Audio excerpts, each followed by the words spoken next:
fall out of ball.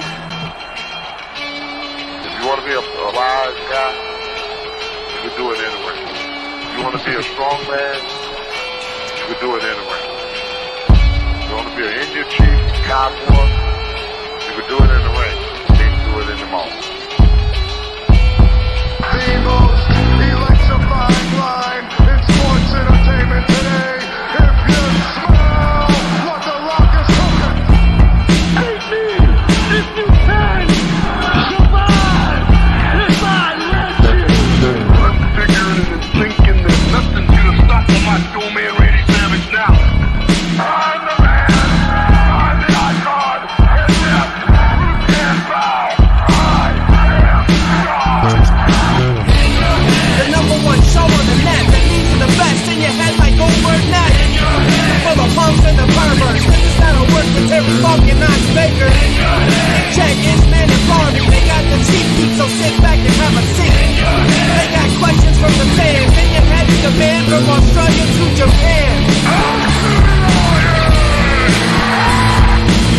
Check down the road, get back the back up the Mississippi.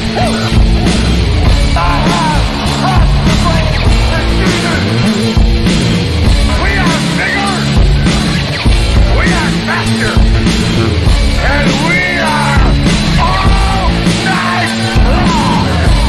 All you idiots, punks, perverts, and fools, be sure and tune in and listen to this show.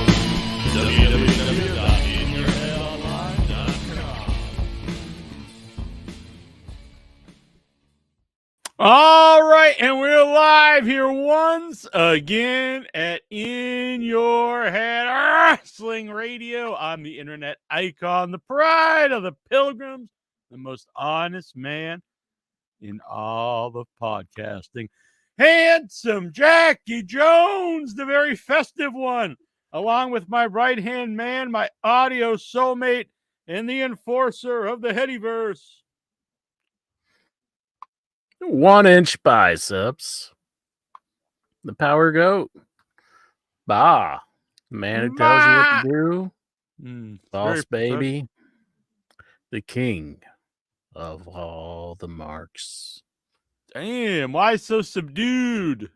I'm just in a very Very stoic professional mood.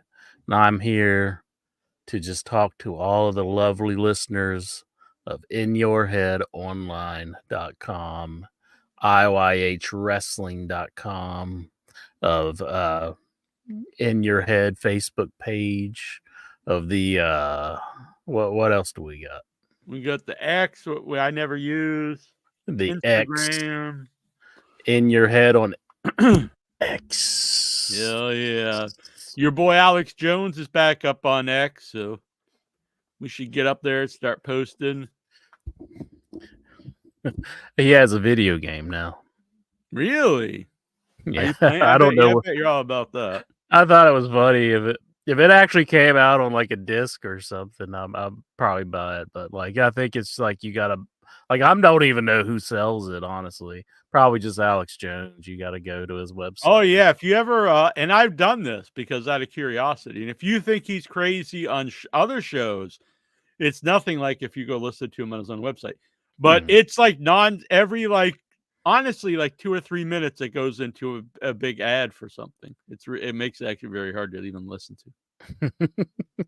I'm sure if I listened to a show, I could figure out where you could purchase a copy, but I imagine it's sold directly through his website because I doubt Steam or like the globalists, they're gonna end the world, but then it's like to buy all the survivalists like food, and maybe you also buy like some type of pinball machine to keep in your bunker. Pinball, eh? Yeah, get the Alex Jones pinball game.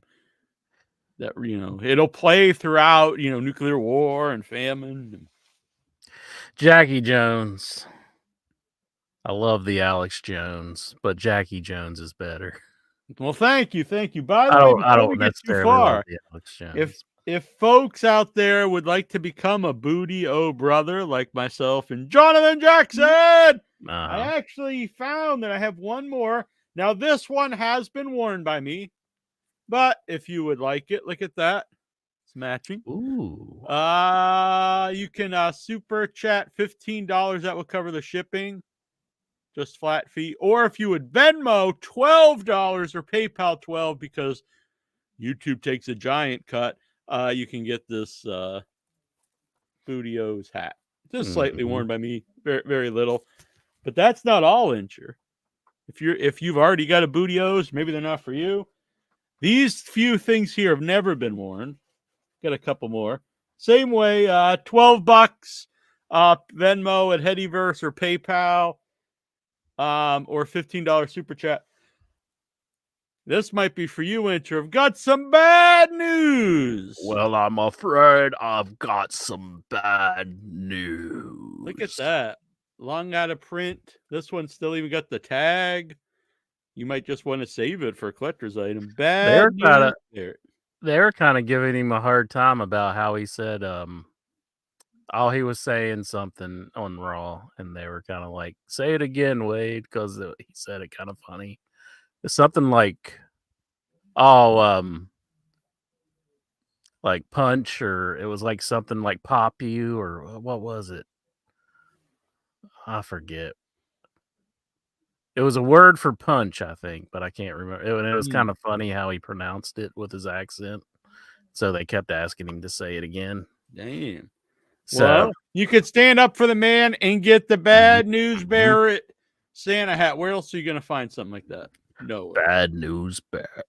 Got a couple. So if you want to bring in the holidays while representing some Bad News Barrett, Jack's your hookup.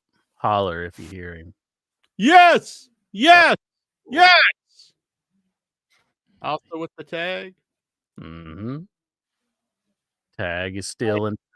Daniel Bryan, now Bryan Danielson. Pretty sweet.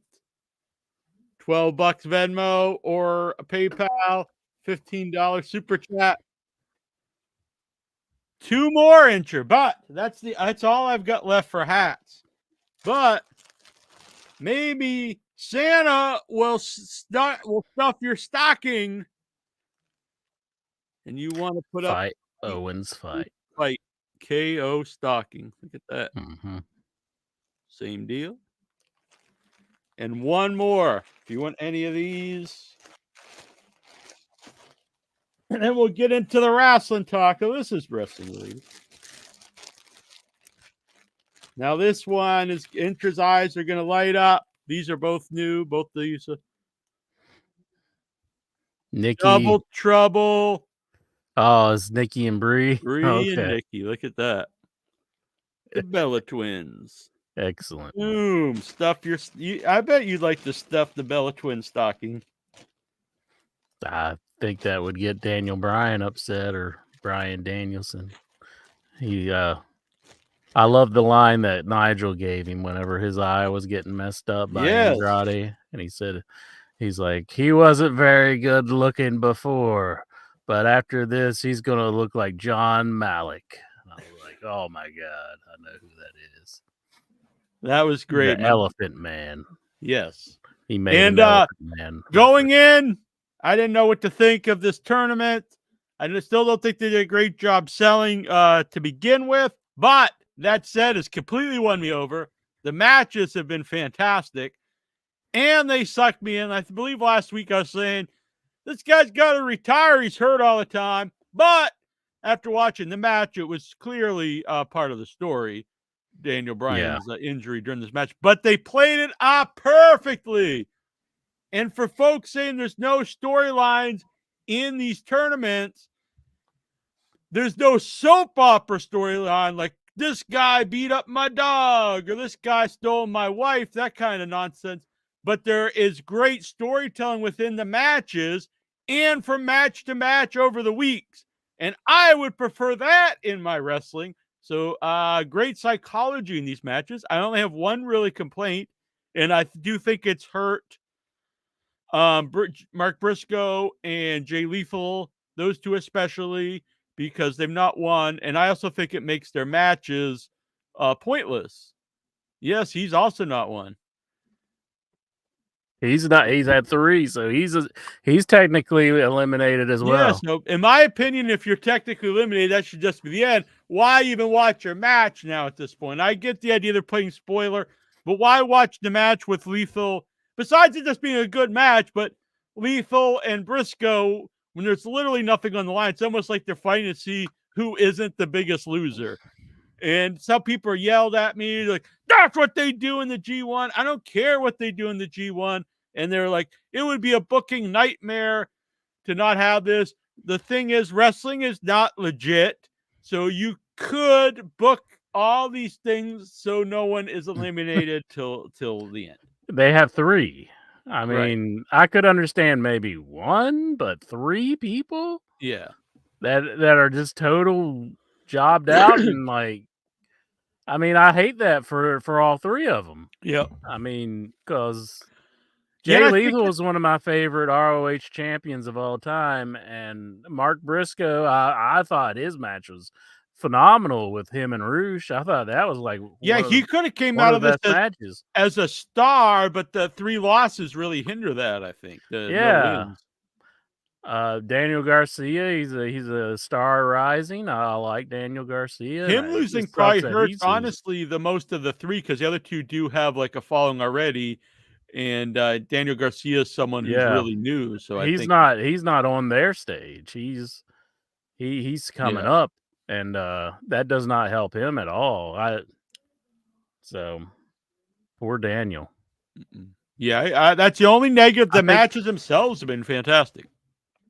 Yeah, the matches have been great, but I do see that as a negative. I Is love he that. the only one I'm on not the a big blue? Andrade fan, but that Andrade Danielson match was pretty awesome. It was really good, and I was looking for the injury too, and it was either him selling or he really did get injured. But No, I'm I pretty sure mean, he's selling, but you think it was it was not part a of the real match. injury? Or is I this mean, he was part of- injured. But he did have the eye injury, but which was legit. And at that right, time, we they thought, played into it, which is that's what Yeah. you should do when something bad happens. Play into it in the match. but at the end, you did have Andrade like checking on him, and then the Blackpool Combat Club came out, Claudio and Yeah, Was it I'm pretty Moxley? sure that was all. and part of the then show, they but I'm kind fine of with had like a Claudio was getting into it with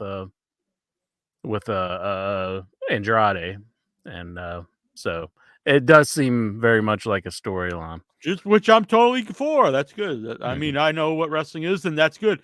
But playing into real stuff, it adds that realism to it. Yeah. Suspension of disbelief. I like that. Him digging in the eye, great stuff. For years, I've heard wrestling fans cry and moan and bitch and complain about Mhm. bringing back the Attitude Era and hating the PG era. And then anytime AEW does anything with some blood or adult, they lose their mind, like, oh, they should be canceled and all Yeah. this stuff. There are a lot of people out there who just want it to die. And it's just like, if you don't like it, I don't know why you even watch it, but there are people who like hate watch it, and I just don't really understand it. Yeah, Andrade, he was like, wiping Daniel Bryan's blood off of him and everything. So, I mean, that was an angle throughout the match. So. Yeah. I know we had reports of him getting injured, but I don't know if that's the case, honestly. So, I will say Claudio he lost to Eddie Kingston, and this Yeah, is the second another time good that one. he's lost. First time was for the ROH title, and now, I mean, I think he did beat Eddie before that match, but this is the second time he's lost. But this is the first time in the tournament, I believe. I'm sorry, that probably made no sense. No, it's the first time Eddie won a match in tournament. like- They've been booking him well because he's been the underdog, but yet he's not lost every match where he's completely. He just won this one. If he would have lost this one, he would have been out. Yeah, But so that's what I liked about his match, and him and Claudio work really well together. They build up that they have this hatred. I also think you just the contrast and the two people are good too, because you have like the guys in great shape, and then you get the guy who's not in great shape, the guy who's been in the big leagues, and Eddie's just now getting, his shot on TV. There's a lot of stuff. It's kind of like the everyman versus like the guy, like the great athlete. And I think that always works in wrestling. Mismatches work in wrestling, contrast. I want to bring up Keith Meyer's statement here because I did see this promo, and we'll probably get into it more for the Raw report. But watching the Punk promo shows a glimpse of what could have been in AEW if the Elite were willing to do business. It could have been epic. What a waste. Well, I did watch that promo, and I thought it was really good stuff, and I'm really looking forward to that program with Punk and Seth Rollins. I thought they did a really good job starting out here. So I think they have a good angle on their hand. But and I'll say I've been a lifetime Punk fan until that promo on Raw. That really took me out of the character. I didn't see this one, so I can't comment. But the different, and I agree in theory that AEW should have capitalized. I've said this for months, for almost a year. I totally agree with that. There is a difference, though, in that Punk actually did punch the Young Bucks, and he didn't punch Seth Rollins. So the idea of them doing business together when there really was nothing besides tweets between the two isn't quite the same thing. But they did give this to WWE. This all the animosity from Punk. And all this stuff between all that the fans know between Punk and the Elite, all this stuff was unfortunately given for AEW. Unfortunately, fortunately for WWE, given to WWE to run with because not everyone, but a lot of the folks know all this stuff. So you have all that going into this program with Punk. But really, I don't think they're setting the angle up where it's basically Punk going for the title, and Rollins did throw in some stuff about everybody in the back and now out here knows that this is your last shot, like just little digs like that. And Punk said something on SmackDown, which was blatantly a shot at the Young Bucks and Kevin, the Young Bucks and Kenny Omega, but he said about Kevin Owens, I don't know if he saw it or not. No, I didn't see it. SmackDown, he said Kevin Owens has this character where he'll just punch people in the back. And Punk brought it up. He was like, and this is 2023. You can't have a guy around backstage punching people in the back. That's just not something that you can have for today's times. And he kind of gave like a look into the camera. I mean, I figured you probably would have liked that promo. I would have liked it. I need to go back and watch because the SmackDown promo. I have a feeling the first promo is the history of WWE is like they like to humble people when they come back. That's probably the way they make Punk humbled by saying like I'm home and all this stuff. And these other things maybe more him, and I'll probably like this stuff. I did not see the NXT one, but I'm kind of out on the NXT stuff just because I watch too much wrestling.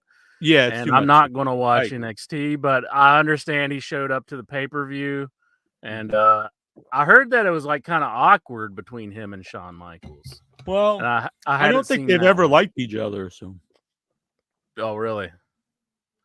Yeah, I heard he's always talked bad about him. I think I heard they didn't have very good chemistry with one another. So I haven't seen that one, but I did see Raw and I saw SmackDown, and yeah, he joined the Raw crew, which a lot of people were. No. He joined Monday Night, brand split stuff. Okay. He joined Monday Night Raw, and everybody thought maybe he'd go to SmackDown or Raw. So it definitely seems like that is the way they're going, Seth Rollins and CM Punk. Right. I mean, there's always, to me, that's not the real title. It's just like a title they made up recently. I thought the promo, though, was really like establishing the belt. I mean, I love Punk's promos except for that first time on Raw. It's unfortunate it's his first promo for me because I was like, I don't think I want to follow this anymore. But I'll have to check this out because I am a big Punk fan. Even on, I think the Raw, the before he did, was it Raw or SmackDown, where he came out and there was a fan holding up that belt, and he kind of stopped and looked at it. I think like he has his eyes set on that belt. But Yeah.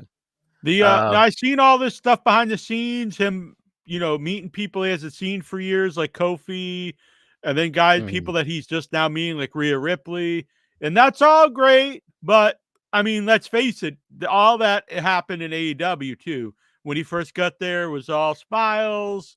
He yeah, was real happy to see all the new people that, or people he see before. Happy to meet all the new people, want to work with all the new people, and we saw how it turned out. So, well, that turned out in WWE. I mean, he has a history. I'm a Punk fan, but he has a history of not being happy. So, it probably in the long run won't work out. It won't work out the same way because I don't think in WWE they're going to let that ever get to that level where they're not going to no, let him say, I've got run of Raw and people I don't want on Raw aren't going to be on Raw. They have to stay on SmackDown. That's not going to happen. And if he no. does get into an altercation with someone, a physical one, they probably will fire him. But even if they just don't like each other, they're not going to let the talent be like, I Well, won't work with this guy, or I won't be in the locker room with him. So there is a difference there. So it won't ever get to the level it did in AEW, but even if it starts, I would foresee a split. is AEW a publicly traded company? I don't think they I don't really believe are. so. No. So they're pretty much family owned by the Right. Khans. Right. So WWE is Right. a publicly traded company, Right. and they're just Back ran in the different. day, that kind of stuff wasn't even really that outrageous. Guys fighting in the back and stuff. So Well, I mean, Jobs did bring up the fake Sin Cara, Hunico, how right. he was beating up people. Right. And I didn't really make a big stink about it then. I just thought it was funny that Hunico was beating up everybody. But Yeah. we would hear about what would come out. I think he had an altercation with who was it? It was Jack Swagger, wasn't it? And Was it? I know it was also that guy. it was Jack Swagger, Jericho, Yeah, I can't really and remember, honestly. and I didn't really, I didn't really say, oh well, Hunico shouldn't be doing that, which really, I guess he really shouldn't, but it was different, I guess, back in those days. But Well, this and stuff's it a lot really more wasn't public. that long It wasn't ago. as public either, so Yeah, yeah, but it was funny hearing about Hunico just beating yeah, up and everybody. it didn't like those guys or Swagger, Jericho weren't like, or Hunico, because he Mhm. had no power either, so he couldn't be Yeah, I mean like, they could have just got rid of him, which he is gone he now. couldn't But be like, these guys can't be in my locker room anymore or something. yeah, but I did want But to I bring mean, I up. agree with the idea. I said it for a year. You could have had. I have no idea what the backstage is like though. I kept blaming the Bucks and not so much Kenny Omega, Bucks and Hangman, and I still put blame on them. But I've never said that Punk is blameless. And we heard he would do business, but who knows? Maybe I mean, he wouldn't even let Hangman on Collision, so who knows if he would have done an angle with these guys either. So I don't know. Hmm. Well, I heard yeah, someone saying, I do agree with this. Instead of Tony Khan forced to take sides, like everyone said, he should take these guys' side. He should have took their Punk side and not this. He shouldn't have took any side and just said, "You guys work here and you have to do this." And honestly, that's right. That's right. yeah, To be once it got past I don't have any problem with them firing him eventually. I mean, I don't think it just. I said this on the show, not to keep repeating, but it just wasn't work. There's just a complete difference of hmm, mentalities and personalities. yeah. But maybe if it I, wouldn't have got that far, they could have worked it out. I mean, I've never been behind the stage of any company, but I would just looking at it from afar. I do think there's probably a different work atmosphere behind the stage at AEW than there is at Yeah, WWE. everyone did have a friendship. And that's what people used to joke about, which I never Mhm. really understood that. I would think a place where everyone wants the company to succeed is better than people being cutthroat out for each other. Yeah. And unfortunately, I do think even after Punk has gone now, he did change that atmosphere there. Most definitely. Uh, it definitely hurts AEW. I think. I mean, he's getting a hell of a reaction in WWE. I mean, Oh yeah, huge. And that's another thing too. If something happens in WWE and he quits or he gets fired, I don't think it hurts WWE because they have they already have all these people. And so if they get a couple big matches out of Punk, honestly, it's probably all they need. yeah. Where it did hurt AEW because he was perceived as the biggest star there. Mhm. And so, and how everything happened, it has hurt the company. Where if he would to leave WWE, like, yeah, I'm sure some people would be upset, but it's not going to be like, no, oh, well, I guess, their biggest star is gone because, they got Roman Reigns and Cody Rhodes and all these other people. He did bring back though once he joined Raw. He did throw out the "I'm home" line once again. Yeah, I'm not a fan of that. And then he did he apologized to the fans in Cleveland because Cleveland was the show he was supposed to show up on, and then he walked out. So he did apologize and say, if you were upset that I wasn't here. So he did say, What do you? Are they like to the fans. Are like the same people in the crowd from 10 years ago? Well, he even asked that. He said, was anybody here 10 years ago? And yeah, I get it, but I don't know. It's getting a little too much. They should have him. We're in the Christmas season. They should have had Punk for his comeback. Get visited by 3 ghosts, and then he gets redeemed, and then he's back on Raw. Would the ghost names be Matt, Nick, and Kenny? Who would be? I don't know. Gorilla Monsoon. The could be Christmas Past or the no. you gotta have Vince. WWE Past. Though. You gotta have Vince as the past because he's the one who's been booted from the company. And plus he does look like death. So. Have you heard the report that Dave put out that Vince is making suggestions and they've just totally like thrown them out? No, but that's good. Like he's made like one of his rules: no advertisement on the post. Oh yeah, or in the mat on the mat. And like the new owners just said like that's ridiculous. It's like why not? Right. So they're paying no attention to him. Then that was like gospel. That was like, I see both sides. I personally think it does look shitty, but also once the show starts, you just don't even pay attention to it, honestly. And if you make money on, it's probably better than those terrible skits they have backstage for like potato chips and stuff. Yeah. I mean, it's just like the same idea, and it does give it more of a sports feel because we see that in I've always seen that in boxing. Yeah. One of the interesting things is like eliminating the smaller house shows, what they call the D shows, and I've heard people talk about this, and I do think that's probably a mistake because they're looking at it as just like money-making live shows as opposed to wrestlers need these live shows to improve. Mm-hmm. I also think the idea of WWE going into these smaller places, if you see it live, you're also probably more likely to follow it on the TV and everything like that. Yeah. So, but I do think it's going to hurt. How many shows it eliminates. I mean, I know in my town, I'm not sure if we make the cut or not, but I mean, it's something that people would look forward to, if you're a viewer of WWE. Yeah, I've talked a lot about the Cape Cod Melody Tent show that they did here since like forever, and they stopped. They even did it when it really was taken off because I always heard that McMahon had a connection to the Cape.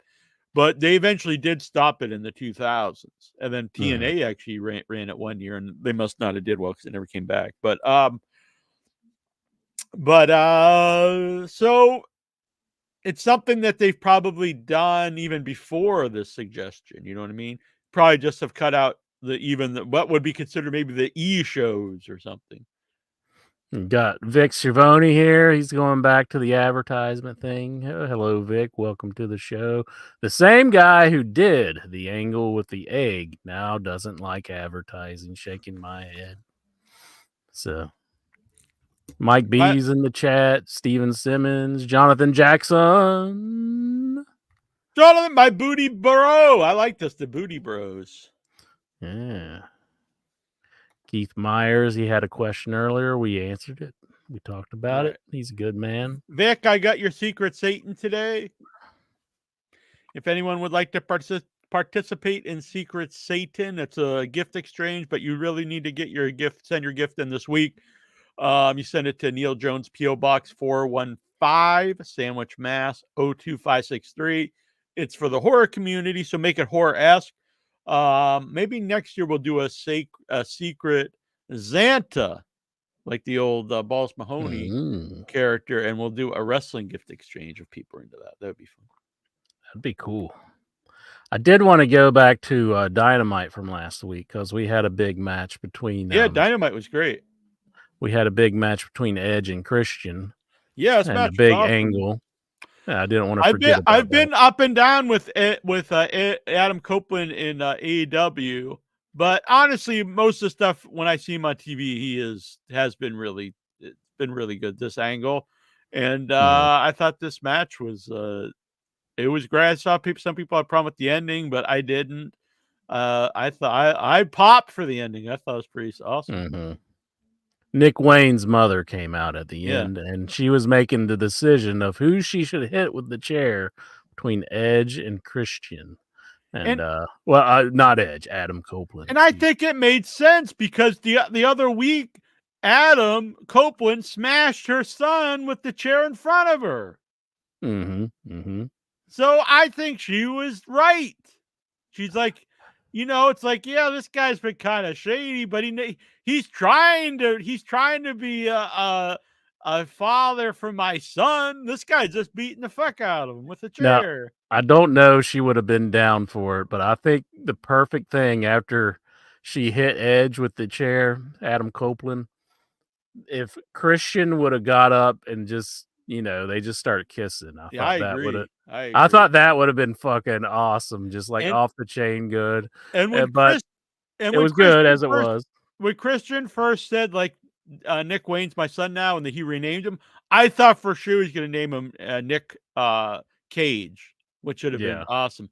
But now they should do it. I think his mom should say take his name, and I think that angle would be fantastic. Mm-hmm. That would be pretty awesome. Christian's bar none to me. This is his best run ever. I know he's up there in age, but he's still in great shape. He wrestles great. One of the best talkers in the business. I think you could have him as a legit main event guy, or while he's the TNT champ, face of TNT, use that as you could main event shows with that title because he is on that level. I think if they have a promo where Christian comes out and he says, I can, I've saved you from the Denny's, because they had that promo where he was talking about her being a Denny's waitress or whatever. If that's even true, I don't know. But he could, be like, I plucked you away from that, and now you've become my woman. And then they could start kissing or something. That would be so freaking awesome. That gets heel heat whenever guys are kissing on their women. It's just he is the best. But I don't know if that'll happen or not. But and I saw a lot of people online were bitching because they're like, this should be on pay-per-view. And I get the idea that maybe they should have put this on pay-per-view, whatever. But I don't understand fans getting mad. They're like, I want to pay $50 for this. Well, you assholes, give it to me for free. It's like, are you watching this as like a fan? As just someone watching a show? Or you're like watching this like through the lens of Dave Meltzer? Like a lot of fans now watch this through the lens of like, they think they're like some type of inside reporter writing a newsletter or something, because the business aspect of the company, we're not making money from AEW. So that takes nothing away from you as a viewer if an important match is on Dynamite. And if you watch the actual the match, this isn't the end of the angle. Right. This is furthering along. They wanted to do a match for the Canadian fans. And I think they were in Toronto, right? To do it. Yeah. Or Toronto, or it was Montreal. there in Montreal, and they wanted to put Edge and Adam Copeland and Christian, and because they're huge Canadian wrestlers. Yeah. And it's for it the was good. TNT Championship, which should actually be defended on Mhm. Turner channels. That is true. I didn't think about that. It is the TNT belt. Yeah. Pepe Poteet, he's checking in. He's got the heart of fire. Pepe, I also strong got your desire. secret Satan today. Thank you. They will be going out in probably early next week for folks. I'll be wrapping them up and sending them back out. How this works is it's a gift exchange. You send in a gift, make it horror related, creepy, dark, whatever. It can be fun, but horror-esque. I wrap them all up and send them back out to everybody. So only I have your address, not everybody else. It's a fun event we do annually on Without Your Head. We didn't do it for the last few years because of COVID, but we brought it back, and it's really fun. And like I said, next year, remind me early, in sometime in November, and we'll do a wrestling one. The Mighty Secret Lex. Xanta. Mighty Lexar, he wants to know, has Nick Wayne's mom ever been in the wrestling business? I'm sure she's been around it because her husband was a trainer, and I'm sure she's very familiar. He was a wrestler too. Yeah, he was a wrestler, and he trained people as well. He was going to be on the show years ago when we were friendly with. Not that we're not friendly now, but when we used to, like, back in the day, people don't know, we used to show the Brian and Vinny show after In Your Head on iWhite Wrestling, and Nick Wayne was a big part of F4W back then. And he was going to come on the show to plug, but for some reason we never got it. I think you've ruined our friendship, Jack. I think all those things you're so pro punk. I think you ruined our friendship with him. Probably. That's fine. Jay Uso is using the word yeet. Yeah, I saw this. He got it back. Yeah. Again, I saw people like, WWE paid off this guy. Yeah, probably, and that's the right thing to do. So to me, this worked out for everybody. If he came up with it, I mean, hell, just give him some money and because he's got Jay's using it, and it's like it's something that's over. And there's like three options there. You either want WWE to just rip this guy off, which that's total shit, because you know what, if someone ripped off WWE, they'd get sued. Just stop using it, okay, or pay the guy for his copyright, and that's what they did. And I'm sure he came to to me, that's the right thing to do. So I don't even know why anyone would have an issue with that outcome. I was watching the thing about the Briscoes, them using Dem Boys, and I was watching Disco and Conan talk about it, and they had a real strange take on it. It was I thought so too, because honestly, Mark was actually said it half joking anyway. It wasn't like he was like legit pissed about it. Yeah, and he even came back and said, like, don't go firing anybody. It's be a hard time to be firing people. It was a joke. He's like, oh man, they're using Them Boys. He wasn't like, I own Them Boys or anything. Yeah, and Conan and Disco, they were saying something like, we've never seen ROH and nobody really knows that. And it's like, all right, you never seen it, but it doesn't mean it didn't exist. I mean, They were using it, and it was with Mega over. I don't know Yeet. I don't know this guy who used Yeet, but that don't mean he wasn't using it. Yeah, that's kind of how I related to it. It's like, I barely have seen Ring of. I've not watched a lot of Ring of Honor, and I knew that. Yeah, they chanted it a lot. They acted like it was like these guys are like barely known or something. That was pretty stupid, I thought too. Yeah, they have some very bizarre takes on stuff. Disco's, I like Disco, but he's like he always wants everyone to wear suits, and like even Punk and stuff. It's like if Punk came out in a suit, like it would totally be against his character. Like that. That would take away from him. It wouldn't be like, oh wow, Punk looks great in a suit. Like I don't even understand. Like, and did Disco ever wear suits? I don't think. He had like the disco kind of suit, but he was out like in a tuxedo or something. He had coveralls in TNA's early days. Yeah, didn't he? Yeah, He was was he like a pit stop guy for like? Yeah, the he was gonna be the NASCAR, or- ad man or something, like where he sold ads all over his thing, like a NASCAR guy. I think that was that was Jerry Jarrett's idea or something. I don't know. Jerry Jarrett's like, oh, this is what I think you should do, Disco. Just go out there and sell ads, put them all over your body. And it's like, oh, that's really good. Yes. We got the Tech Dingoes. He's using the Kamala. He's got the Kamala 8-bit. Yeah, good, so man. go on YouTube. Anyone on Facebook, I'm happy you guys watching it, but join us on YouTube, youtube.com/IYH Wrestling. And if you're watching this after it's over, subscribe on YouTube, please. And we're trying to get to 8,000 subs. We over 7,000. Let's try to get to 8,000 by the end of 2024 or in the middle of 2024.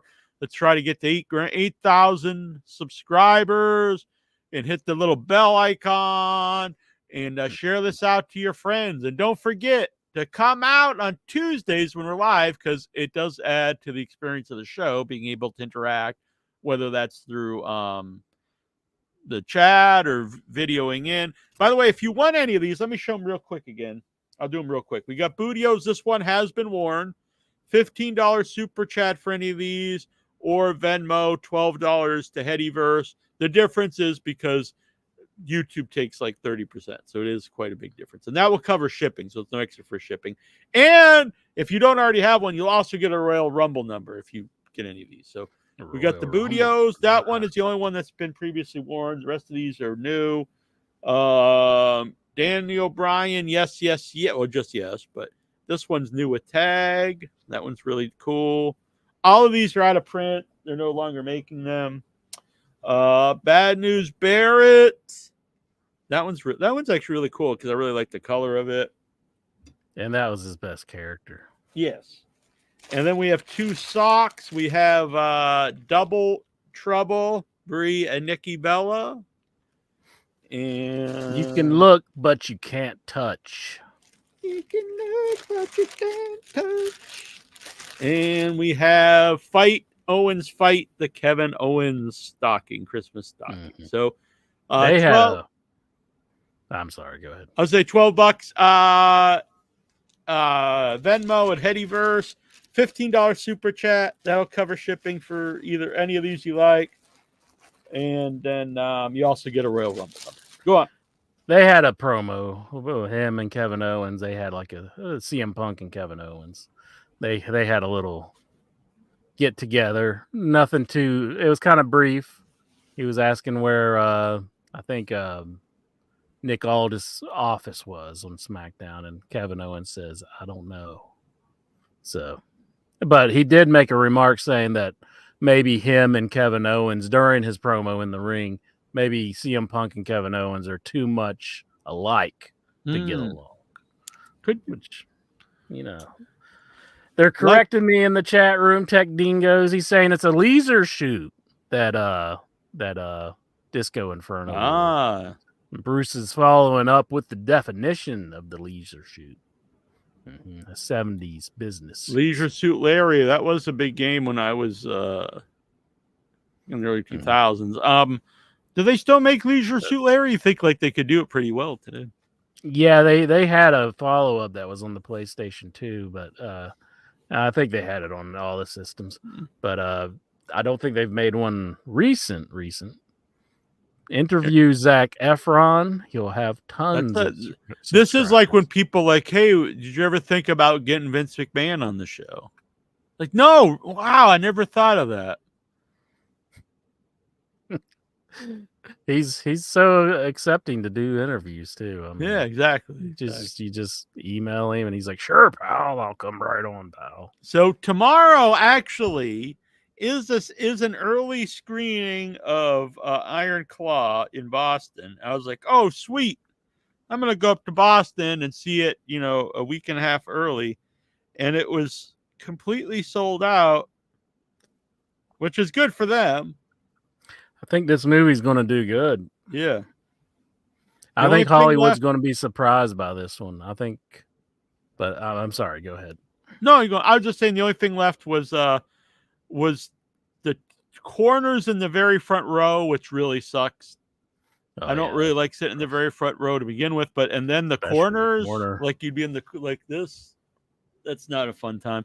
And then but if any handicapped folks are out there, there are some handicap seats. Maybe even the corner one is gone now. I just looked; it's Somebody still there. bought it. The two corners on the very not even second row, front row, all the way at the end of the corners. Mm-hmm. Mike B, he wants Lexar to call in and just do his Vince McMahon for 90 minutes. Why does Mike B hate us so much? What did we ever do to Mikey B? I don't know. I think it's because I ruined his last time of going to GD Ritzy's. I think that's. Damn. I think he's holding a grudge. Review Iron Claw with Annabelle. I did show her the trailer. She's into it. Maybe well. Mm-hmm. Rye Levy, actually, not Rye Levy. Todd Yeager reviewed Rye Levy's film that we did an interview for recently, Out in the Ring. So that's on the Without Your Head page. I should put it on In Your Head too. Excellent. I cracked a rib over the weekend and the pain sucks. Well, that's unfortunate. I've heard a cracked rib is pretty painful, and there ain't much you can really do for it. So. I saw someone complain about the Iron Claw movie because they used the phrase tap out, and that wasn't around until the 90s. And I'm like, okay, that's fair, but I don't think that's like this ruins this whole 2.5 hour movie. Because they said, yeah. I did think the weight set looked like too modern for the 80s, but I mean, it's not gonna like keep me from going to see the film. I mean, yeah, that's really nitpicky stuff. Mm-hmm. I get it, but Mike B, he says we're going to meet up at Tudor's Biscuit House again soon. OIB.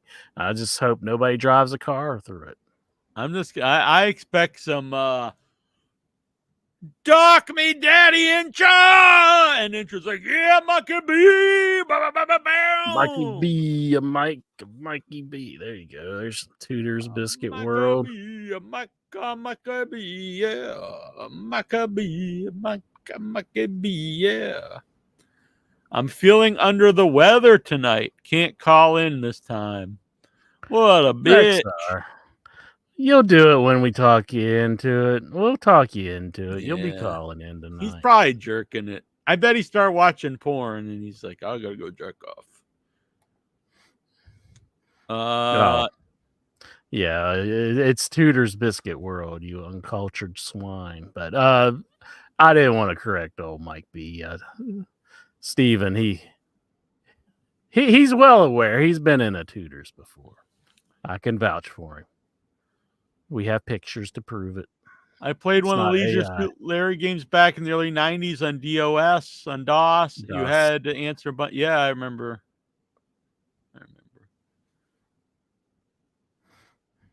Galgo 13, glad you showed up, my man. Steven Simmons, glad you showed up.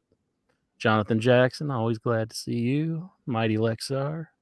Jackson sprained a rib a couple years ago. There's really nothing you can do for it other than pain. Yeah, back in the day when I was in my teens, it was near the last time I went sledding because this happened.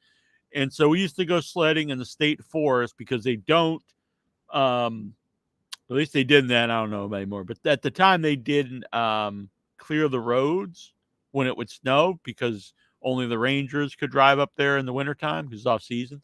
And so the roads were amazing for sledding because you got the big roads. There was 2 hills that we would go on. One was Road D and one was Road M. So we renamed them Daredevil Hill and Daredevil Road, Daredevil Hill and Murder Mountain or something like that. For road. But anyway, and then when we got older to be cooler, we would go sledding down the hills with all the trees because it's more dangerous. And I wrapped myself around a tree. And I couldn't breathe, and everyone's laughing. But I thought, like, oh shit, I'm dying. And I I did not break my ribs, but I bruised my ribs, and it was extremely painful for a long time. And like Jackson says, nothing you can do for him. Just let him heal. Ouch. Bruce, Annabelle, and Jack watching Iron Claw in the front row and opposite sides of the theater. Exactly. That would not be a good time. Massachusetts? What? Because I went sledding down a hill? No, you're watching on the opposite sides of the theater. I know that. But Massachusetts seems like a dangerous state. Oh, I see what you're saying. No, I didn't realize you were replying to this. The guy lives in New Jersey, and he's saying that Massachusetts is dangerous. Mean streets of Cape Cod. Yeah. We still have a lot of numbers left, so if you would like to video in, you get yourself a number. If you buy one of these stockings or hats, you'll get a number. Or if you just want to Super Chat or Venmo $5 to help the website, you'll also get a Royal Rumble number. I know Gogo 13 does not have a number yet. Ooh. Is he chicken?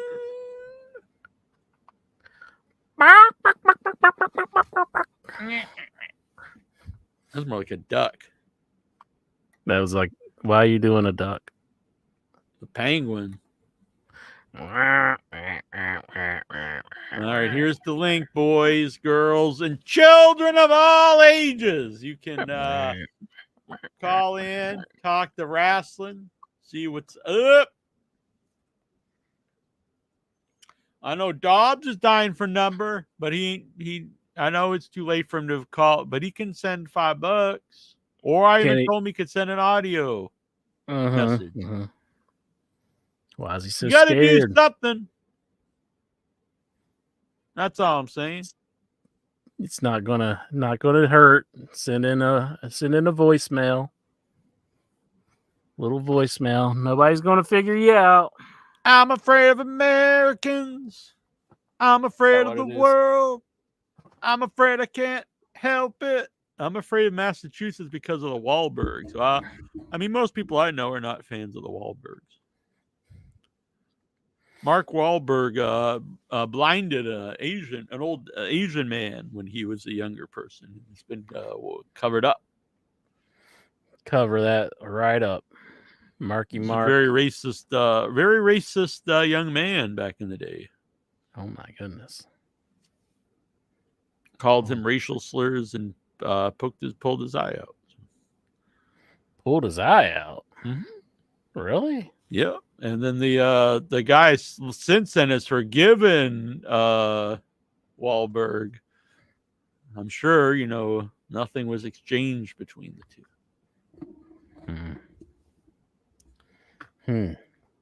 I would like to visit Massachusetts to visit the Cheers bar. All right. Well, I don't live in Boston, but I mean I live in Massachusetts. I've walked by it. I've never really. I guess it would be cool to go in someday, but I just think of all the things. That's the one thing he wants to see, but I don't know. I guess it's cool. Yeah. It's not sure. Freedom Trail's not far from there. That's the actual trail that Paul Revere rode on to tell us the British are coming. I've walked it. That's pretty cool. Let's go see the steps for Cheers.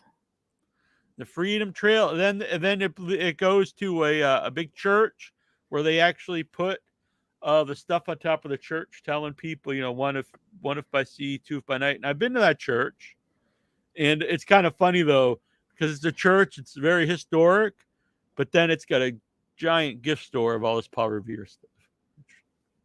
It's so cool, but it's kind of. Could I get one of those funny hats there? Probably. Hell yeah. Vic Schiavone. Vic Schiavone. Godfather of the Headyverse. How is Vic? I don't know if he knows we can hear him or see him. That's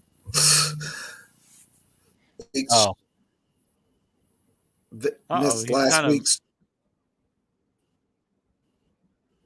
Oh, no. He's wanting to say it's something. Okay. You're kind of cutting in and out. It's like in and out. Yeah.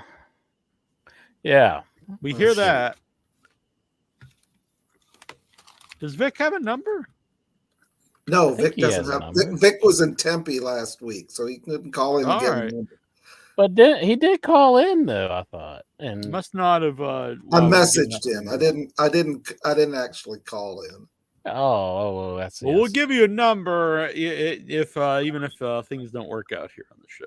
Well, He's making the attempt, and he gets a number. thanks.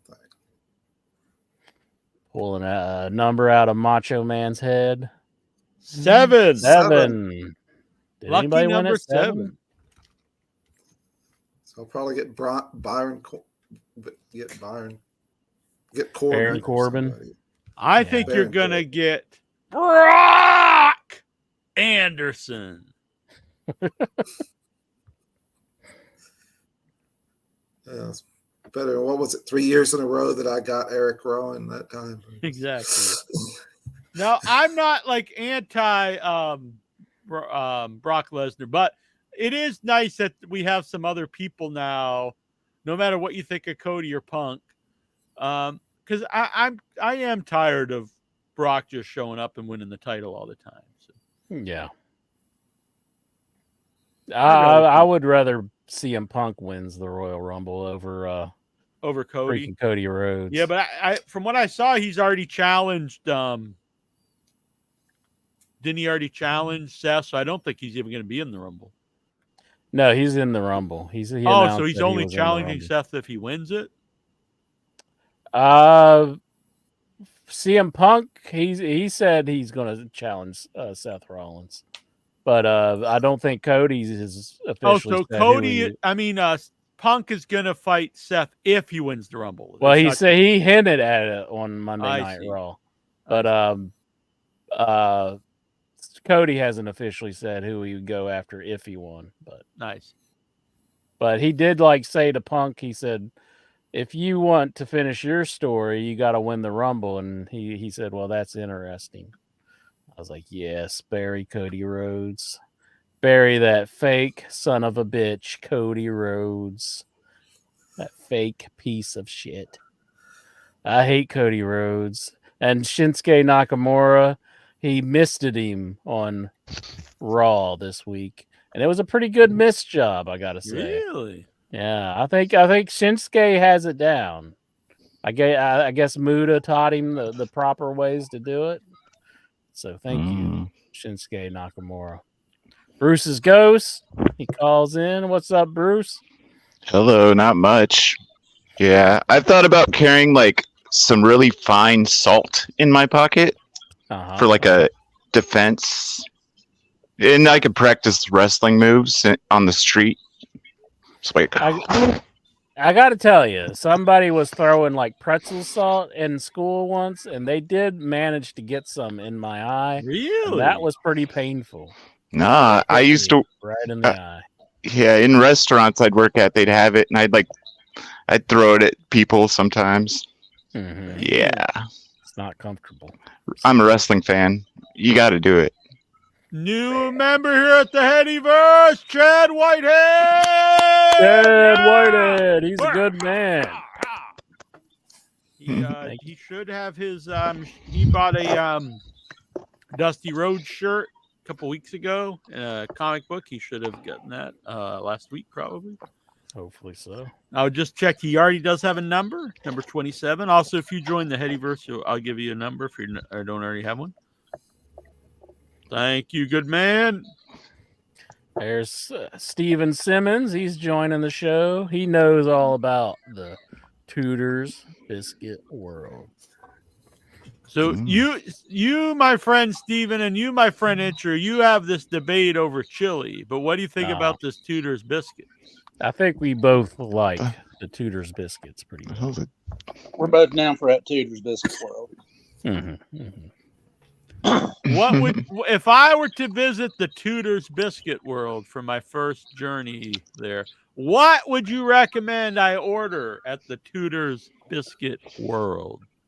Man, What do you think, Incher? A big tater? Cheese and gravy? Maybe. He has such a strange. That's what old Jim Ross likes to get whenever he comes through there. Yeah, but Jones has such a strange what he likes. It's kind of hard to predict what he would be about. So I like everything. There's very few things I don't like. yeah, but it's I don't know. I mean, I've There's said no things innards. before. I'm not a fan of liver. Yeah, no, there's nothing like that. I don't think. Wow. That's about it. I've never heard of that place. But Oh, I'm it's- from it's- Mississippi, Yeah, so I it's a love West biscuits. Virginia thing. All biscuits and gravy. Oh, maybe a man. I know there's like one or Tudor's two. biscuits and gravy. Oh, maybe all that I am. I know there's like one or two in Ain't Ohio. no intro like you always been. Mm. Maybe you would like the Golden Eagle. Whoa! Is You this like some kind of ham? dirty talk, like a golden shower? No. Cloaca. The golden comes out of the cloaca. I don't even Ooh. know why I tried, Steve. So what is it? Sorry. I assume it's got melted yellow cheese. Is what I'm gonna guess. It's got the melted cheese and it's got ham and a hash Eagle. brown. That sounds pretty good. I'm getting Wow. hungry. Is it let's see. Smothered. I'll tell you how many. Or is it calories. a eating biscuit? There's eating biscuits or Well, smothered If I'm going to biscuits. Tudor's biscuit world, I'm not gonna worry about the calories for that day. The Golden Eagle is 836 calories. It's not too bad, honestly. I mean, it's more than I would eat at home, but it's for one meal, but it's not as much as I expected, to be honest. You got the Duke, you got the Rocket, you got the Mickey. Yeah, you got take the Duke. Pepe. The Pepe, a lot of people like it because Pepe, it's, like it's named pepperoni. after a Pepe Petit here in the chat. Yeah, it's got pepperoni and cheese on a The biscuit. Mountaineer's pretty good. Whoa. It's salty as hell. Mm-hmm. Get what's the Mm. Mountaineer? You know, I think I like the Thundering Herd better than the Mountaineer. Uh-oh, we're gonna get a fight As much here. as I hate the name, I am a fan of the Thundering Herd biscuit. That's So I it's think like a that's my sandwich, but it has like biscuits for the buns with some of them. No, it's just a huge like. Have you ever heard of a cat head biscuit? I was E- horrified the first time I heard. that. Okay, because It's it's as big as a cat's head, It's kind as of thing. big as a cat head, and Okay, like, But some- cat's some- head's not that big. man. it's a big like biscuit. If you go to the south, the cat's heads are bigger. Jack, you just got to go down south more often. Mikey B, Huge. this show blows. You guys suck. We need more more Lexar. Can you believe Mikey B's turning heel on us? He's dying for some Lexar. I guess. I gotta look up Tudors now. I have it half That written. TV show Tudors, is it about the biscuit world? No, actually, the Tudor's Biscuit World. It's been going ever since I've been alive. So The Tudors. Hmm. Yeah, so that show, it wasn't like it's just a series about the biscuit world. I know about the historical Tudors, kind of. They were before the Victorians Oh. or fuck after. those I don't know. guys. Look at this. They even have dinner. Yeah, they've started that, but everybody goes there. For Yeah. breakfast. I got the biscuit world going on here. Get myself a baked steak. They got a I'll be golden honest, ticket. but a Look at baked those steak biscuits does not right sound there. particularly good. Yummy. I'm getting Mm. hungry. I haven't eaten. Ooh.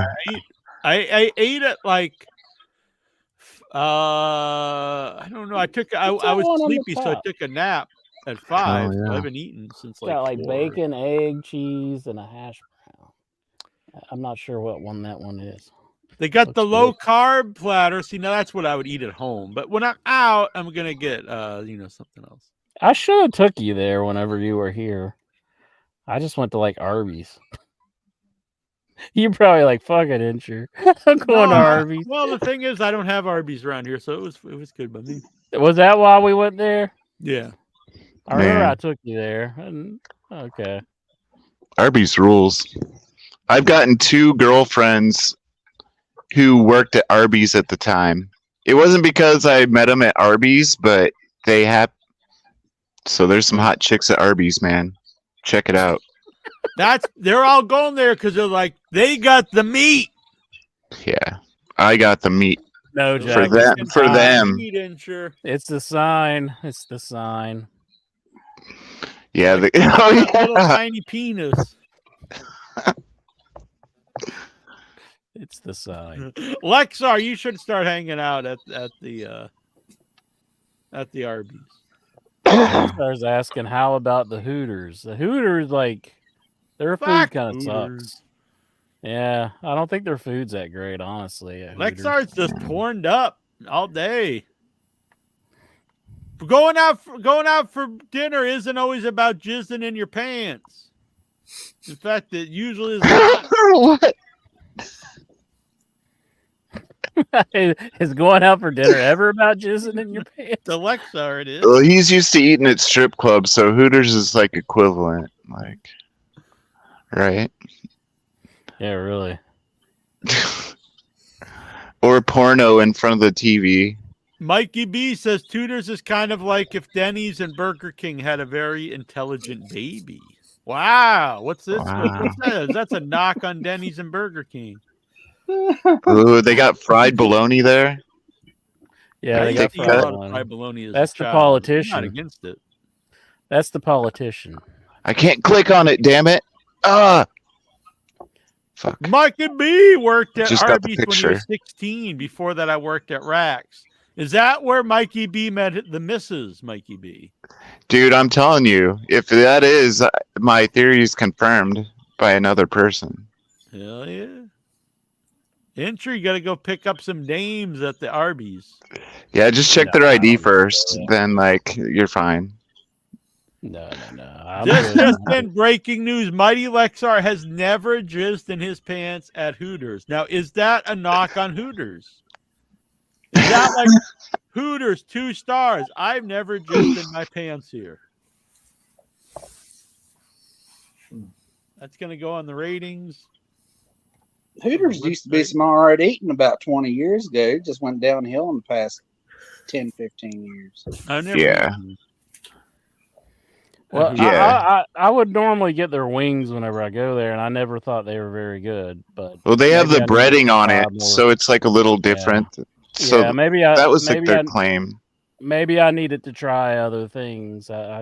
So maybe I'm not giving them a fair shot. Yeah.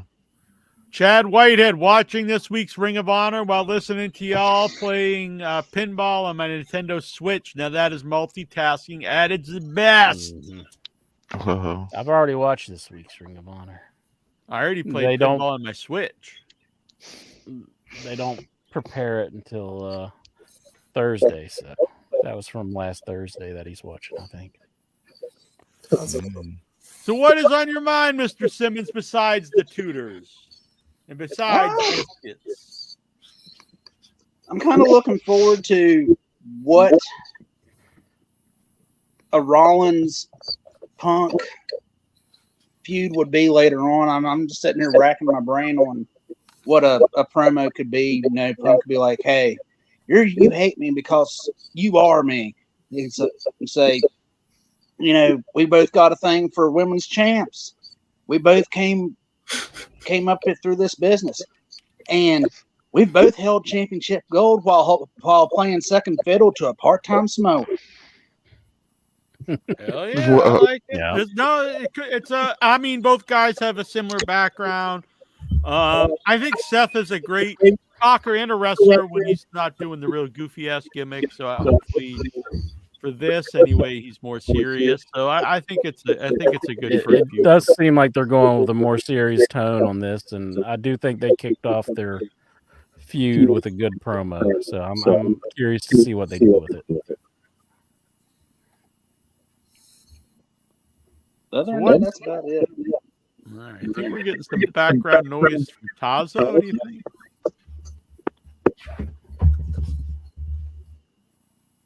Hello. Yeah, that way. Yeah, Sorry, I think it Tazo, was but Tazo. unmute when we call on you, Mr. Gino Bisconte. What is on your mind, Bruce the Ghost? Are you a friendly ghost? Yeah. Yeah. You're stealing Casper's gimmick. Yeah, fuck Casper. As long as I could get to hang out with Christina Ricci, I'm fine. That's all I care about. Was she in that movie? Yeah, she She was in was. the first one. I know. I don't know about the second. I just remember the cartoon. Oh. Yeah. Anyway, Cartoon yeah. was cool. I like the comic book. Harvey Comics. It's good. Got some new stuff up here for Christmas. It's hard to see probably. I got Mr. Hanky the Christmas Pooh, Krampus, Christmas tree. This isn't necessarily Christmas, but it was a Christmas present from Jenny Spain. The Dead Girl. It's a clay figurine, hand painted of the Dead Girl. Oh wow! Yeah. And everyone knows that I'm really into Dead Girls. What? Uh-oh. It's incentive. But so what were you saying? What was on your mind there? Not much. I've just been, I've been keeping an eye on wrestling. Like CM Punk looks kind of like, I don't know. I watched the new promo and stuff. It's to me, it seemed like he repeated himself a lot, and it was kind of like people didn't cheer at the right times, and it wasn't like, I don't know. But I didn't see many AEW promos either, so it might be like that too. So I don't know. But He was really over especially at the beginning. Things changed after the fights and stuff because AEW crowd's very smart, but they still always reacted, just sometimes negatively and sometimes favorably. But his early promos, especially, were very over. Yeah. The first dance promo, I think, is one of my favorite moments, of modern wrestling. yeah, I watched that one. But I don't know. I've been looking for jobs, and I've been making weird videos to freak out like teenagers on TikTok. Freak out! Yeah, You don't so just hopefully freak it's out working. teenagers. Freak me out. I'm like, Spurs is Bonus. really good. Yeah. I sent Tazo them to, and Jack. Tazo's a big teenager mark. That didn't Do you come want to out be right. I'm unmuted sorry, for a Tazo. second? I didn't mean it that way. I'm just trying to Have a make response? things work. It didn't make a lot of, makes you out in a bad light. Yeah. If you look at my search history, the number one thing I look for is teenagers. Believe me, it's true. Usually I it's can not see that. teenagers, it's usually teeny. Whoa. Teeny weeny. Take that, Bruce. I didn't even. I think Jack was giving you shit. I don't know. Yeah, but I like that. Let's make Bruce the whipping boy. What the hell? What's on your Anyway. mind, Mr. Greek? Nothing, man. I just tuned in to find out what's going on this week with AEW. Was there even a show? Oh, It was they all had a lot about of Shooter's shows. Biscuits. About what? Somebody's biscuit? No, he's asking about AEW. I know.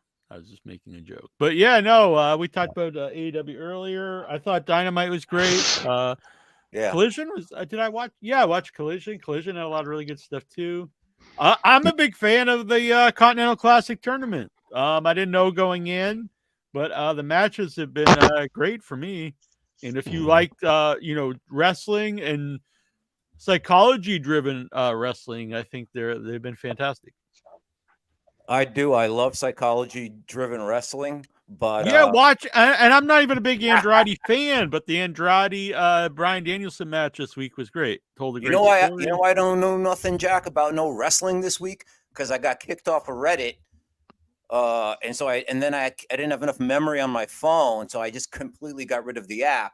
And if I'm not hooked up to Reddit, I don't know what's going on because AEW That's where Tazo subreddit gets all his news, his world news from Reddit. from wrestling to politics, it's all on Reddit. It's right there at my fingertips. But that's why I don't really know what went on. You know what we should do? We should get some pictures of Tazo from about 10 years ago, and we're like, this is before and this is after Reddit.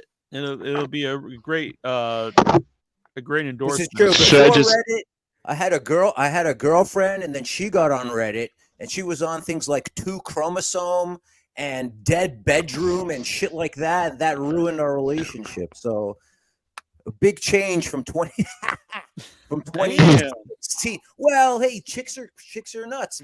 Hey, man, running a pet store is not easy, bro. Right. You know? No, You can only, I'm you can sure. only bang them in the ass like 1 time a week, not 7 times a week. Yeah, tiny anuses. Damn. Nothing to do with the tiny anus. It's the big Greek schlong is more like it, but anyway. No, but Reddit, AEW's Reddit is an official. It says AEW official. Maybe it's What? an official Reddit. Maybe Tony Khan is also running their Reddit account. No, I don't know. I'm not on the Reddits. You're not? Are you on the Twitter or the TikTok? I do. Well, I've mentioned this before. The In Your Head TikTok was totally obliterated. It was Right, we don't- completely shut down, wiped out. You need to be on chance Rumble. to fight it in any way or form. Get but this you- show but on Without Rumble. Your Head TikTok actually does pretty well. Rumble. Get on Rumble, Jackie No, Jones. I don't. 1-inch biceps would be a huge hit over on Rumble. hit. Get on The get on- thumbnail, just enter with a gun. Get That on would Truth get Social. clicks. Yeah, that's not That really would be the a direction I huge wanna hit go. over there on social. And Nah, I think we're good. you, yeah, man, no. Well, maybe you should be on Twitter. Maybe you should run this show on Twitter, like right after Tucker Carlson. You could have. Yeah, you could live stream it on I'm not a Twitter. big fan of the Twitter. I don't really like the setup of it or anything. And What is I don't think live shows do particularly well on Twitter. What a libtard Jack is, right? Right. No, that one I just don't like. The I've never liked Twitter. That's why I haven't used it. That one Me I just neither. don't really like it. I'm not a fan of Twitter. I think it's for the professional class. I think it's something that the elite like to use to put their message out. It really is not useful for The Elite's on there? I have started using. I started using Twitch to do live Without Your Heads stuff because I do a lot of movie stuff Nice. on Without Your Head, and it's That's very cool. strict on YouTube with that. And Twitch seems pretty cool. So I think I'm thinking about making an In Your Head Twitch, and then we could live stream the show That's both cool. on YouTube and Twitch at the same time. I think There you Twitch go. is the move, man. There's this dude named Hassan Abi or Hassan Piker who's like a streamer, so he plays games, but really he's more like of a political analyst. He is the nephew of. Yeah, I mean that doesn't mean we're making the show a political show. It's I didn't still say gonna you be were, wrestling. brother, but it seems Yeah. like when I go on Twitch, I search for shit, right? I search for shit, and it's either gaming, which I don't give a flying fuck about. I watch gaming. Conspiracy has like no live shows. Wrestling has a couple of shows, it seems, but barely much at all. So Twitch would probably be pretty cool. Yeah, to, no, and it's a easy. Yeah. We can. It works well with our current system. It's a younger audience, kind The of too. chat pops up just like they do here for the YouTube chat, so everything will work well. And you could pick your own username too over there. You can make any username you want, like but Muncher McGee.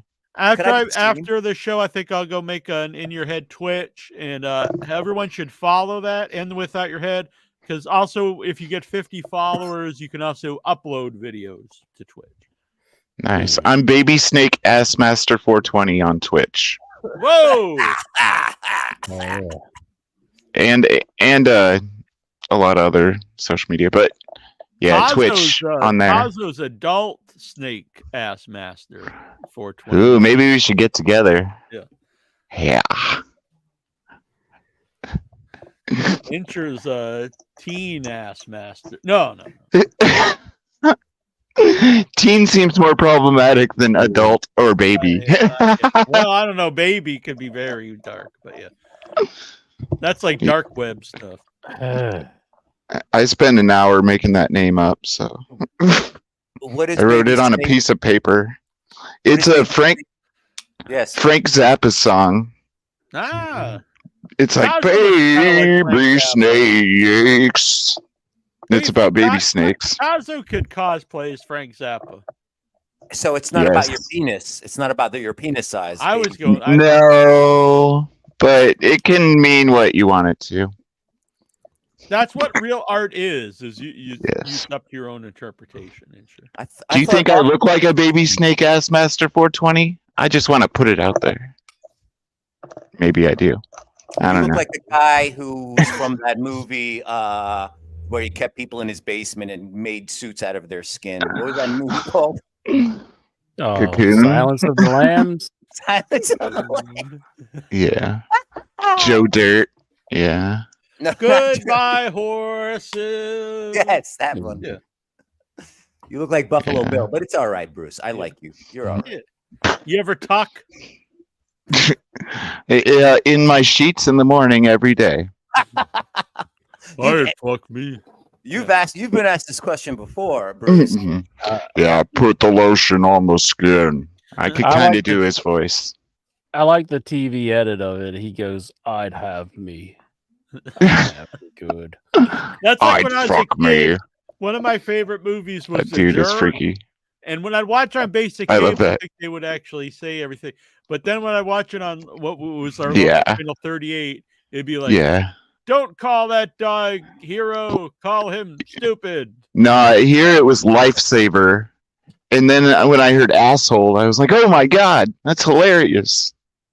And then No. it was also when he was like talking about like, oh, I'm gonna have money next week because my girlfriend promised me a blowjob. But and like Yeah. in the TV cut, it was like she promised me a job, and I was like, well, this isn't even a joke anymore. This is just like really No. cutting humor out of this movie. He's I looking for very a much job. noticed the TV edit versus, yeah. It's hilarious. You could probably get away with saying blowjob today, though. I bet that's not like too bad. I hear Die Hard 2 has a pretty notoriously bad, TV edit. This gives me a good idea. I would like to make a movie where it is the TV edit. So everything you do use these stupid terms. With the idea being it's the TV edit of a more like edgy movie, but that's the only version. Would you cut the actual guy's voice out and put in, like, I think you another? have to really do that to really sell it. And you shouldn't tell the actors. So they Well, would just like read it normal and the dubs would not like look fake. They'll know that that's how it's going to be edited, but they have to say it and then do the other stuff in ADR and put it in. True. I understand, but just to fuck with them, just so they just deliver it natural. I don't know. I like this idea. I'm probably not a feature because the features cost a lot of money, as I found out. But maybe a short film would work. Mm-hmm. But my feature should come out this year, and sure. Oh yeah, the Once and Future Smash End Zone 2. Oh, physical release. Can I just buy it and see it in the comfort of my own home? Yeah. It'll most likely be on online video on demand and hopefully a double Blu-ray release as well. Cool. And maybe a collector's VHS. Actually, so a lot of movies I'm in may be coming out this year. Psycho Ape 2, which I also produced and I'm in, and Pretty Little Nobodies, which I am in. If I get the collector's VHS and watch it on my VCR, are you going to explode? Hell yeah. I'll freaking Lexar my pants. Whoa. You're going to bust. Exactly. Pretty Little Nobodies, I play a very dark character, much different than anything else you've seen. But the one that's closest to home. I play a real life kidnapper and rapist. Mm-hmm. Which was a cinch for you, right? Exactly. Step one. Stevie, look at him looking so patiently. He is such a good man. Good man. I like that guy. No matter what interest says about you, Stevie, I think you're a good dude. You know he's got something on his mind about the world of professional wrestling. Hell, them elbows that Andrade leveled on Bryan Danielson looked brutal. I love this Probably match. were. This was good. This was a great match. really played into the real life injuries. Very physical. This was my kind of wrestling. I loved it. Told a story. The match itself told a story. Like I'll reiterate, I've heard people say that these matches have no storyline, but the matches themselves are the story, and that's what I like in my wrestling. Oh yeah, I'm actually enjoying it too. Like I think Eddie. I was expecting Eddie Kingston to get eliminated, and he beats that's Claudio. another one. They're really playing the underdog here. It's done well. Mm-hmm. Him and He's Claudio hanging have on a by a real thread. chemistry together in the ring. So I wonder who's next for Eddie Kingston. I might have to go look that up. Yeah, I can't remember, but I think he's got a couple more matches to go. He's got the other guys not won, so he'll be playing. See, now that one actually works with the guy that didn't win because he'll be playing spoiler, and Eddie will have to win to have a shot. So the other guy will be trying to beat Eddie simply to take Eddie out of it. If Eddie loses any past this point, isn't he just out? Well, that's what I'm saying. His match with Daniel Garcia actually will work because Daniel Garcia will be playing the spoiler where he's got no shot of winning, but if his motivation is just to take Eddie out of it. So that actually works in theory.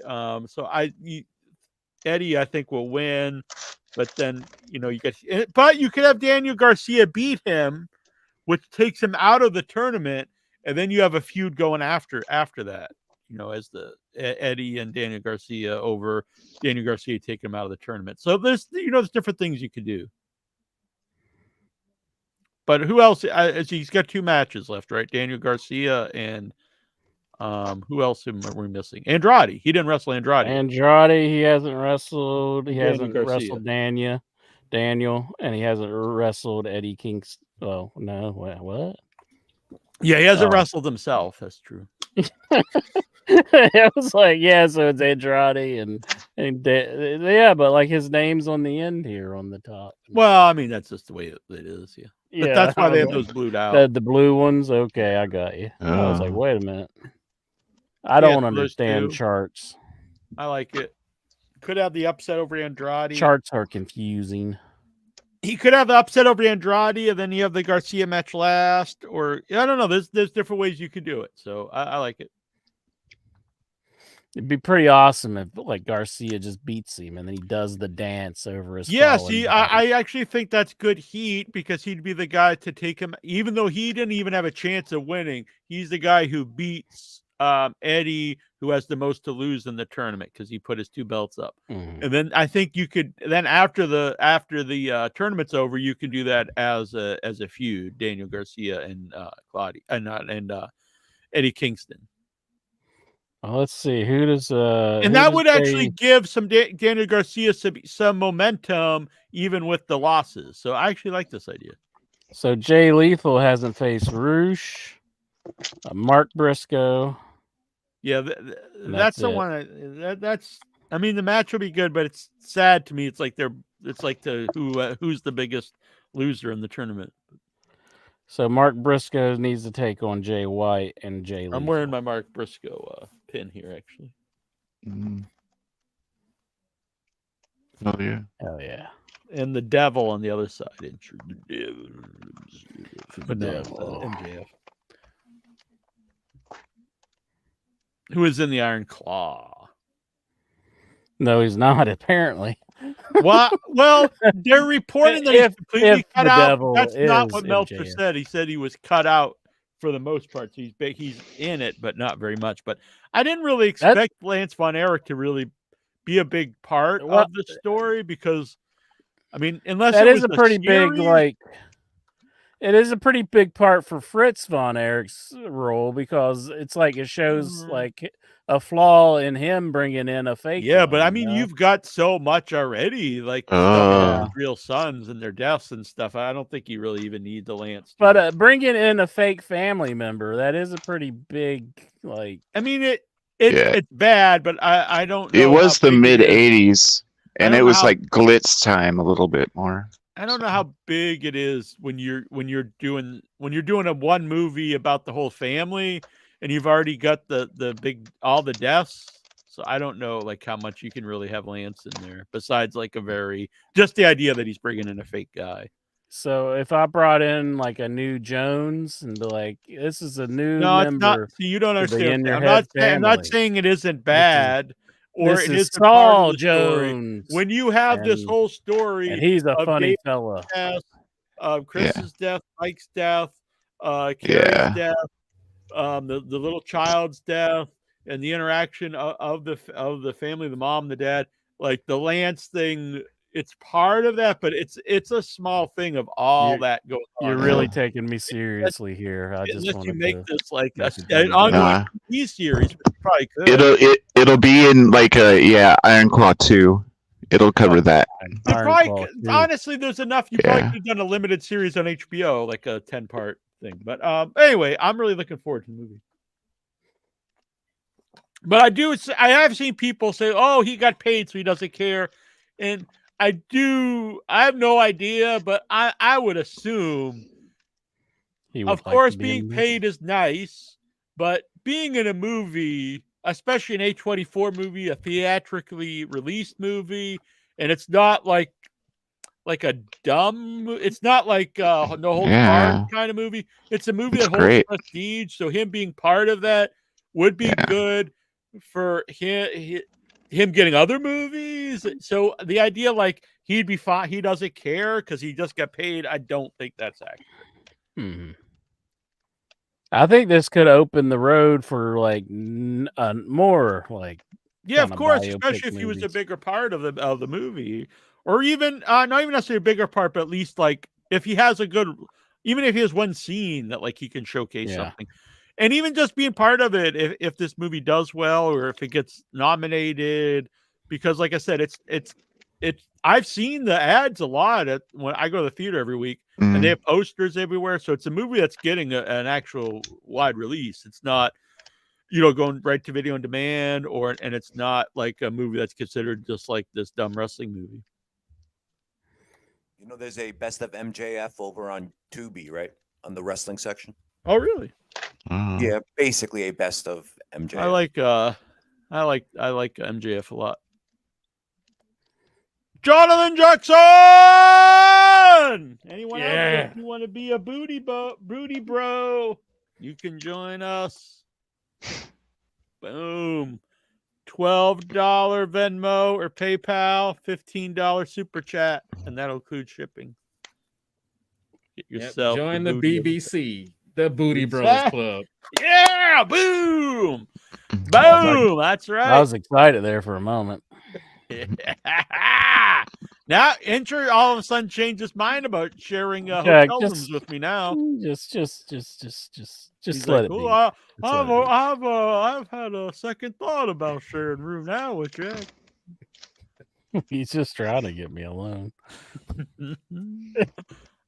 I don't know. We can have an audience. I'm fine with it. Hell yeah. Boom. All right. I'm just kidding. Intro. What's on the mind of Vic Schiavone? Oh, did we finish with Steve? We're going to get to our report, of course, but what else was on your mind? I'm sorry. Oh, no. Go ahead. You sure? Oh, yeah. All right. Vic Schiavone. Hey, it's a spicy meatball. Oh, you're muted, Vic. Oh, yeah. Vic's muted.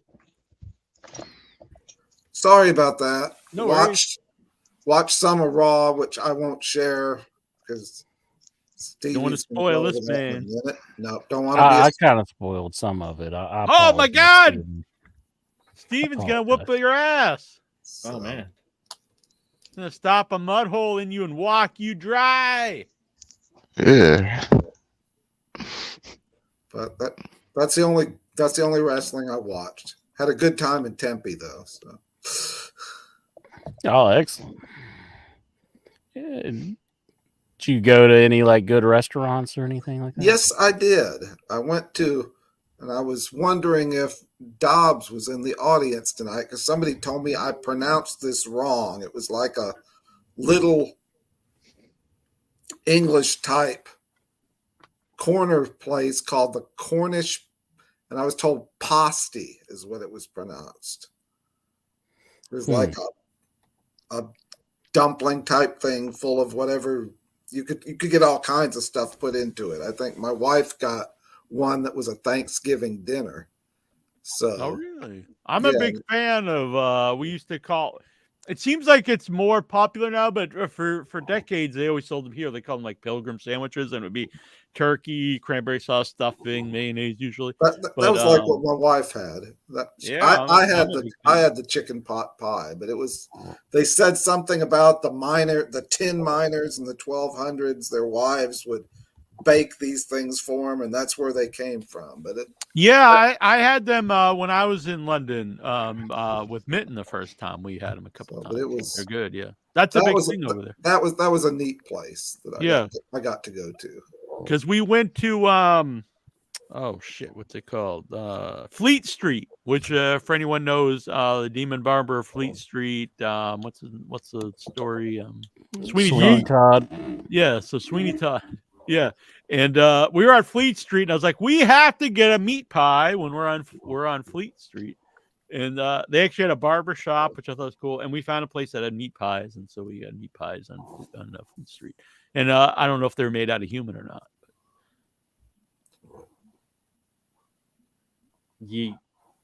Yeet. Jackson, are you yeeting? I'm yeeting on Fleet Street. Damn. Boom. Now, did you know all about yeet before the Usos, or did Uso bring the yeet into your vocabulary? Well, no, they didn't. Yeet's been actually around for about 5 years, but they just started making it on screen, I guess. You know, all the old folks know it now. Yeah. Me and Jackson, we know all the lingo. Yep. All the lingo and its yeety goodness. Mm-hmm. So what's on your mind? I know you've been watching all the wrestling. Hell yeah. You've been Jimmy jamming it up, as we say in the Hittyverse. Yep. I just can't wait for TNA to come back. What else? For Cody to finish the story, maybe. Yeah, all that shit that happens in the wrestling. What Hogan going for his world title against Sting? Wait, what's going on? I would like. We will be having Sting's last match soon. There you go. And Ric Flair just crying about it.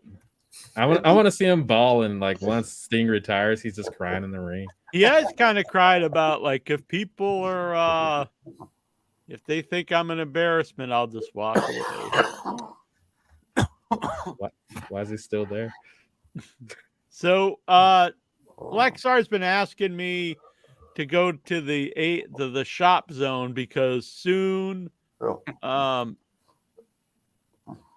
Impact will no longer be Impact. It's going back to TNA. So we're going to go one last time to the Impact shop zone while it's still the Impact shop zone. This is history in the making, huh? Or it is. Yeah. So they already are selling Total Nonstop Action t-shirts. So the internet is throwing babies in the air. You can get your TNA is hard to kill shirt. You can get the we're fucking back shirt. It should say TNA hard to kill first. That's we've tried. Yeah. Tried and had to go back to the original name. And then you can get, who is this guy? Front. I wish you can't make these bigger. He's already huge enough. Steve Macklin. Front toward enemy Macklin? I don't understand that shirt. Whoops. Damn. It was so good you went off. I know. Is this gonna oh, here I see. Yeah, we get that. They're not gonna show us bigger pictures, so it's hard to show. We get the Trinity Glow shirt. Come on, Jack. You're a boomer. Get your magnifier out. Can you get your magnifier out? Well, I know you're used to that to see your wee wee. Whoa. No, on your computer, you got the magnifier app. No, it doesn't work. Yours doesn't work? It's not working on this site. No. You got like an app on your computer. You type no, I in on don't the have it. search magnifier. I don't have that shit. Yes, We're you n- do. I'm not It's buying built in it. Windows. You have it. God damn it! He deleted it. Wait, what? That's $75? What, the magnifier? No, I know. Oh Santino- yeah, magnifier. Yeah, huh? holy I've shit. never used this. Santino Marella. Nothing happened though. It takes a second to load sometimes. It says You gotta pay 100. $75 for it. Jesus. Did that work? Yeah, No. probably not. But Can you see it bigger? No. Oh, well, see, that's not doing me good. But it did take up my whole screen. I can't say shit now. You got to hit the minus to make it back to 100%. There is no minus. You go down. Bring the cursor down until you see the magnifier app, and then you switch it back to minus. You hit the minus to bring it back to normal. Yeah, I think you just fucked my whole computer. Damn. He just installed the virus. I hacked you. God damn it. John of the hackers. Yeah, this is not happening. Oh, here we go. Go to the magnifier app. It's actually on the top, not on the bottom. Was the thing. Well, wherever it comes up different. It didn't. spots. It doesn't. It only helped me. It doesn't help this show. So, Well, yeah. You can see it at least and tell Oh, everybody. I what can it see is. it fine, but I didn't think it was big enough for you guys to see. Oh. Santino Marella DOA jersey. Yeah, $75. Damn. He's not even wearing it. I know. He's like, I'm wearing a white shirt. He's like, I can't afford to buy this. Here, this might work better. You know what? Fuck it. Who cares? You can go check out that shit if you want it. What the hell am I doing? What Lexar wants? Well, he's too much of a bitch to even call on the show. What's he got? Like a job interview True. next month? I mean, and we got to get what's on Luddite's mind and now Goosey. I take all right. He's throwing babies in the air now. All right, Lexar, I take back what I said. I'm glad I made your night, and I hope you feel better. There was someone on the bus he wants to run up against tomorrow. Gotta get up Exactly. early. We need a Lexar shirt. Oh. You know those pants that the girls wear? It says like juicy on the ass. We need one that just says Lexar on the ass. Or Lex offender. yeah. Lexar. We should have taken. That's a good one. But unfortunately, it's already been taken. We don't want to get yeeted here. It's what's his name? Brian Pillman Jr., who's now like, what's his name? Lex Steele Lex King or something.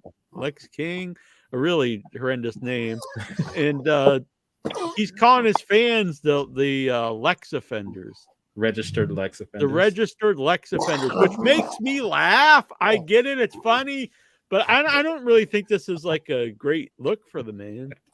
Yeah. It's not. Would you want your fans known as the? I mean, I would, but I don't know if the WWE company wants this out there. The Lex offender. I think the Inchinites are fine being known as the Inchinites. Yeah. The OI clan. No. I used to use the term heady youth a lot. Oh God!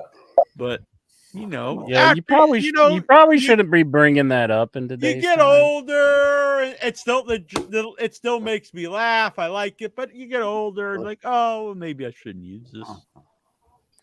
You know what I'm saying?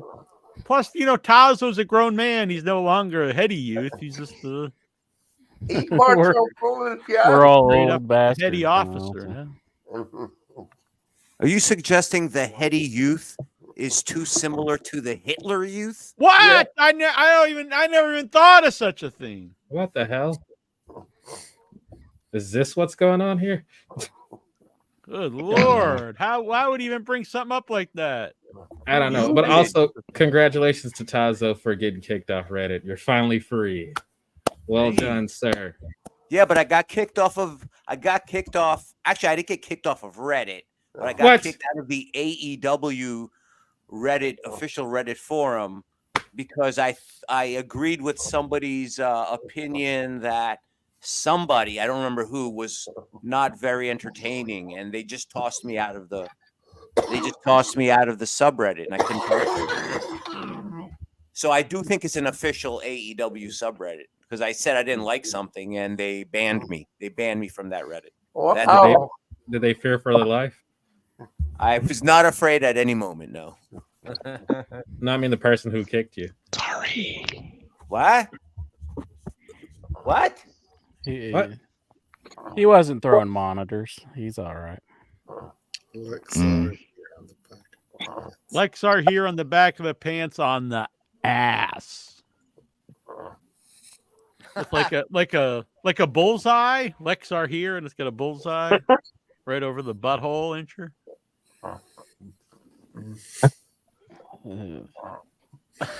Gonna sell like hotcakes. Has everyone ever bought a bunch of hotcakes? Like, yeah, that's a good question. Did people used to line up like, oh boy, they got the hotcakes today? Yeah. Start dancing. I mean, pancakes are pretty good though. They are good. I like some pancakes. Yeah, maybe back in the day when they were new, they probably did sell. But now we've been desensitized to the hotcake. Like, I gotta tell you, there's these flat things, oh boy. Yeah, they're flat, and you put stuff on them. They're kind of friend, but not. You gotta try them. Interesting. Maybe we need to bring it back. Like get a hot cake cart and go downtown and. How you'd bring it back? Interest? You ban hotcakes for 10 years. No one can eat pancakes for 10 years. Then you lift the ban. Everybody's like, hell yeah, I can eat pancakes. Yeah. Man, manipulation. That's pretty good. I like that. That's like Tazo was clean for a while. Then he got back on the crack, and he's like, God damn, crack never tasted so good.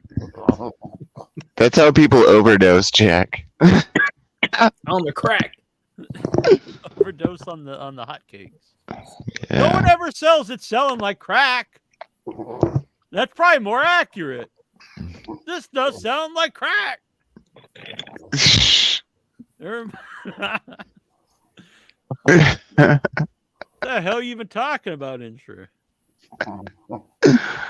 Man. What's on the mind of the goose?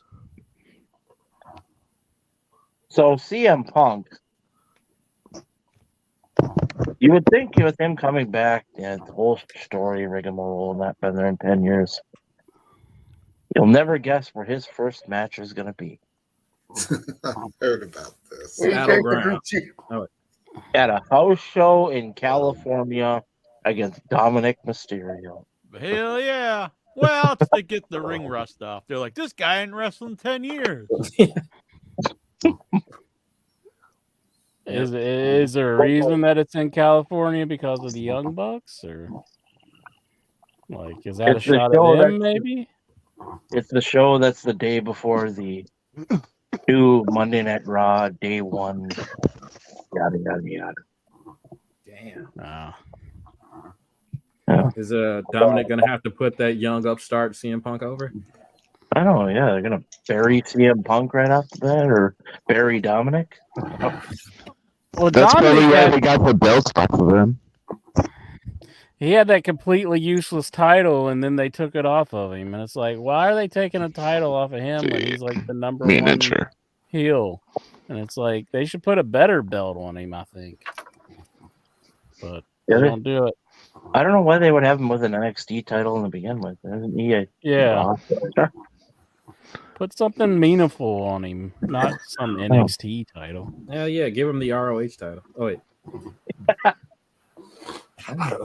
Now I read that Tony Khan's thinking about. Now, when you read this stuff, I'll say this: who knows what it means, because we probably should have always known this, but really this last year found out that these websites don't know jack shit. They just think stuff.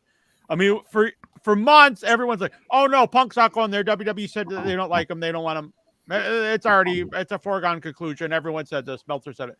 And then, boom, he pops up in the show. Oh, well, Meltzer said that it'll probably change and they'd want him back. Bullshit! I listened to Meltzer, and he said they said they had no interest, and everyone reported that as complete fact. And then they completely went against what they said. So fuck all these websites. They don't know shit. Bunch of So goddamn when liars. saying that, they're reporting now that Tony Khan is thinking about having MJF vacate the Ring of Honor titles. Now you can't just do that. That's a horrendous end to this storyline. I'm not saying keep the tag belts on them, but you can't just have them just give them up. Yeah. Have the devil beat him up and some dudes pin him for. He's not gonna look like a bum if he gets beat by two guys. Yeah. No, you know what he should do? He should put him up in the round robin tournament to determine the new ROH tag. And the workhorsemen win it. They should cut the belt into 6 pieces, and whoever could find all the pieces wins the belt. One belt to rule them all, and then they got to collect yeah. the belt and throw them into a volcano. Yeah, and you got to go on this 9-month-long journey. This 5-month-long round robin tournament. No, you and 8 other dudes of midget. Yeah, I do think they should do some sort of angle to get. The belt you can't. off You have of to. them. Yeah, I mean, not just vacate them. I mean, because it has been an ongoing story that I've liked. With him and Cole. So you can't just he just gives them up one day. But yeah. You know it's going to be a tournament. That company has tournament. It's something. I don't. I think because we haven't seen the TV belt do anything. I think they're starting to realize we can't have these ROH titles over the show. So I think I would just have them unify them with the AEW titles. Yeah. Who's got the AEW titles again? Who does have the AEW tag champions? No, they're the trios, aren't they? Yeah, the trio. Yeah, it's the Author of Pain guys, or what's their names? Author of Pain. What's their names? It's like Destruction of AEW tag champs aren't the Authors of Pain. Who are yeah, they? I don't. Oh yeah, that's right. It's Big Bill and Ricky Starks. I actually really like that team. So that would help them. I think they're really good together. And since they're a newer team, if they became the first unified belts, undisputed tag champs, that's great. That's a good way to do it. You could also then build towards eventually either Big Bill or Starks probably, but either going for a world title match against MJF if they're the guys who beat MJF in the tag match. So there's a lot of stuff you could get out of there. It would help them as champs, and I also think it would be better for the show to have one champ. Here's what I'm going to suggest: actually have the tag belts on the Ring of Honor show for the people who are watching the Ring of Honor show. Yeah, but no one watches this shit. I'm watching it. They got a pay-per-view. Abandon Ring of Honor. I'm somebody. Why are you calling me nobody? I'll watch it. What's the matter with you, Jackie Jones? We had somebody. They mentioned earlier that they were watching it while they were. Either way, get it off the AEW TV. It does not help AEW. It doesn't help Ring of Honor. It takes away from AEW's titles. It makes it confusing when there's 85 champions. Get those fucking titles off the show. If you want to keep them on Ring of Honor, fine, but keep them off AEW. I don't think it would be a good look for Tony Khan if he did get rid of Ring of Honor. I mean that would people would shit on him for that. They'll shit on him no matter what. That's fine. But I think they would really shit on him if he got rid of it. It's a big dud. It's a bomb. Well, he kind of saved it though in a way because how he saved Ring of Honor because it would have been a dead company if he hadn't bought it. It still is. Oh, no, it's alive in some form. It's on Might the. as well. It Honor would be better Club. off. This is like No, just put it out of its wouldn't just misery. be dead. It's on life Yes, it'd be support. better. Yes, I mean, life support. You would rather it just be gone than Yes. to exist at all. Yes.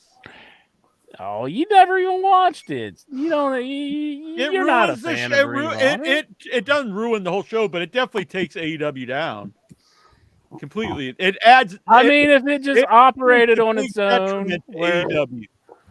if it just operated on its own and they had just another program, I mean, But they'd they're be not. fine But like it's that. already been. No one wants it. You're not And going it to get the doesn't help the pay-per-view? shows. You go to an AEW You like the show, pay-per-views? You go You've to the said AEW several show times and you get- like the yeah, but pay-per-views. There So is you a do huge, there's a consume it huge on some difference because the certain level. pay-per-views are their own show. The Ring of They Honor do show build now towards them is to just some taped degree. They've been before, doing or their no, it's not the storylines. same because the AEW shows now is taped before or after Ring of Honor. The Ring of Honor shows are taped before or after AEW shows. People pay to go to see AEW, and then they got to sit through a Ring of Honor show that they don't care about because they don't watch, and it kills. Either if it's after, they all leave, and then you've got a very small crowd, or they sit there dead, and so it's not good. Now, if it was similar I think to ECW, I way, think people now, are if they familiar with did the it at talent their that is own on Ring of Honor, and they tapings, stay it would and be watch different. I've been to the shows where they tape when they used to tape Dark and they tape Ring of Honor. People leave. Well, I mean, though some people do stay. I mean, they do run angles on the it looks show. terrible when 80% of the crowd leaves and you tape a show in front of a 20% audience. But they have angles, and they're building towards the pay-per-view. You enjoy the pay-per-views, so I don't As think I you can said, say the you pay-per-views totally are hate it. taped in front of an audience that are paying to see a Ring of Honor show, not paying to see an AEW show. And then the Ring of Honor They pay-per-view will have a happens paid after the AEW audience. show, and They then half will the audience is left. They will have a paid audience at Garland, Texas this Friday. I just said that, but the TV show sucks because people all leave and there's no crowd, and the crowd that's there does not give a shit. I think some people do care. So, and if Tony Khan would have just totally said, "Okay, I bought Ring of Honor, it's over with now," they would shit all over him. for that. Honestly, he shouldn't have bought. It was a huge, just a huge waste of money. He has all kinds of money. He can. Do Yeah, what but he everyone wants has to a limit. I mean, he hires all these people and everything else. It does. That Seems doesn't like mean it's not he running out should. yet. I don't think there's no reason to hire the Big Show and Mark Henry and Well, lots of they people. got a ton of Ring of Honor footage. I mean, that they can use To for do their what? vignettes. Where They is use it for their it? vignettes. What good is that? They've shown some of it. Where? They barely ever they had show a any video promo packages on AEW. They had a video package recently where they showed the past of Keith Lee and Shane Taylor. Oh wow, That's that's one really instance. great use because They've used it- everyone's they've dying used to it see in other Keith Lee things, and Shane too. Taylor. That's a They've real used it in other money-drawing things. feud. They've used it in other things. They have used it for CM Punk. They had clips of CM Punk from the past. Yeah, They've like used 8 it. seconds. Well, I mean, what do you want to do? Just make say you- here's if the you're show, gonna and they use just it, put on their old Ring I of don't Honor know. show? What do you want? To just get rid of it. It's taken away from the show. Now, if you make your own show, whatever. And I'm okay, saying, but- fans would shit all over him if he just said, "Well, Ring of Honor's dead." Well, I got their fans footage." shit all over now. Well, what do you want from the guy? I mean, he's trying to do what he thinks right. It's not. You're going to Having get Ring a of show Honor on Friday that AEW you're is probably not going to good for enjoy. anybody. It's not good for the live Just crowd. quit It's not being good such for a the. It's not good curmudgeon for the and Ring of enjoy Honor, some of the guys. shows that you It's are not. getting. You think that's a good You're like, feeling? "Oh, for I an watch the AEW pay-per-views show? and I Your really show enjoy it. starts, Just kill the company." And then 80% of the crowd really leaves enjoy when you it. come out for a match. You Kill think that's Ring of good? Honor. You're like, oh wow, this is a You're really looking good forward feeling. to the Everyone final left. battle. Wow, Like you yeah, want it to now be you go out dead. here and try to come on, 10 guys, get behind me. It's not a good. It's not. That's not good for anyone involved. Hey guys, we all just got to remember. I just said the pay-per-view is different because it's an actual crowd. Pay-per-view if you ain't got a show to lead to it. The Ring of Honor TV. You want them just to have pay-per-view? It's spontaneous pay-per-view? AEW. Who leads? We decided to have a pay-per-view. Pay to go see the pay-per-view, then walk out of the it. pay-per-view. You got to have a show to lead to a pay-per-view. That's I all. like the Take it four on little its own, stuff. not after AEW. It sucks. Just quit. And then you've got the Ring of Honor guys as jobbers on Collision. So even if you did, that really entices me to go watch Ring of Honor. I can go see these job guys. Wow, that's really awesome. I can go see the workhorse. You don't even watch the show. They've never won one single match on you AEW. Don't even watch the show. They you don't see the build-up and progression on Ring of Honor. Oh, boy. You don't see the progression of their characters because you don't even watch the show. Because the progression I see is they're jobbers on the AEW how you show. See any progression when you're not watching the show? People who watch your free show to also know everything that's happened in every other promotion in the world. You're going to watch the pay-per-view and you're going to be like, I don't know who the hell this guy is, but I really like this match. You're going to be saying that. That's not my fault. That's their fault. Yes, it is your fault because you don't watch the show. Well, I probably won't even watch your pay-per-view and you just sit there and say, get rid of Ring of Honor. They should. The Ring of Honor they have now, it serves no purpose. But you're going to watch the pay-per-view. You're going to. How can you say it serves no purpose when you're looking forward to the pay-per-view? When have I even said I was looking forward to the pay-per-view? You said you're going to watch it. You said you're going to get the I haven't yet, so you so can watch I the won't show. even get it, to be honest. See, because now you're just being set in your ways. You're like, I'm not going to watch it. I'm just going to keep saying the same thing over and over and over and over. But the Ring of Honor pay-per-views are not taped. They're live in front of an audience paying to see it, so the crowd's into it. The Ring of Honor TV is taped after a paying crowd that goes to see AEW. It's like the when WWE used to do the 220 live. Everyone left or cared nothing about it because they were there to see WWE, and then they're watching the show that they could not care less about, taped after the actual show they paid to see. So not only did people leave, it also had an audience that didn't give a shit about it. And that's the same way taping Ring of Honor after AEW. Well, I, for one, don't mind it. I like watching the shows. I'm going to watch the pay-per-view, and I'll enjoy it. Unlike Jack, wants to be set in his ways and just... No, I want shows to be good, and that's not good. And it's not good for the AEW TV to have multiple trios titles, to have multiple tag champions, to destroy everything. To have multiple TV just piss on the lineage to have of guys the Ring of who have Honor multiple belt. titles. You have Let's guys get rid come of out, them. I've got the New Japan Strong title. What the fuck's that? Oh, I don't know. We just expect everyone to know what that means. Oh, okay, cool.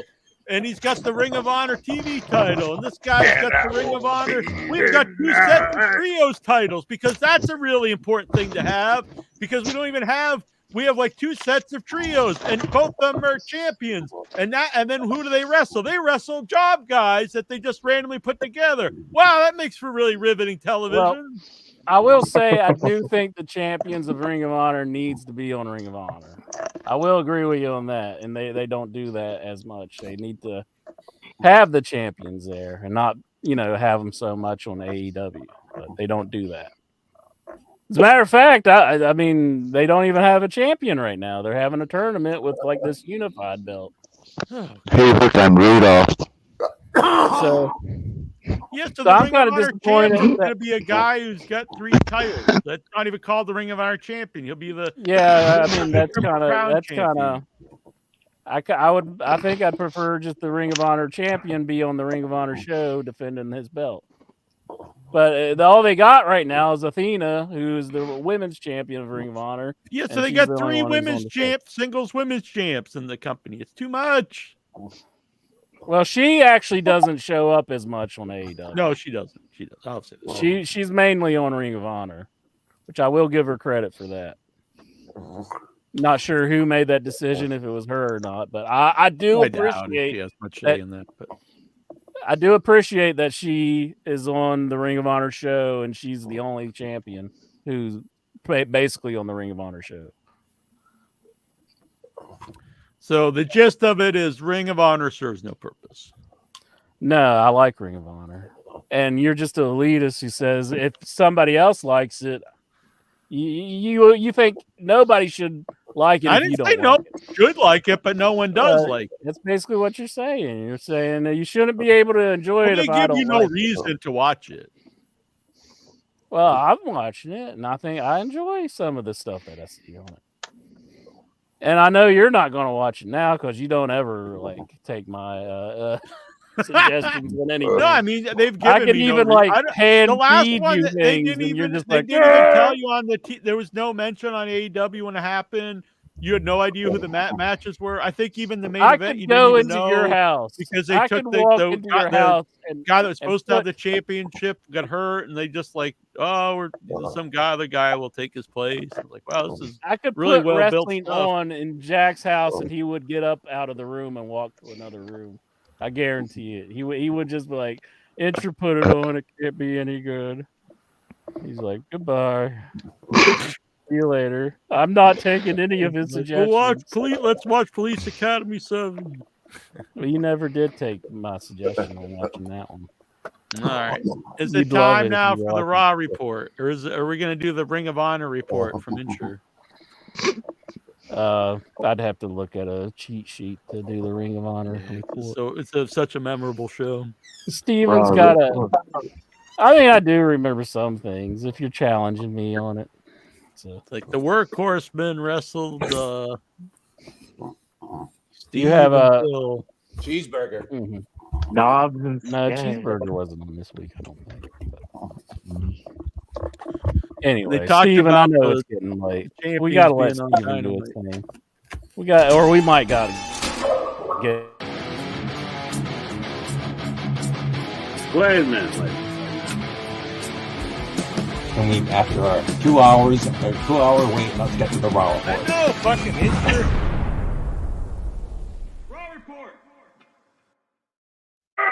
Fucking Insure. That's like That's a a good Freudian drop. slip, isn't it? I should just keep that and play it all the time. That's what you go to sleep to. Is like you say, "Fucking Insure, fucking Insure." I go to sleep too, fucking Insure. Boom. Ooh. Raw report. Well, ladies and gentlemen, hopefully my wife won't interrupt the Raw report. She's sleeping comfortably now, and I won't wake her up. So don't Yeah, be she too probably loud. heard Insure screaming over here about Ring of Honor. Yeah, I had to defend my lady of Ring of Honor. I'm tired of hearing Jack's stuff. I'm sorry. Go ahead, Steve. So Raw comes to you this week from Cleveland, Ohio.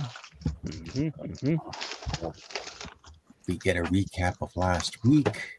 And by the way, I did do a Raw report last week and put it up there. If you want to check it out, last week's show. But this week, Jey Uso comes out. He's got his yeet back. So I guess they're selling that shirt again. Welcomes everyone to Monday Night Raw.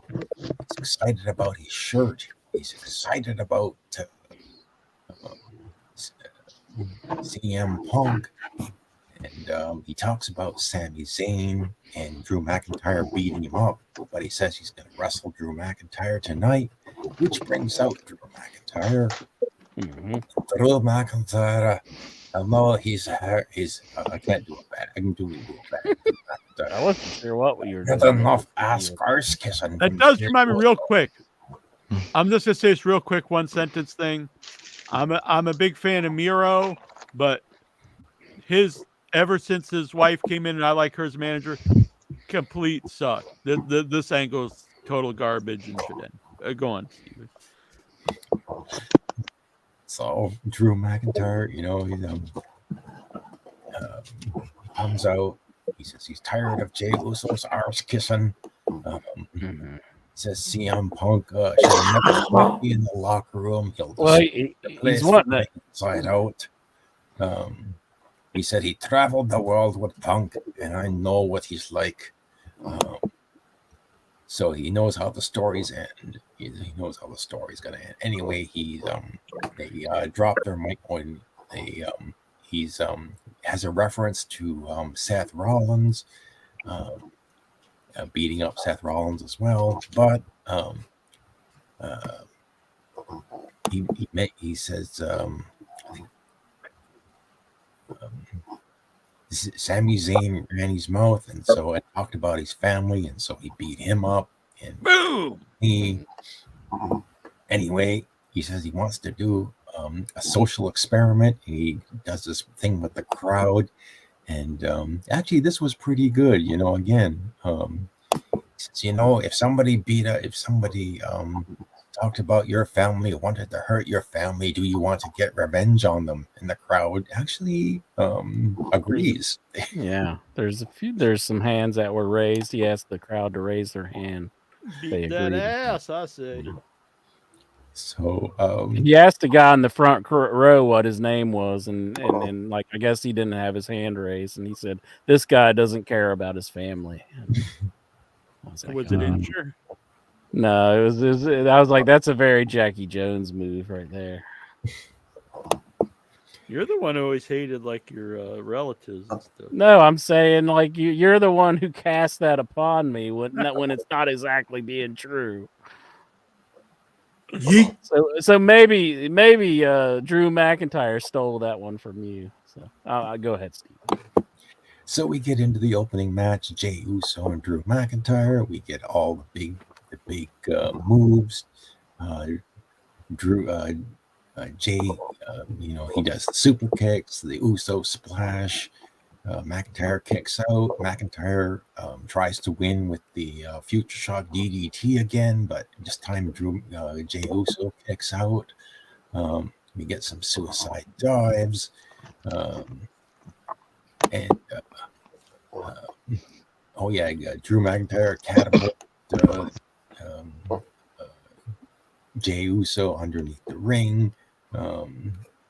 Good back and forth. And so Drew tries to go for the Claymore kick. He counters it with a super kick. A lot of super kicks here. So Drew did some good old fashioned cheating. He removed the top turnbuckle. Removed the top turnbuckle, and the referee saw it and tried to put it back on. And while his back was turned, Drew, and I think this would have made Roddy Piper proud. He just blinded Jey Uso, scratched his eyes. Hell yeah! Fight Jey Uso is stumbling and bumbling around, blinded. He hits the Claymore kick and pins Jey Uso. Winner of the he never match. did get his apology that he was looking for either from Jey Uso. Apologize. Man, he was too busy being blind.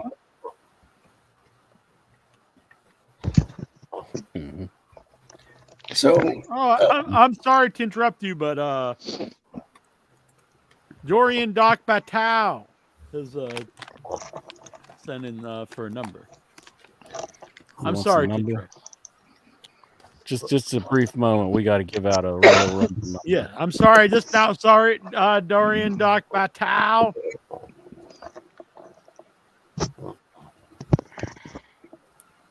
Could this be the one? 21. 21. I think that's a Blackjack. Yeah. Blackjack, baby. There you go. 21. All right, go on. I'm sorry. So there's a video package of CM Punk's appearance on SmackDown with that minus Ring of Honor footage because Tony Khan owns it. Damn. Basically that was Punk. We made that reference to Kevin Owens. I'm not comfortable with a guy who punches people backstage. It's 2023. We don't do that thing around. And good promo. Okay, so we get Shinsuke and Nakamura. Another video of Shinsuke talking in Japanese. I love reading subtitles. I've heard the man speak English. Why do we got to read subtitles now? I mean, he was speaking English pretty good. Now he's making us read subtitles. I've seen people.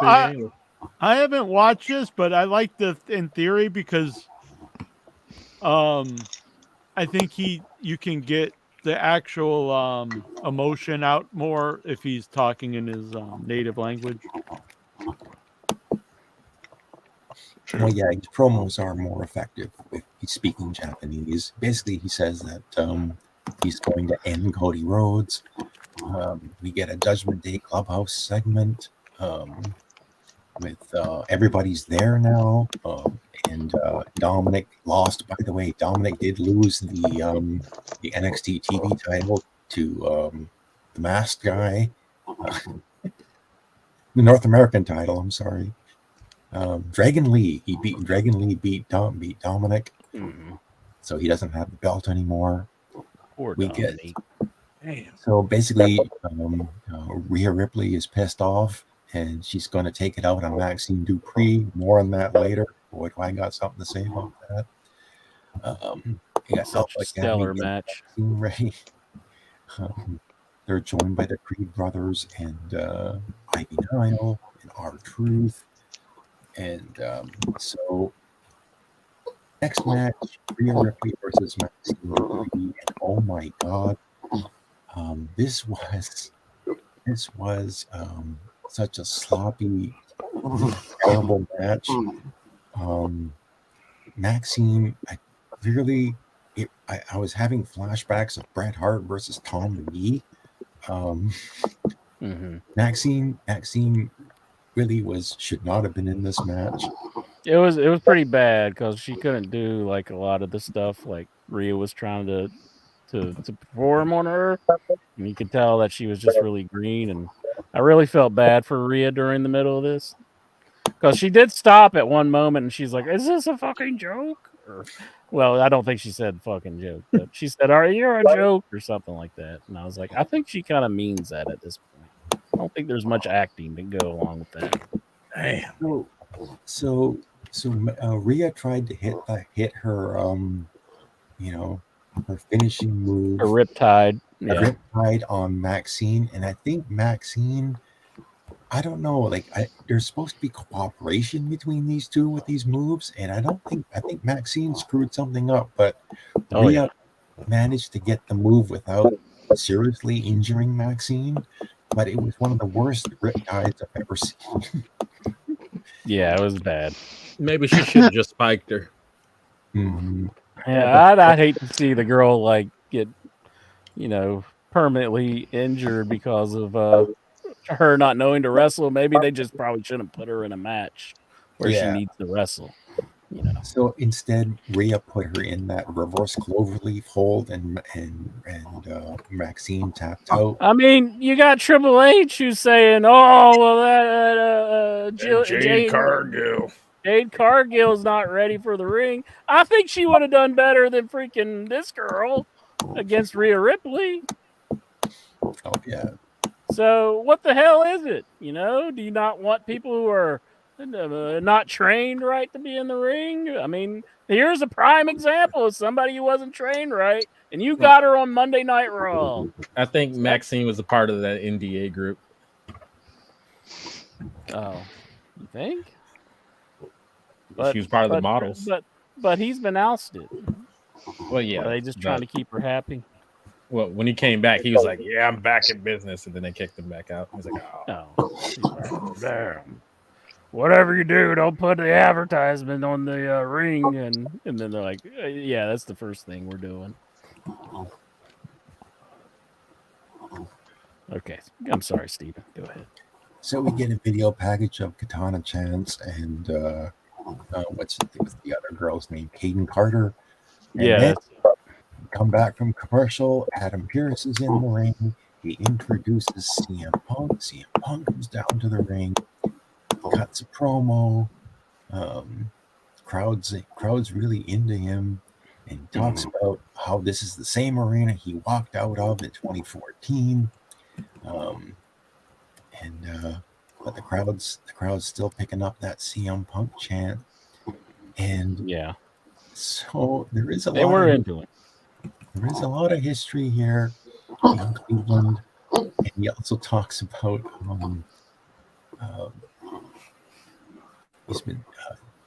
he's talking about the choice he had to make. He was on NXT, he was on SmackDown. He got offers from Nick Aldis. He had to talk to Shawn Michaels about working with all the new people. He talks about Cleveland, how this was when he debuted with Mickie James. So he's going over a little history. See, I think that probably led to his decision making as well. He didn't want to be working with Nick Aldis, who's now married to Mickie James. Man. So he talks about when he was world heavyweight champion and Randy Orton kicked him in the head backstage, and then he was no longer world champion. See, and Randy Orton's on SmackDown, so he wants to stay away from Randy Orton. They might have an altercation in the back. So he asked the crowd, were you here 10 years ago? Were you disappointed? And he says he talked to Ivy Nile, who told him she was disappointed. He says he was disappointed when Roddy Piper went to WCW. Who the hell is Ivy Nile? Ivy Nile. I think it was Indy Hartwell. I'm sorry. Yeah, it was Indy Hartwell that he was talking to. He said that she was disappointed that he wasn't on the show that night in Cleveland. So Ivy Nile, I don't know. Who is that? Is that the girl with the new guys? Creeds. The Creeds, yeah. So Punk basically makes his decision. He's going to sign with Raw. He signs the contract, but before he can celebrate, burn it down, here comes Seth Rollins. Serious Seth Rollins, by the way. I thought Seth delivered a really good promo here. I thought it was a pretty good back and forth between the two, and it's making me excited for this feud. So he says, he asks Punk for a little favor. He says, don't you dare call it your home. This is my home.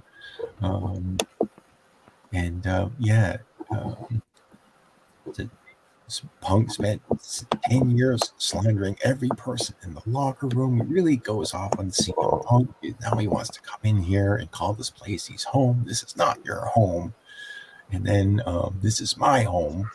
And this was a very serious promo from Rollins, which he should do more of instead of this goofy nonsense he was doing before. So he basically says, I want to make sure there's no confusion here. And he looks at Punk and he says, I hate you.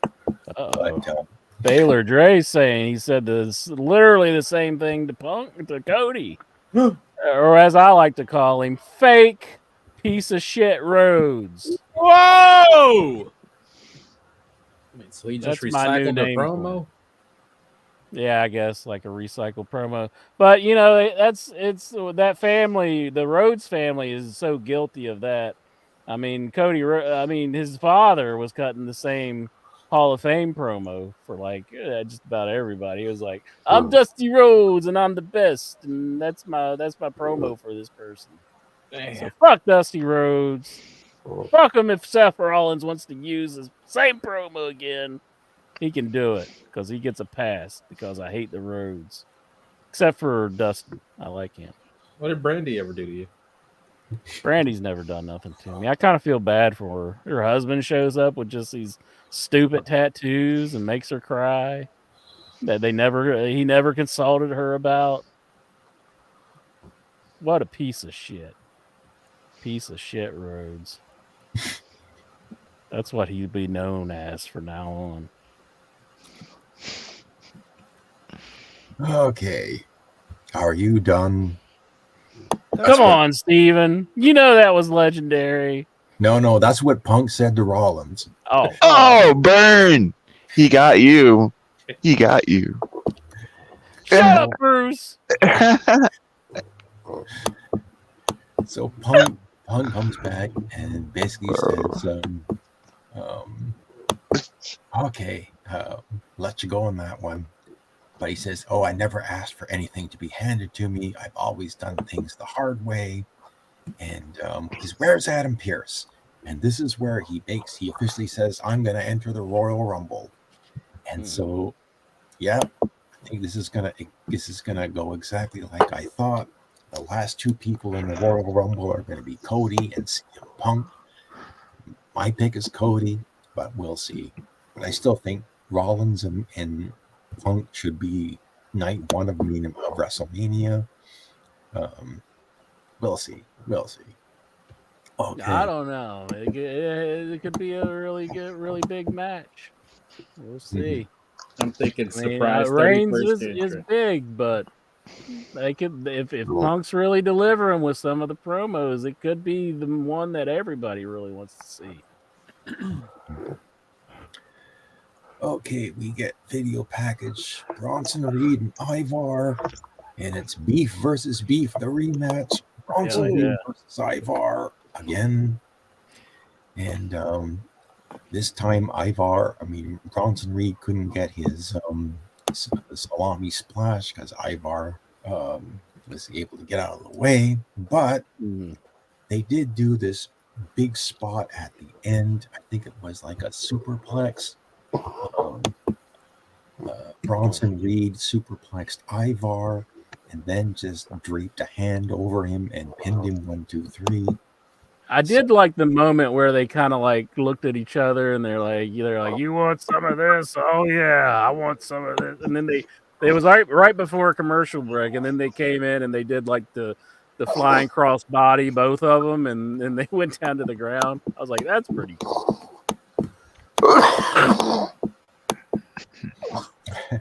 So we get a backstage segment with Punk and Judgment Day.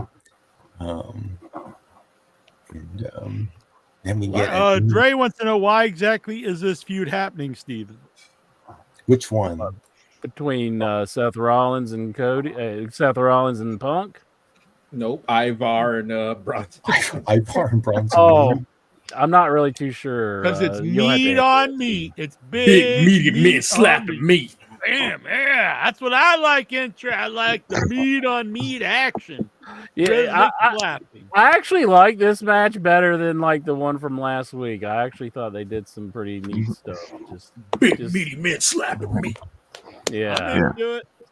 This is I've said this before in the show, but there was a time when it was all like the big guys, and I like big guys who can move around and do stuff. That's fun. Just big guys like honestly like a Mark Henry or the Warlord, Jim the Anvil Neidhart as a singles. That kind of wrestling is very boring to me. Just big guys like doing forearms, and I think there was a backlash against that. And then we had an abundance of like the guys who were into the Super Juniors, guys like Jericho and Dean Malenko and Eddie Guerrero, and then WWF, you had Shawn Michaels and stuff. And then we had a different style of wrestling for a long time where it was more athletic based. And now when we actually, the crowd sees just big dudes slapping each other, they're excited because they really haven't seen it for a long time. So I do actually think that's why these guys really get over today, because that was boring years ago, but we just haven't seen it for so long. It actually stands out. Yeah. Steven, do you know the origin story of Ivar versus Bronson Reed? Because I think I missed a few weeks, and it must have been in those few weeks. Yeah. Is it just basically because her husband, Roe, or what's his battle axe? He got hurt or something, and so they just need. How to do you do feuds with guys that are like Vikings from like 100 Well, years? like you gotta do like Bronson Reed says Thor sucks, or like Valhalla isn't real, and then he gets all mad and he's like, fuck you. Your village, and it's like, whoa. Yes. I still think an angle to do time machine. So you have a scientist who has a time machine. He's got Ivar. He's got the Celtic warrior. He's got a caveman. He's got a collection of great warriors from different generations, from different areas, and he brings them to modern day to see who can beat the modern day guys. Got a Mongol. Like Bill and Ted's Excellent Adventure, kind of. Yeah, but he's just got a collection of great warriors from the past. Yeah. Well, he's getting his Can stable. Keanu Reeves be in it? You get the Celtic warrior. You got a Viking, a caveman. You get that caveman from AEW. Now he's got a gimmick that fits him. What were you saying, Inchman? No. A ninja, samurai. Would Bronson Reed be the scientist? Like, who's the Abraham scientist? Lincoln. Who's a good scientist? No, who's a good manager? Who would He's be a good wrestler. manager? I'll have to think about a good scientist. A good scientist. Yeah. Or the big samurai guy, just bring back Tensai. Yeah, Tensai. You got a gimmick for him. You'd have to have Oppenheimer because he's famous now. Yeah, I mean, He's like like- not a dead dude. I mean, like someone from. Well, Time Machine. I mean. Well, you got a time machine, so you bring him to the modern day. I mean, Have the Funkasaurus in one corner. You know? Yeah, you could have like a guy that's like a prehistoric. He is a dinosaur man or something. I guess you could bring in Lucha. That's if they hire Luchasaurus, you got a gimmick for him though. so could the time machine guy make a pit stop to visit Lexar for me? No. So you want a scientist to waste his time instead of putting together the greatest collection of warriors from the past to stop and stop a guy from jacking off on the internet. Well, the thing is, I'm busy. I'm bringing Ivar into 2024 to win the Royal Rumble, an ancient Viking, and you want me to stop this guy from jerking off? Well, man, the funny thing is, like, he already did it, and it didn't work because Lexar forgot. So it already happened, but it didn't work. So There we go. So like how Serpentor was created by Dr. Mindbender. Well, Dr. Mindbender took all these DNA from all those people. I'm not saying they take DNA from all these people and create a clone. I'm saying that he actually is bringing back actual warriors from the past to the present, because WWE loves having all these guys with these ancient gimmicks. We've got the Celtic warrior. We've got who's the guy with the mohawk? He was like I mean, that's why that's why I named myself the Pride of the Pilgrims. Sheamus. Yeah, Sheamus. Is he the Celtic warrior? And then you got the guy with the broadsword, and he's like some kind of ancient. Everyone's these ancient warriors. But it makes no sense because we're modern day. It would make sense if they were all brought here in a time machine. Yeah. So in answer to Baylor Dre's question, you have stumped us. We don't know. The answer is know. time machine. And big meaty men slapping meat. Right. And the scientist was he was like, how would a Viking battle this big fat dude of the modern era? Only one way to find out: time machine. Okay. Steven ain't got all night. Okay, so we had the Judgment Day segment in the ring. We had Angry Drew McIntyre basically saying he was putting everybody in the tag team division on notice. We finally had R-Truth come down to the ring, and thank God Almighty, they finally beat the crap out of this guy. Poor R-Truth. The Creeds made the save. Okay. I guess R-Truth's going to be joining them now or something. He's got to have a new stable to join. You can bring in an android from the future. It doesn't have to be all from the past. You're still on that. It's time travel. That's sweet. Yeah. Even just go. They're not going to stop. Just.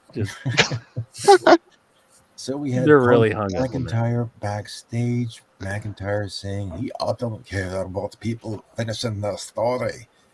So it looks like that McIntyre wants a title match, and Pierce basically makes it official for day one. Seth Rollins versus Drew McIntyre for the world title at day one. We get Day one. Punk is joined by Kofi Kingston. Chad WWE Gable, really loves that day one word, don't they? Mm-hmm. Except, like, they're probably mad that Godzilla is all about the -1. It's true. Maybe they one-upped them. Yeet. And if you had a time machine, why would you want to fool with modern day wrestling? You could just go back and fool with, like, the good wrestling. I like wrestling today. I like it better than I have in the last 20 years. You're the one, you asked that, and you're worried about going back and stopping a guy from jacking off. Don't start with that again. It was just a joke. Wait, what if they could go in the future and get people who aren't there yet? Like, what if Kenny Omega eventually joins WWE? Okay, we need a new introduction to the Raw report, and all of these interruptions with the time machine. Oh, not effing incher. This, look at this. This is a bigger perpetrator. This is a bigger perpetrator. Time machine. The Raw report. Machine. So don't get me fucking time machine. Time machine. Time machine. They totally derailed it here, Steven. I apologize. I'm sorry, Steven, but I think it's a very important gimmick. It would people talk about game changers, revolutionizing wrestling. It's we're the all these different attitude era, the ruthless aggression era. What about the time machine era? Yeah. Boom. All right, Steven. Okay, going back to Raw. Where am I? Okay, we had a tag team match. Katana and Hayden Carter beat Indy Hartwell and Candice LeRae. You get Candice's husband, Johnny Gargano, and Tommaso Ciampa. They have a 6-man tag team match against Imperium and need a partner. A mystery. We get Becky Lynch and Nia Jax. The Miz was the mystery man. See, you've made him go fast now. He's trying to finish it. Okay, go ahead. He needs a time machine to catch up. I know. So Becky,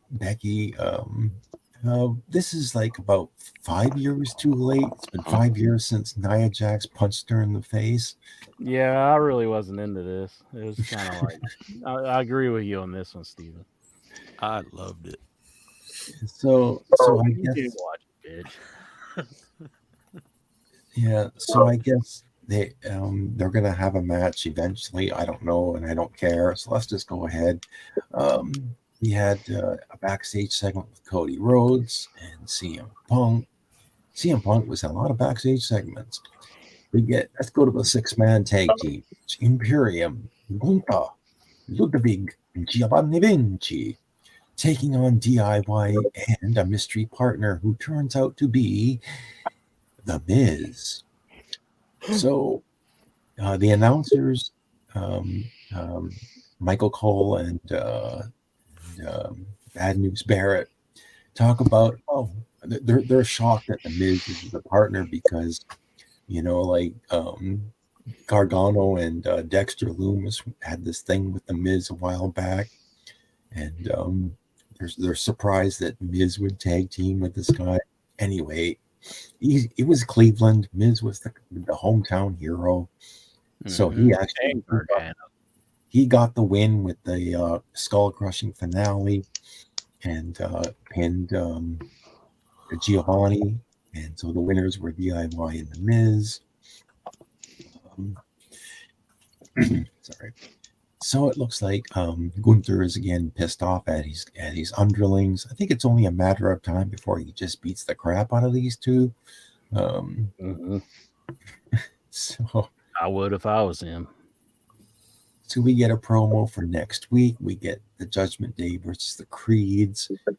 We get the tag champions will take on Caden Carter and Katana Chance. 2 title matches next week. Shinsuke Nakamura. So now we're all the way to the main event of the evening. Oh, Miz, he got Gunther to agree to give him an IC title. Another shot. backstage segment. Yeah. Okay, then we get the world. So basically, we get Cody and Shinsuke, and so a good match. These two were pretty good. Shinsuke made like the Great Muta and misted Cody right in front of the that was a good miss. Yep, a lot of mist, red mist, Mm-hmm. and Cody looked like it looked like blood actually, but it was mist. Yeah. Cody goes down, and the referee calls for the disqualification. So I guess this feud's going to continue, but it's rarely that you get a disqualification in the main event. Usually, I'm surprised at this, but I guess, like I said, this feud's going to continue. So I loved it. I love that piece of shit Rhodes. He got misted in the face, and then that dumb piece of shit. He didn't even know how to sell the mist. He was like reaching for the water bottle. When how are you going to see that the man even has a water bottle? Because you're blind from the mist. You dumb piece of shit. He's awful. Screw Cody Rhodes. Fake piece of shit Rhodes. I hate him. He I probably hope had a time Shinsuke machine. beats him. Whoa. Huh? Time machine? What about anyway, I will give this show a I'd give it a thumbs up. Thumbs up. I yeah. liked it. I liked it.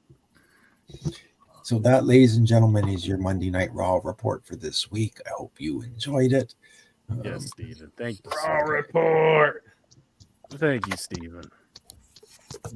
You're a good man. A plus. A plus. Thank you. Big meaty man. I apologize. I apologize for all of the interruptions about its freaking time machine. I was trying to move them along, but they wouldn't listen to me. They just kept going on and on and on about a time machine.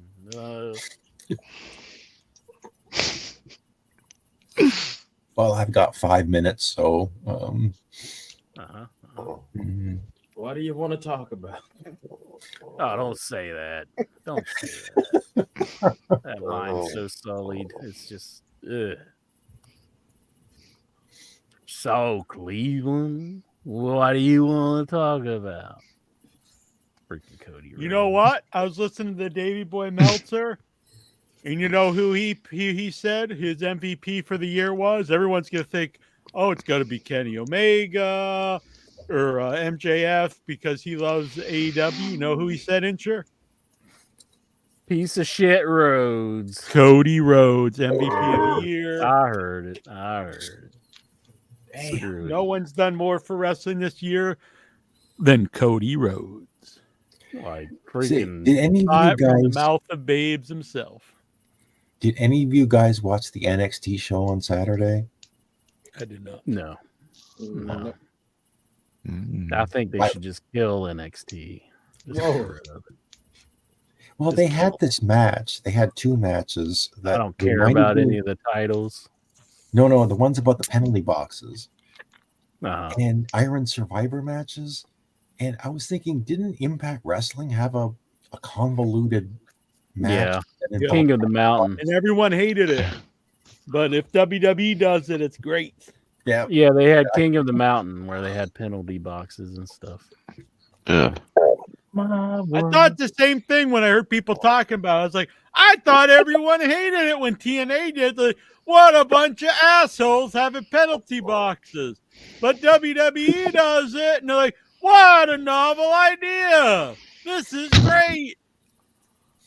In my head, I'm like, it's for the Canadian fans. And then I'm, oh, Steven's Canadian. Canadians love penalty boxes.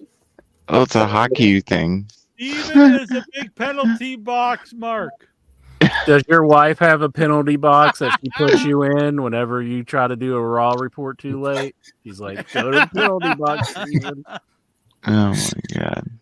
Let's go spend 90 seconds in the Michael coal mine. Mm-hmm. I'm glad actually Dave Deadman brings this up. Cody sucks eggs. Well, Incher. Someone actually sells this in the group. What? Someone is me. I made it.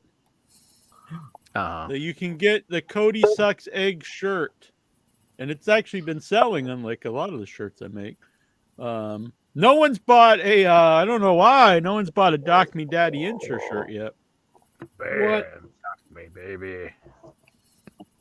I'm a big fan, but this one has been Nobody selling. wants to dock me. I'll dock you, Incher. No, come on, get this stupid shit. When I get a new job, I'll get that shirt. Look, Thank you. Cody Sucks Eggs. Bam. $16. It's on sale. Yeah, it's on sale right now for the next 3 hours. So go look up IYH Wrestling on TeePublic for only the next 3 hours and 2 minutes. Can you get it for only $16? After that, it'll be back up to $22. Cody Sucks Eggs. Could have a shirt for like Lexar. Get one right now and send me an email, and you'll get a Royal Rumble number if you don't have one. Boom. So We should have a shirt for Lexar that just reads like "I'm a Lexual Predator" or something. Yeah, I would definitely need. We need a Lexar shirt. Uh-huh. We had the Job shirt actually sold some too. I shouldn't say actually, like it shouldn't be a shock that someone bought a shirt. I guess, but, You should have like the a President heat Clinton release one. sale, Oh, sorry. like that you iron on a shirt. No, like where the clothes disappear. Have like Lexar where his Whoa. clothes disappear off of him, or something. Oh, here. That would be embarrassing for Lexar. That's all I'm saying. I see. Dorian Doc Patel was actually in the group. I know we sold more, but he had posted a picture of his in the group. I was going to give whoever it was a number, but he's already got a number. So you're a good man, Dorian Doc Patel. Mhm. Look, Incher came out really nice. Look at that. Oh, wow. Heck yeah. Cody. Now, I actually designed this years ago, and I never mentioned this on the show, but I was tagged on the X because apparently someone with or maybe Conrad himself made one, and somebody tagged him like, "This guy already made it." Yeah, I made it years ago, asshole. Stealing my ideas. Mm-hmm. Mm-hmm. That's not the only one he stole. And he said nothing. No reply at all. Not, hey, cool. Not sorry. Not, hey, I'll send you $10. And nothing. Man. I didn't get the yeet deal. Yeet? I got yeeted. Man. Look at the mantle on that guy's fireplace, and you can tell he's loaded. It's just like in the background, it's all just like huge. Okay, gents, it's midnight, so I'm saying goodnight. Good night, Steven. Good God night. bless you, sir. See you later. Godspeed. Thanks for the raw report. Godspeed. I got to be up in 4 hours, so Vic, good night. No. 99. Thank you for showing up. You're a good man. Thanks for the yeet report. Yeet. All righty. Yeah, give me some ideas. I don't know about a kidney stone shirt, but anybody out there, you get some ideas for a Lexar shirt or any Headyverse member shirt or just a Headyverse shirt, send them my way. I'll create You should dress him up like a pimp with like a couple of ladies, like dirty ladies around him. Whoa. I could design it.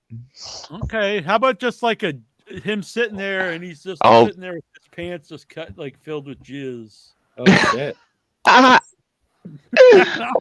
Okay, I'll find the picture of that first, and then just put his head over that person's drawing- face. You're all Just dropping the lead here. It's 2 words. Time machine. Time machine. That's what I got to work on. Time machine wrestling shirts. Wow. Boom. I could do 8 bits. Bringing in all the time machine. The Time Lexar machine shirt. wrestling. The This could be a Lexar whole shirt. line of shirts. Time machine wrestling. That The could be Lexar- my video game. Time machine wrestling. Hell yeah. Ed Don't forget Farmer about the wrestling a Bill cage. and Ted phone booth thing. Yeah. Fuck Bill and Ted. This is all my creation. Okay. Time machine wrestling. Okay. Yeah, they stole the idea from him. Exactly. They fucking used the time machine to travel to the future to steal my idea. You know, I'd believe that actually because that movie's pretty stupid. But, Exactly. yeah. My idea is genius. How about I get really wired late in the show because I don't drink as much caffeine as I used to, but I get a tea and a coffee and I drink them throughout the beginning of the show. Then I'm all like amped up about 12 in the time when Steven's wife's like, "Get to bed, you stupid ass." I'm all wired and ready to go. How about like please save Lexar time machine? Fuck that. No. With just like him sitting there like in mid jerk and it's got like a red circle with like the line through it. Yeah. Don't do No. it, Lexar. He's just about ready to. He just unzipping the pants. Yeah. What you do is grab Lexar at that moment, throw him in the time machine, like crank the knob, break the knob, and then just have him trapped in time. Oh, you meant the knob. I thought you meant his knob. Well, you could do both. That would suck. Yeah. You know, I don't think earlier we got Ludite's thoughts on the world of professional wrestling. I thought you were gonna say time machines. No. I haven't watched wrestling in years, dude. Oh, he doesn't Oh, even yeah. watch wrestling. But he loves kidney stones. Whoa. Well, he did. So late night deal interest. Last time I show any 2 of these $20. Bad News Barrett, Santa, Bootios. This is the only one that's been worn. All the rest of these are brand new, but it looks brand new, honestly. Yes, Daniel Bryan. And then we got stockings, the Those are Bella awesome. Twins, and Kevin Owens. So I really any like 2 the of Kevin these- Owens booty. That's really funny. Pretty sweet. Any 2 of these, $20 till we end the show. And I'll send them out tomorrow. That's as You can low get as 'em they're by going to go. Christmas. Exactly. We'll get them before Christmas. I will admit I have a couple Kevin Owens socks. I've got 2 Bad News Barrett and a few of the Daniel Bryans, but that's the only booty, the last Bootios, and the only Bella Twins sock. If you get those, they're gone. You're gonna pee on the Bella Twins socks. That's it. You can get both socks and wear them around. You could have a Bella Twins Yeah. one foot and a Kevin Owens on the other foot. Fight Owens, fight. That's a good time for Christmas. Fight. Oh yeah. Are they Good up for still Duke using him, Fincher. Bob? What's that Because over there Christmas- over your head? all right, What is we're that fighting. flying over your head? See that? Boom! Oh! That's Time a cheap machine. move. That's a cheap move. Fucking time machine. Goosey, he's doing his WrestleMania pose. That's at WrestleMania during COVID when they just had the big fan up in the seat. Are That's they still Lexar's using favorite Kevin Owens? WrestleMania. Well, Did you see your boy Jungle Boy Incher? He got a copyright for Lucha Express and A Boy and His Dinosaur. And so what does this mean? Does this mean he's leaving AEW and he's gonna go on the road with a new dinosaur? Because why would he get the copyright himself unless he's gonna use it himself? Oh shit! I don't Is know. it- Maybe it's playing into some of the Young Bucks stuff where they're getting copyrights and stuff. Maybe they're trying to work the marks with all these copyrights. Maybe he's gonna team with the Funkasaurus and they're gonna invade NWA. Damn. Maybe he's trying to get into some Time Machine Wrestling. Maybe. Trying to steal my deal. Damn. All right, Incher. Anything else before we get to these questions? Is the time machine made out of real glass? Not if Punk has anything to say about it. Now I'm no more caffeine at the moment. This is a limited edition. I like limited edition food. I always wonder if people like buy them and keep them. Like, imagine if someone collects like limited edition like bottles of seltzer. Like, this is limited edition. I gotta buy it and keep it. I sell stuff like that on eBay, and I sold a Snoop Dogg cereal for like $30. See? So I do that. I gotta put this up on eBay. This is limited Hell edition yeah. winter frosted boysenberry polar seltzer. Damn. So that's gonna be worth a fortune in a couple of years. You just Does it taste like clearly Canadian? Kinda. That stuff ruled. I'm a big fan of seltzer. Unsweet. It's unsweetened. I don't know if clearly Canadian. I think clearly Canadian might be sweet. That was like really sweet, yeah. Yeah, no, this is unsweet. Mhm. All right, Intro. Let's get to these questions. You ready, boy? Yeah, let's do it. Doc me daddy Intro. Bow, bow, bow, bow. Doc and daddy Intro. All right. Nikhil Callahan. Bischoff talked about the NWO still being cooler than DX in 1998. Not even close. These guys were so far away from being as cool as the NWO. It's not even fucking funny. The only thing cool about them was X-Pac. Yeah, he was definitely the coolest member. Of the NWO? No, DX. DX. Oh, sorry, I missed that part.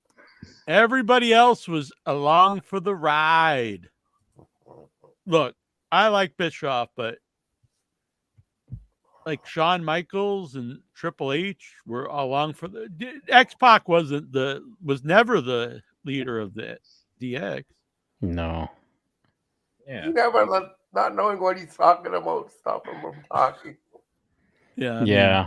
I mean, that sounds pretty dumb. I was a big NWO fan, but I have to admit, I mean, I preferred the NWO, I preferred WCW, but when DX started, it was definitely very quickly the cooler thing. Oh, who's cooler than Vincent? Because I love Hollywood Hogan, but no one watching thought he was cool. I thought he was old back then. It was entertaining. I loved it. But, Yeah. Hall and Nash were cool. Yeah. Hogan was not cool.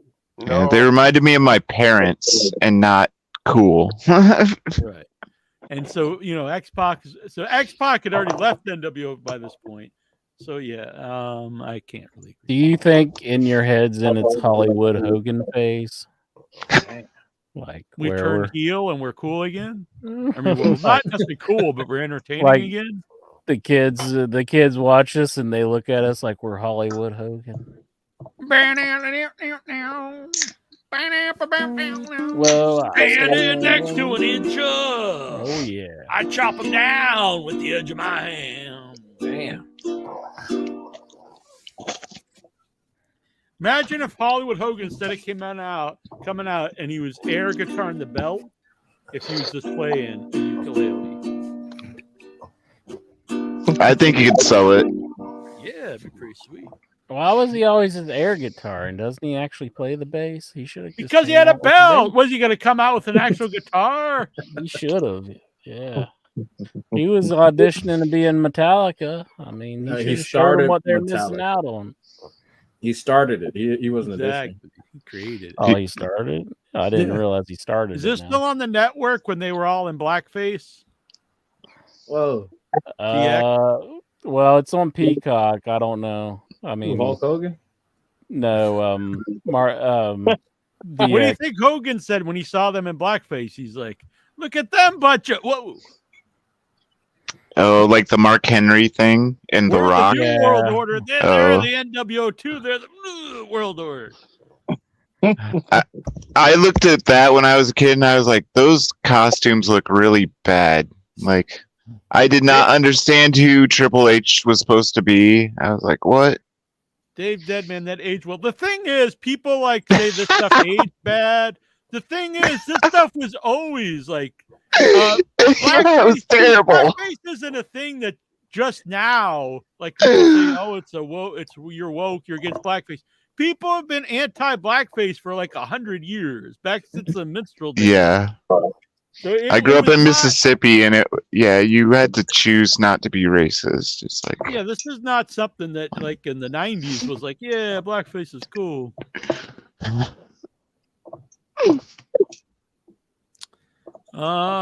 Frankie Kazarian said he wants to finish his story this Frankie Kazarian says he wants to finish his story this year by winning the TNA World title. The man's he's not the poor man's Cody, he's like the broke man's Cody. I think like Kazarian is paying Nikhil to just mention his name on podcasts. Is he like? Because I would not know who that is unless I listen to In Your Head. Yeah, Intra's a huge fan of Kazarian. So what is it like? He's gonna win the. Did Frankie Kazarian's dad never win the TNA title? Technically. Imagine you want to finish your story and it's like by winning the TNA title. Damn, I'd be like, whoa, cool, what a fit man. Now what do you think, Frankie Kazarian, about refusing to cut your hair? Maybe not the wisest choice looking back. TNA officially signs Trent Seven. To me, is that a name from like 20 years ago, or am I confused? Was busy. Trent Seven. I don't know who that is. I thought it was someone like from Combat Zone Wrestling back in like the early 2000s, but I might be wrong. Maybe I'm thinking of somebody else. Oh my god. I never watched him, but he's part of Mustache. Oh yeah, he's definitely. I know who he is now. He's not the guy I'm thinking of. No, he looks cool. I like it. Looks like a big burly dude. Yeah, good for him. The guy you're thinking of is dead, right? Yeah, I think you're right. Yeah. Yeah, we were actually gonna have him on at one point, but yeah, he died. He was friends with that Missy Sampson. Yeah, he was like a pretty big deal on the indie scenes at that time. He probably would have been a guy like now would have actually done better for himself because there's more places to go.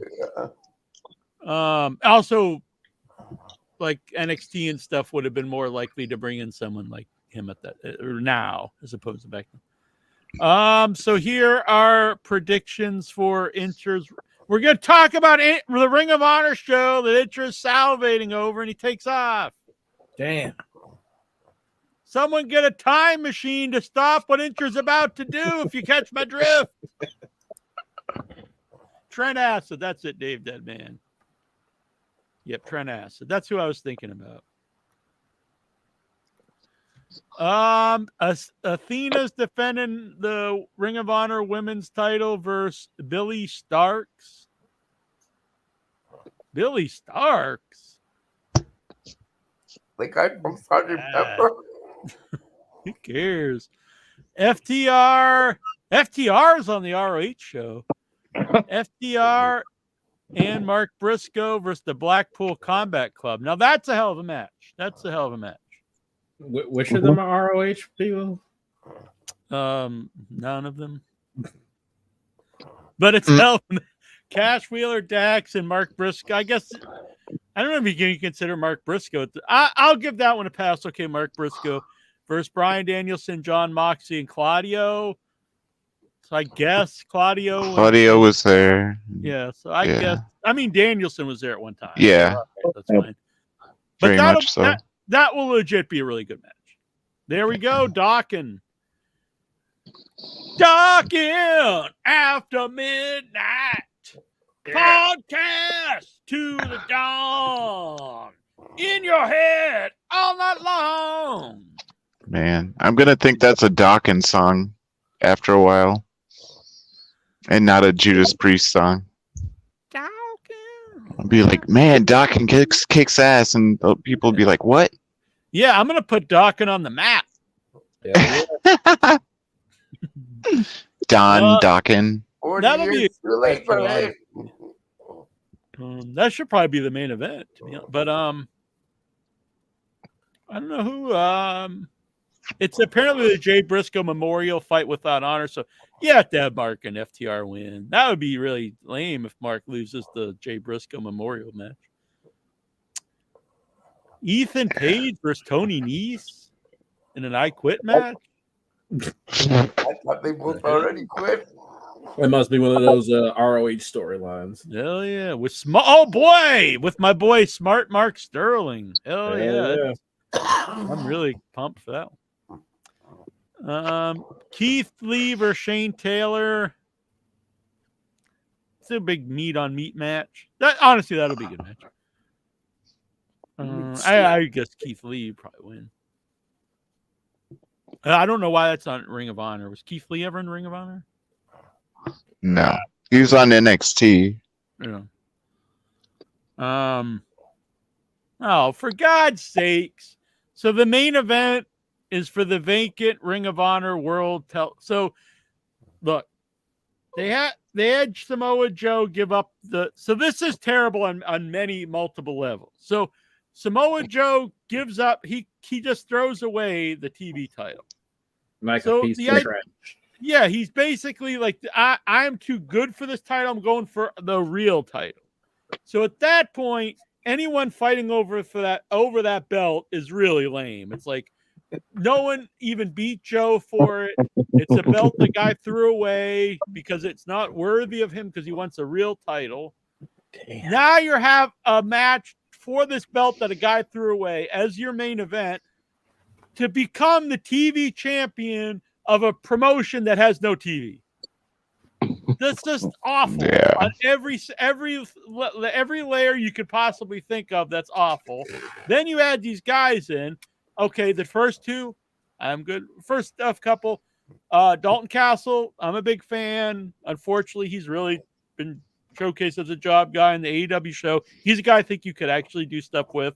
Commander's another guy who I think should have really been protected. He's very special in the ring, but again, he's kind of Kyle Fletcher, very good as well. These other two guys, Lee Johnson, Lee Moriarty, you have multiple Lees. So many Lees. I can't remember which one's which, and that's not a JYD thing. Over the name Lee. Johnson, Moriarty. Stagger Lees in the match. And MJF's rival, TBD. TBD Lee. TBD Lee. Yeah. This is the main event of the show you're drooling over.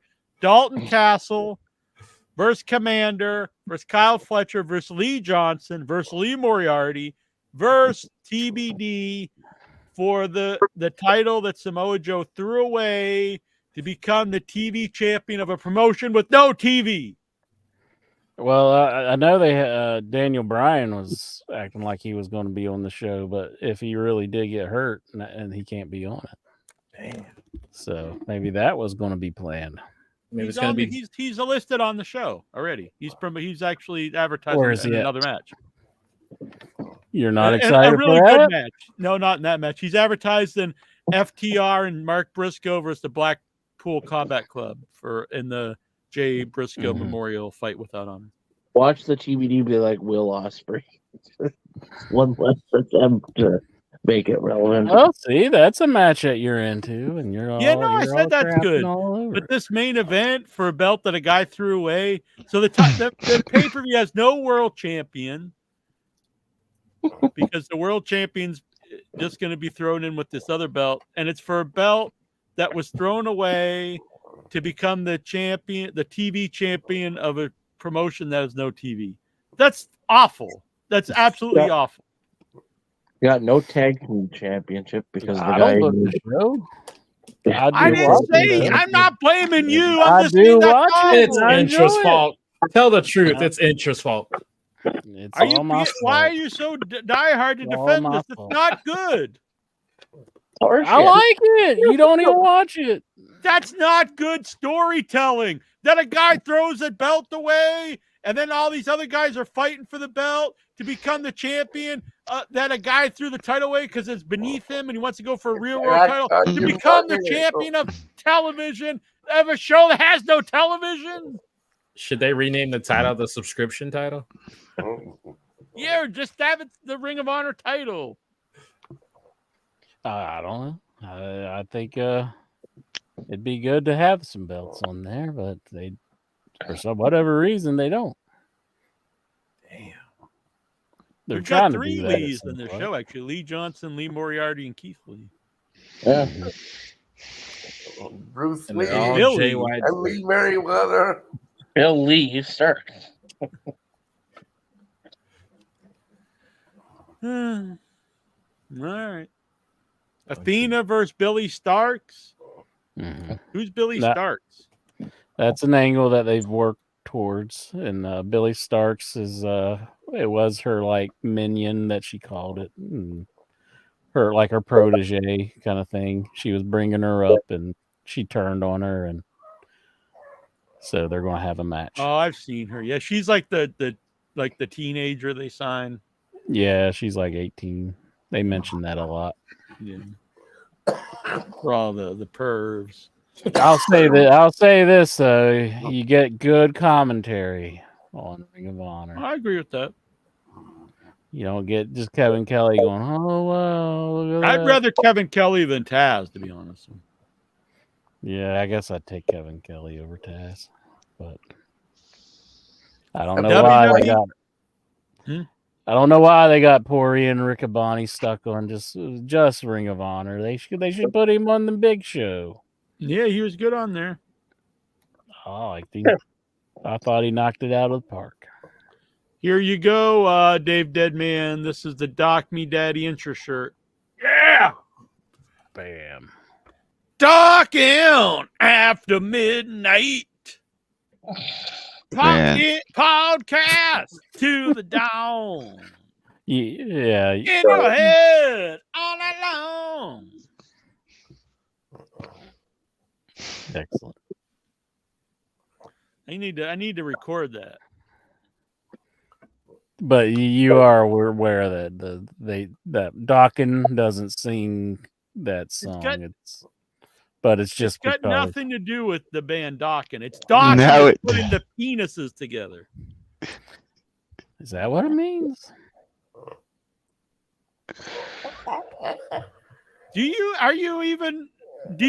Does your memory get like wiped every show or something? Yeah, Like Memento. He's got like tattoos all over his face and shit. It's a side No, effect from the no, time. no, no, Bruce. No tattoos in this face. Oh damn, I that's one need to thing. see the Dawkins tattoo. That is the hard no for Insure. Oh, the one hard no. Hard no. WWE has officially announced that Carmelo Hayes will be the NXT talent to enter the United States Championship tournament. Thoughts? Hell yeah, I like him. He sounds like a candy bar. Yeah, I've you said want to that eat that several times. that sweet center. Does sound like a candy bar name. Yeah, it is a Carmelo, isn't it? Caramello. Mm-hmm. Yeah. We need like a Nugget Johnson. That's what we're going to Johnson rename coming out Jackson with for me. the next season of In Your Head.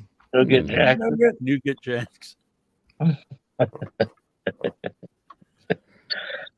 Does it look bad for? That's what we should we ever do that? Just like give Headyverse members like new gimmicks.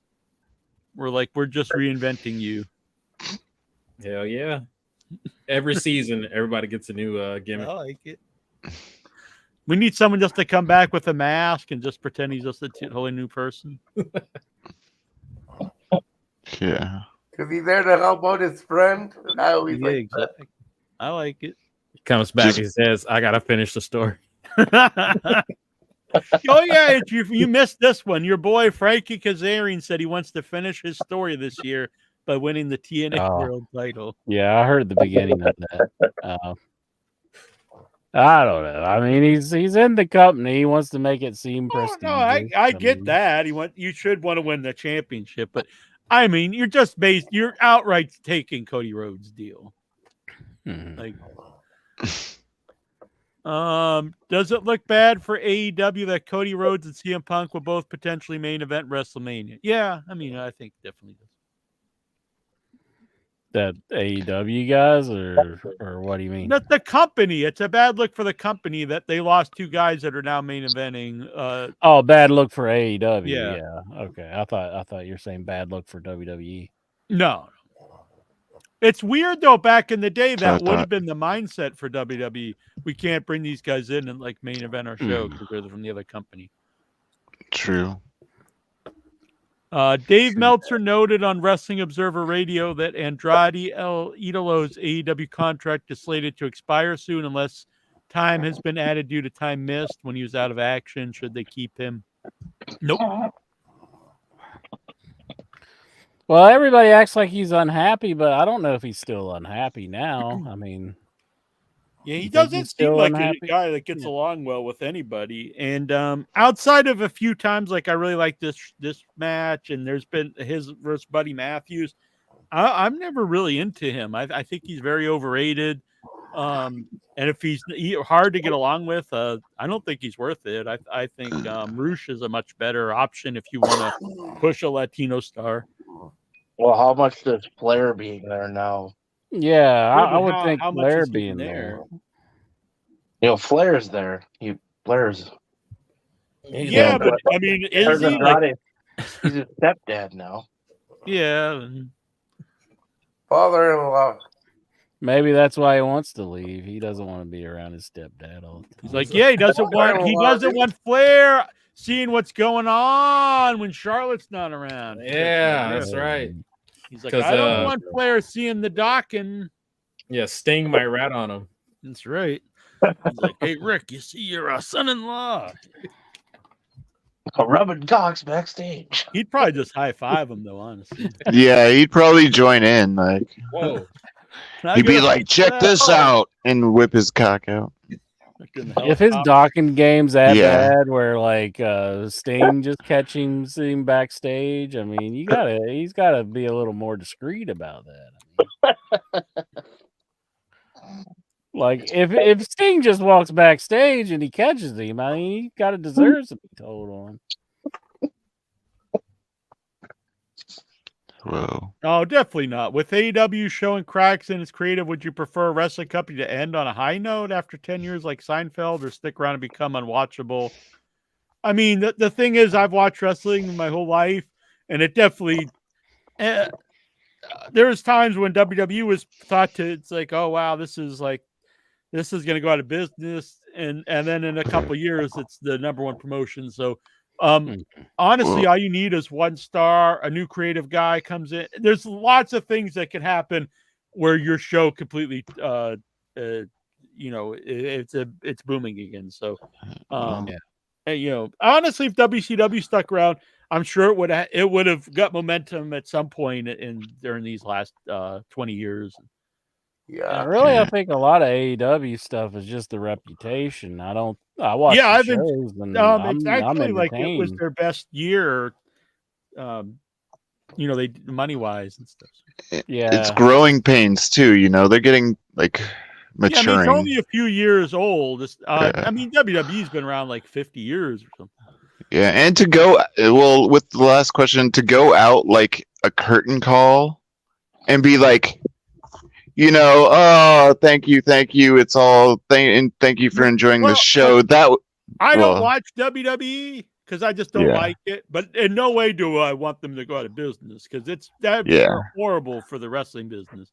There'd be so many people out of jobs. Yeah. And I'm sure people love WWE now. Just because I don't like it, to act like no one else likes it is just unrealistic. Yeah, I think it should crash and burn and not end like the last episode of Seinfeld or something. I don't want anything to crash and burn. I understand, but if it did, I wouldn't want it to go out like, and everything was fine and we're all actors. Just end it and fire everybody. Yeah. I guess WCW kind of did that, right? It just ended and everyone, Yeah, they didn't all come out and then get like applause and be like, "Thank you for all your years of." Sorry, no, it's fine. I'll just say people will compare, people compare AEW to WCW in some ways, but the thing is, people could say what they want, but WCW is a continuation of the NWA, so it had this giant lineage where people followed it for decades. AEW just popped out of nowhere.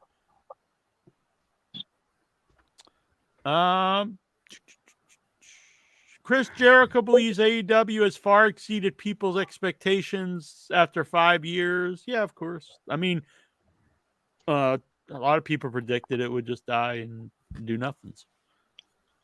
Mm-hmm. And I've seen lots of promotions pop up that never did anything. Remember the Herb Abrams thing? Yeah, I mean, I watched her. I liked it, but I was a kid, and it didn't really succeed. And what was that promotion that had Kurt Hennig as champ? And I don't think it ever even made it to TV or anything. Is that the one where they ran the pay-per-view with Dennis Rodman in the main event? Yeah, that was like the Australian show, and was that TNA's still around, but TNA's never really had the buzz AEW's had. Never had close to the the Wembley show or anything. Never had the TV deal of they had Spike. And it never had the pay-per-view buys that AEW has. Yeah. And they've arguably had bigger stars. I mean, they had Hulk Hogan and Kevin Nash. Mm-hmm. Or at least equal stars. According to sources in AEW, many within the company have been pushing for signing a nickname if they formerly known as Dolph Ziggler. Multiple creative pitches made for him. One of the pitches include him being one of CJ Perry's clients. I am against this idea all around. I think he's just going to come off as another.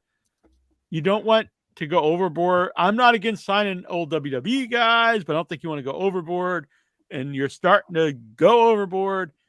And I think the AEW really needs to focus on I've really enjoyed the last several weeks of shows, but keep with that and showcase your own guys that you have on. That don't mean just AEW guys that were never anywhere else, but focus on the guys you have and build storylines with them instead of this idea that we just have to keep signing new guys and new guys come up every couple weeks. Because eventually you just have so many that don't. I mean, Keith Lee's an example. It was a big deal. We got Keith Lee. It's a big announcement. And then it's like, well, what do we do with them? Because we have so many other guys we have to showcase. So he just pops up sporadically. And if you give a big push to Dolph Ziggler, that's going to be another big name, someone else that's not going to be used very much. There's a limit to just as many guys you just keep signing. Yeah. Do you have any interest in seeing Dolph Ziggler there, Incher? I'd like to see him under a different light, just because we've only seen him in WWE, so you never know. Somewhere, but who knows where. Do you really like another guy? We got another signing, and it's a big deal for a week or two, and then he's just another guy. And then you got to find another room for him. That's in the execution. I mean, you like Christian Cage. You weren't excited for him to come in, and now you like a couple years. Hell yeah. Yeah, but Maybe it won't be so long with him. Maybe you come in and he'll shock you. I think I just really think just you can need a different philosophy to like. Let's make compelling television weekly with the guys we instead of your philosophy is let's just sign a new guy every couple weeks. Mm-hmm. Well, I just think in Dolph's case, I think he has a buzz about him where the fans want to see him in the company, and that's it. I know that's what's gonna happen. TBD is Dolph Ziggler. He's gonna win the ROH TV title that doesn't have TV. I definitely don't want to see him as CJ Perry's client. That's a dead angle. That angle sucks. That's stupid. They should get him with like John Morrison and like I like Morrison, but again, you don't want this all these has-been dudes. And like Adam Cole or something, and have like really like prissy dudes like who could kick people's ass. Look, somebody with the name has the job. All right. Dolph Ziggler, no, don't do it again. As much as I love Miro, I don't know. I think I don't know. I'm starting to think just get rid of Miro. Like if he won't do it, he won't even get thrown out of a battle royal. Like what the hell are you supposed to do with the guy? Have He just Ziggler walks come around. Like I like the promos, my God, blah blah blah. But he can't just be cutting him for like 2 years with no payoff of anything. It's it's got to go somewhere. Yeah. Have Dolph come in as the new host of QT TV, replacing QT Marshall. So he's like, what's his name? Quartermain Jones.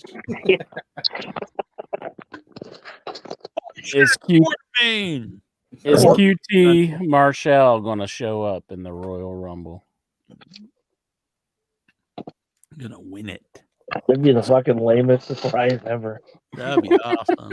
Like, holy shit, it's QT Marshall, and he's just standing there with like his bowling shirt on, looking real smug. Mm-hmm. Like I'm finally home. I'd be like, hell yeah. It would be funny if they did that. And he just walked real slow to the ring, and he got in, and they just like threw him out immediately. The crowd just gets like really quiet. Like it's just like you hear like crickets. That would be that's a good gimmick for a guy where he thinks he's the most over guy and no one gives a shit. He just comes out all the time and now it's time for QT Marshall, and everyone just does not care. That'll work because they can like nickname him Quiet Time. Yeah, exactly. And his whole thing is just the entrance, him walking real slow to the ring, looking around like he's a big shot, and then he just gets beat immediately. He's like, I'm here to help Cody finish the story. It'd probably get over eventually. Boy, if he didn't like what his storyline in AEW, he's really not going to like that storyline. What do you expect, though, honestly? I mean, he can't. I mean, it's good to want to do better than you're doing. I get all that, but you also have to be real at some point. WWE currently has no events listed between December 19th and December 25th. Given the talent time off. I read about this. I think this is an example of a former wrestler who knows what it's like to be on the road, running the company now. It's like, well, let's give our guys a week off for Christmas. Well, they normally do a best of show like or the Christmas. No, they've done it for the Raw. last few years. No. That's just for Raw intro. This is they have no house shows for a week. That's never happens in WWE. Yeah, Vince used to make them work almost like Christmas. Fucking work. Like they had to work house shows for like yeah, of course, around Christmas. Oh yeah, but yeah. Fuck yeah, Oh, that's pretty awesome. That's pretty awesome of Vince to make them work during the holidays. Back in the day, like, No, I mean like the back in the day in the territories that they would have like two shows on Christmas Day. Yeah. Well, I think Fritz would have like a show on Christmas, wouldn't he? Like he said, like that was pretty normal. Well, you'd want it. Yeah. Yeah. But no, I think that's. I mean, anyone arguing against that being good is that would be just. Yeah. Do you think Lance Dude, you can watch up during the Christmas celebrations at the house, like Lance Von Erich? Do you think Lance Von Erich showed up at the Christmas celebrations, like during, like while they're opening their gifts. Who the fuck are you? We got to sell it to the marks. We have to have Lance show up at Thanksgiving dinner. Yeah. That'd be pretty awesome. Do you think Fritz ever went to Lance and he's like, if you really want to prove yourself as one of my sons, you just hands him over a gun? Whoa. I think he gave him a ranking, like what ranking he was, like who's the favorite. And yeah, I do question. The only part I question about that scene is David was actually the number one guy until he died. So they have maybe that was after he died. No, he's listed as number 3 when they're saying it. Oh, really? Behind who? Carrie and Carrie who and else? Kevin. But David was the number one guy of the yeah, of course. Yeah. Where does Lacey appear in the film? She appears half naked and hot. Damn. Does she? I don't Lacey, know. she was hot. Yeah. Now she's old and washed up and crazy. In like 35. Probably like 31 or something. Yeah. know, that they're old close. fucking hag. I let her give me the claw. Man, fuck. That was all a joke. Chris Jericho announced he's in Terrifier 3. I saw that. That's cool. Wasn't he in 2 or? Yeah, he's in the end. He's in the fake out ending, and so yeah, it makes sense. He'll be in part 3.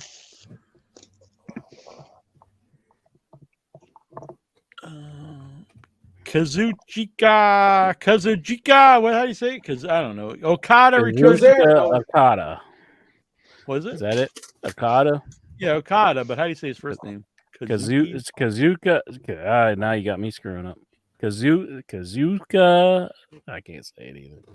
Egg Foo Young Okada returns to TNA at the Snake Eyes. What? Egg Foo Young. That's not his name. Well, Okada returns to TNA at the Snake Eyes. Kazuka. Bless you. I can't say. Okada returns to TNA. Yeah, at the Okada's Snake Eyes way pay-per-view. easier. Is that named after the G.I. Joe? Yeah. The Rainmaker.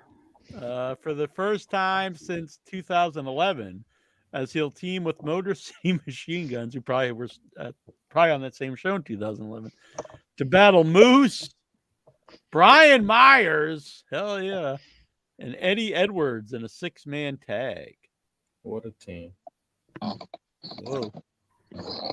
Sweet.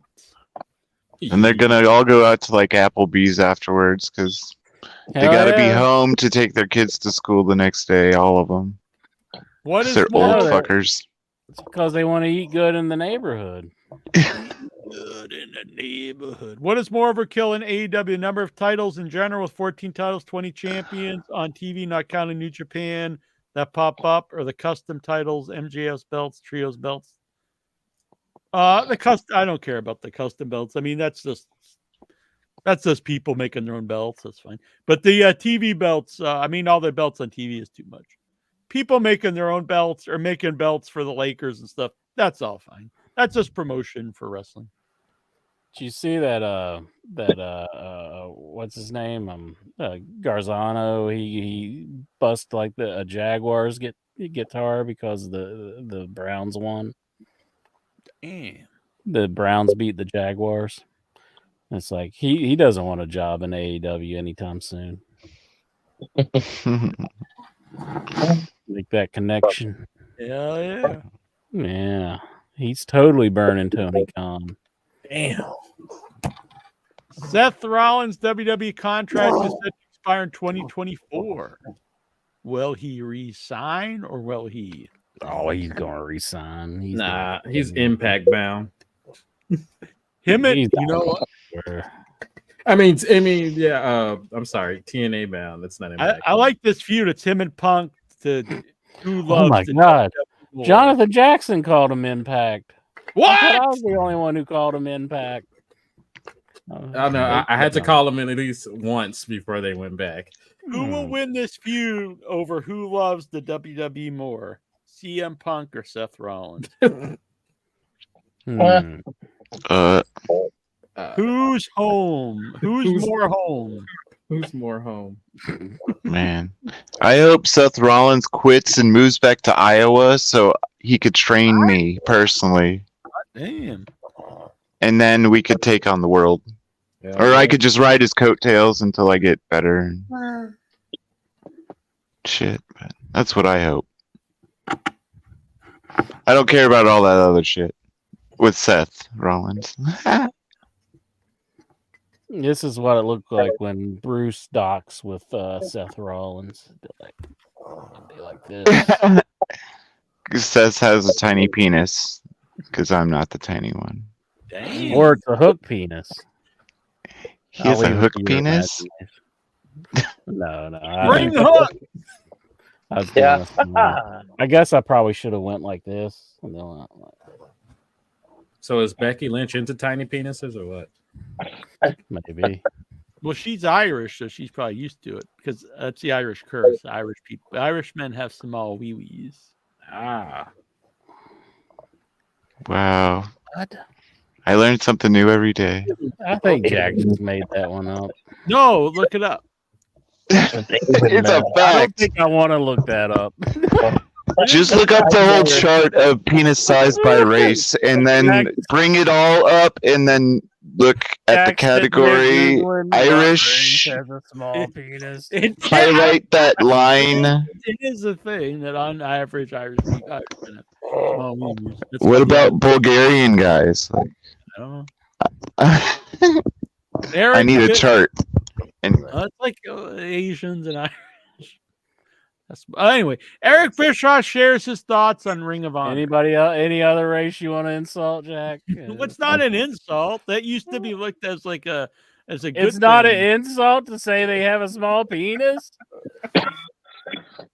It's one between all of them. It's probably Not an insult. It wasn't. It was a good thing if you were watching Full Metal Jacket because she's like too boku. But if she saw an Irishman, she'd been like, "Yeah, that's cool." Da un suspiro para el descanso. Y detiene el portero. exactly. 5, 4, 3, 2. All right, what's next going on there? question. Eric Bischoff shares his thoughts on Ring of Honor. It was a bad decision to buy it in the first place, exactly. And there's nothing anybody's going to do to make it interesting or important. That's true. Outside of the hardest of hardcore internet wrestling community fans. That's it. There's no solution. If it was a horse, I'd put it out of its misery and move on. Damn. Yeah, it's true. Unfortunately. Whatever. Like, it's a bad decision to get all like the footage of the number one guys coming up. I mean, like, just about everybody was Pay like in that 4 or company. 5 million for it. Yeah, definitely was. And to do absolutely nothing with it besides show a few seconds over like 2 years. Yeah, it's not good.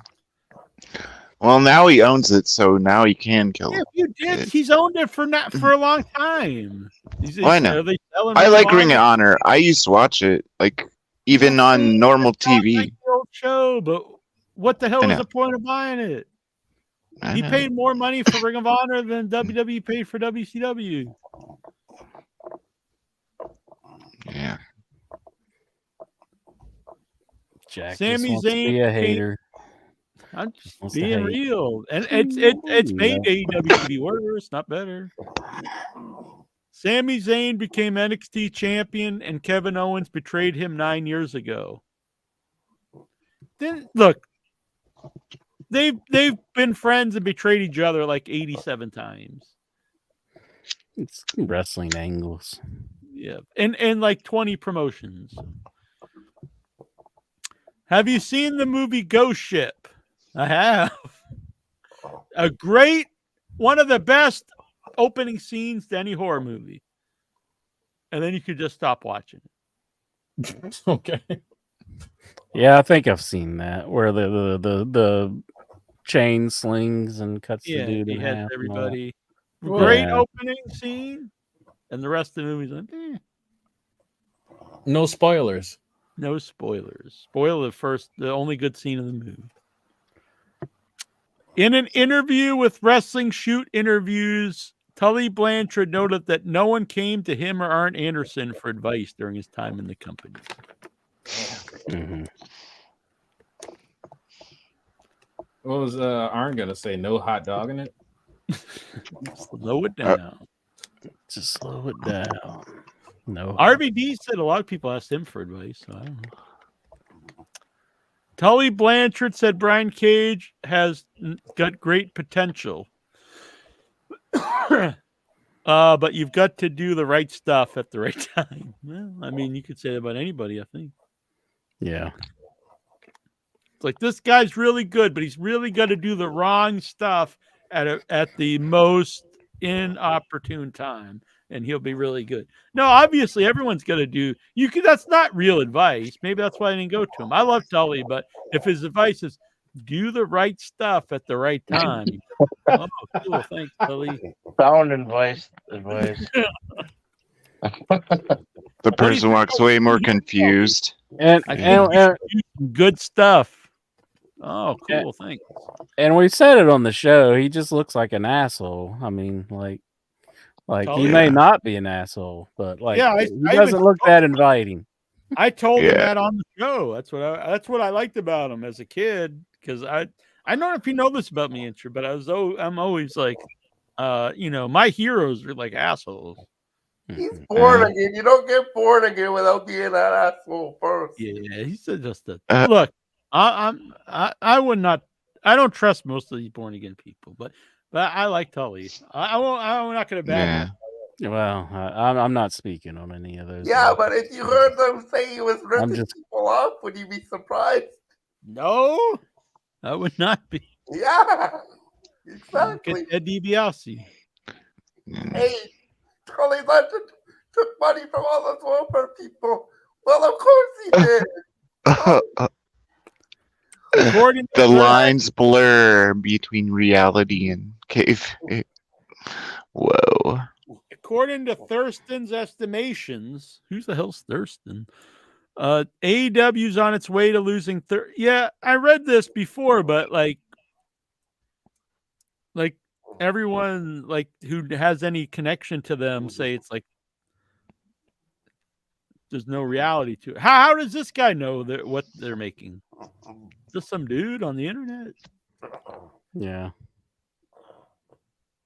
I mean, I see people in the arenas. I know everybody likes to act like they got the one side that doesn't have anybody, but I mean, those are paying people. I mean, and they sold out Wembley. The thing is, the vast majority of the money isn't even made by selling tickets to the shows anyway. Yeah. It's by the TV deals.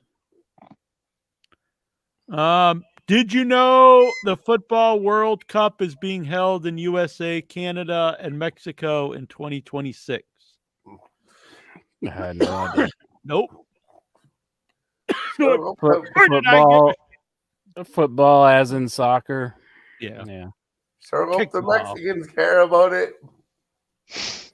I mean, no, I wasn't aware of that. I mean, cool, I guess. Where is it going to be held at? Like Sábado gigante, football imas. Is it like multiple? I don't even know how it's done. Is it like multiple arenas, or like do they go around? To I think they find like an old volcano that's dormant, and because it's like concave, and then they build the field in those. So wherever it's like old volcanoes are. I thought all the supervillains had those locked down. Maybe. Yeah. They just lease the top of their lair. They don't use the top. It's football, not soccer, bitches. Yeah. I mean, it does make more sense to call it football, but no. Yeah, definitely. It's a very American thing to call it football. USA! Or call it soccer when the rest of the world calls it something else. It's like us in inches and stuff. Your name would be like millimeter To be man. serious, the metric system is way better. But Definitely, it makes sense. Yeah, you don't have to memorize like all these random numbers. Tully likes Brian Cage because he lost the Impact World title to his daughter Tessa, which was so unbelievable. Tessa's really good though. Yeah, I think she's good too, but I also agree. I'm not a big fan at all of intergender matches. His last question, Incher, is will we buy this? And I think you're gonna be up for it. This is the new Alex Shelley t-shirt. Oh, he's one of my favorite wrestlers. Well, this shirt's pretty rocking. Yep. Nice. Is that his new catchphrase? I guess. That's only $24.99. Whoa. What's there on the back? Well, Nope. Nothing. Just black. Look at that. Say nope. Can you Doesn't imagine? say Alex Shelley anywhere? Nope. I should design wrestling T-shirts for the companies because these are lame as fuck. Is that their response to Yeet? Yeah. Which Or it's would like you rather 7 wear? Up. This or but- Yeet? I probably would wear this shirt before I wore a Yeet shirt, though. I will admit. Only if it said nope on the back. What if it said maybe Isn't that the guys from on the ass? Isn't that the dude from Storage Wars like saying? Oh yeah, you're right. Yep. Yep. What if these companies like that is mine? I own Yup. Yeah. Give me the Yeet money, bitch. 2.54 centimeter biceps. Yeah, it doesn't have the same ring to it. does it? Nice. That was it for question number 1 from Nikhil. A 21-part question. Only now enter 29 more to go. Whoa. Let's knock them down. Lexar. TKO is looking to cutting back on house I think we mentioned this already. Sami Zayn is taking time off from WWE. Are you sad? I heard about that, and he's taking the holidays off. Yeah, I'm a big Sami Zayn fan. Everyone knows I don't really watch WWE, but it's not that I don't like a lot of the people. He's one of my favorites, but I'm not sad that anyone wants to take time off. I mean, good for him. Yeah. Like I heard it was only for like a couple of weeks. Oh, I mean, who cares? You miss what? Yeah.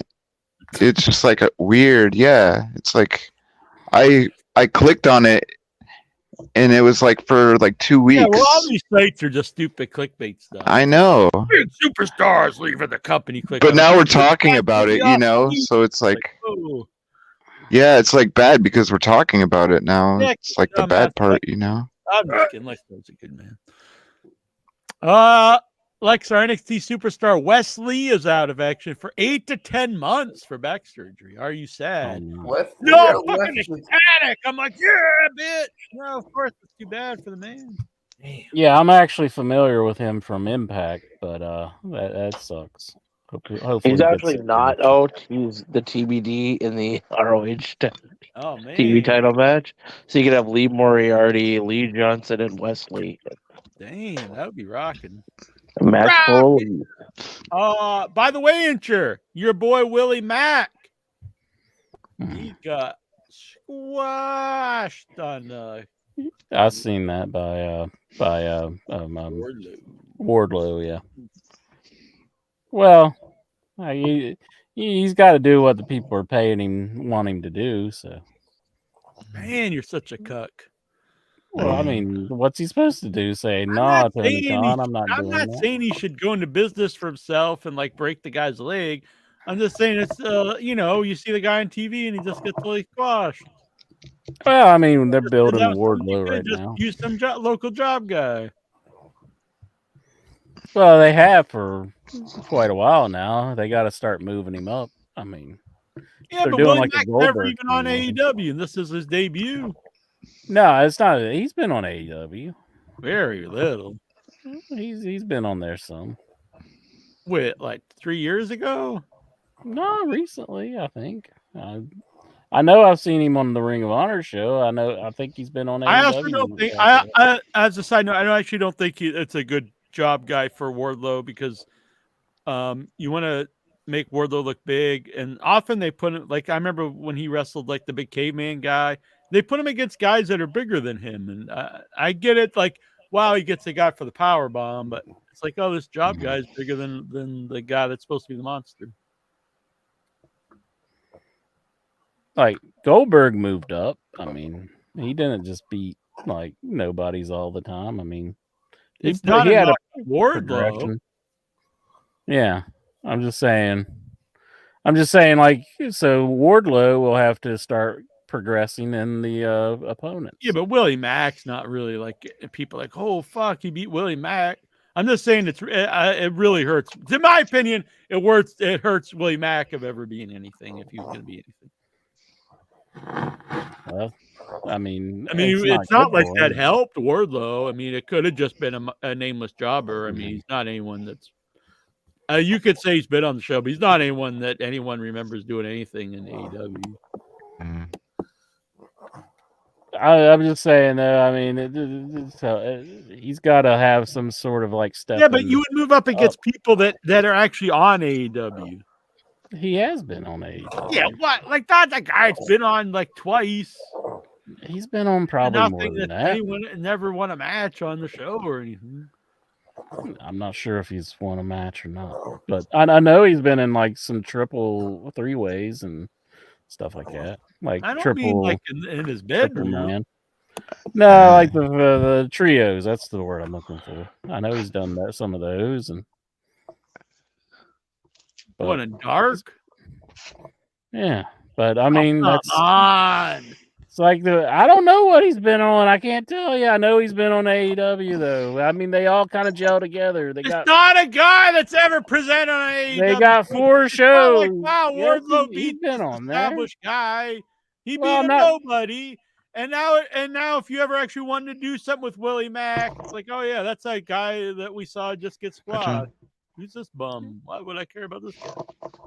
I like Willie, and I like him too. That's why I said poor Willie Mack. Well, you're.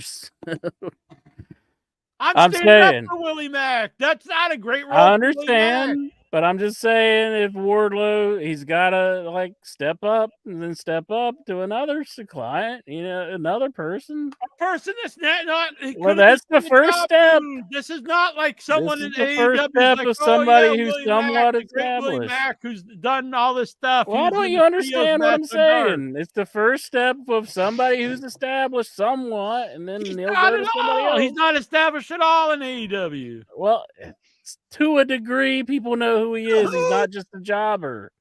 He's not just a jobber. He's somebody that people know who he is. Yeah, if you already knew him, but not if you were watching the show first time. So the first glimpse that AEW fans are going to see is he's just a total job guy.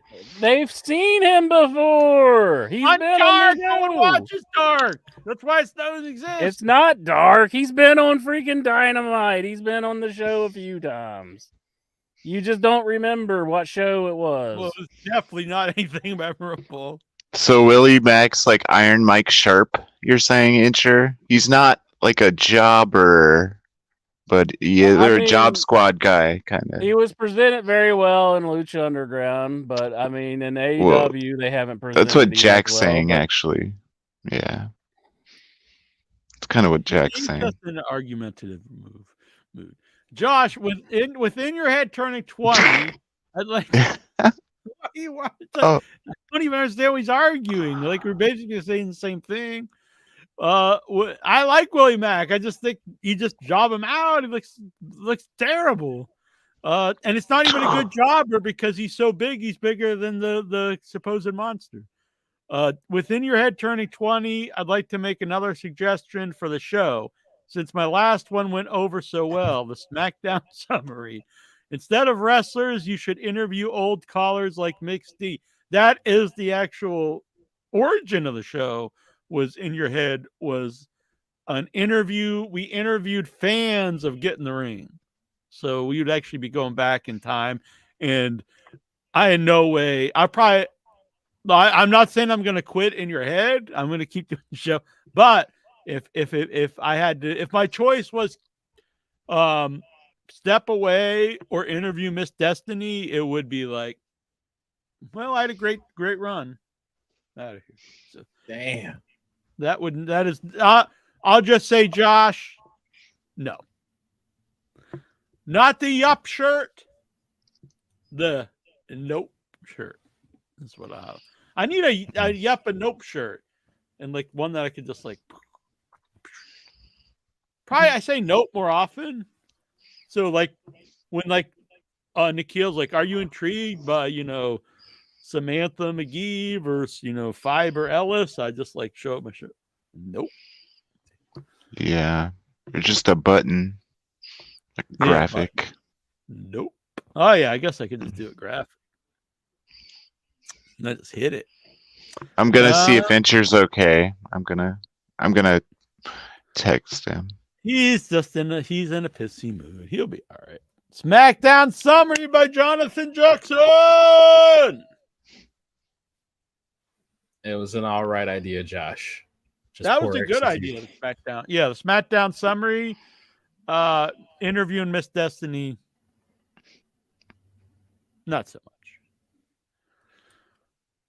I've got a sense of humor. So, how's the new betting going? When did you discover you had a sense of humor? What is the origin of Miss Destiny name? I guess it's right itself. Maybe it would be good. No, I have to rethink this.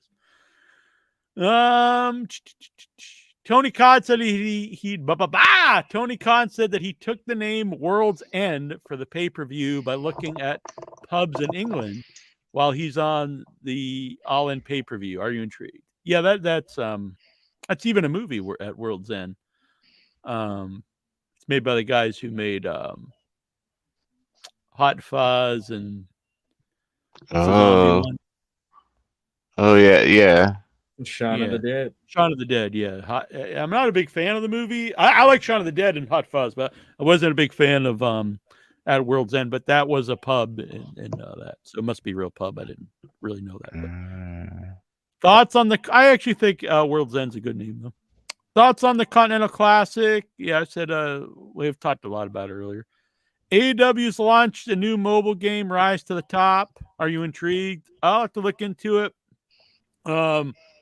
And all the other wrestling mobile games I've tried have not been fun. Ugh. They're like tapper games, like yeah, usually just tap. Or like they're like those one. They're almost like not Tetris, but like the Candy Crush thing. Oh yeah. And then like the wrestlers just do moves like when you put four in a round. I don't know. I've never really. That sucks. And this Supercard game's lame as fuck too. What?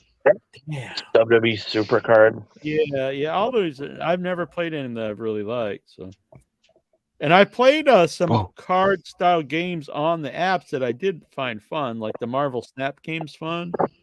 But I mean, I hear they're closing Snap down now or something. No, really, I don't know about that.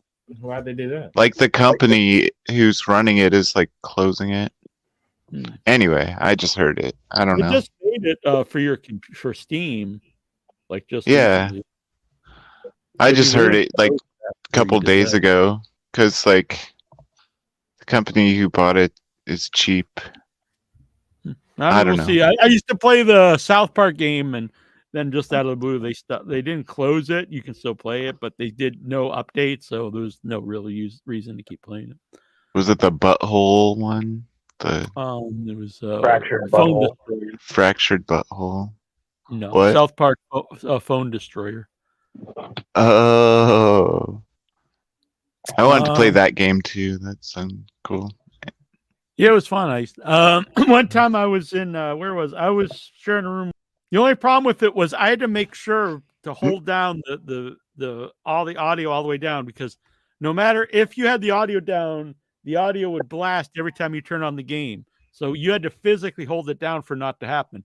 And so I'd be like in the hotel room with Mitten, and I turn it on, and he'll always bring this up. I was just laying there like, phone destroyer. He just started making fun. And I was like, God damn this game. Chris, it would be annoying there too. I'd be on the bus or whatever, and I'd have to make sure, or either I had like my earbuds in, or because it would, you would have it muted, but it wouldn't matter. As soon as you turn on, it would blast it at full speed, at full like volume, unless you physically held it down for not to happen. Like I'd like to out you, I guess. Yeah, I'd send my brother like songs on like something on email, and he'd open them at the library, and it'd be like the loudest song, and he'd just open my file, and he'd be like, "Fuck you, Bruce!" Like, this is a side story. It's very annoying when you're in public, and anyone out there who does this, and you're watching a movie or TikTok or videos of any kind on your phone or your tablet, and you don't have earphones on. Don't do this. It's annoying as fuck to be around someone. It's happened lots of times when public transportation in Boston, and people be sitting there listening to a video, and I'm like, God damn it, turn that shit off or put on some earphones. Not everyone here wants to listen to this shit. I cut my speaker to make it louder. Well, I treat it like a boombox. We call it the T. It's a subway. We call it the T in Boston.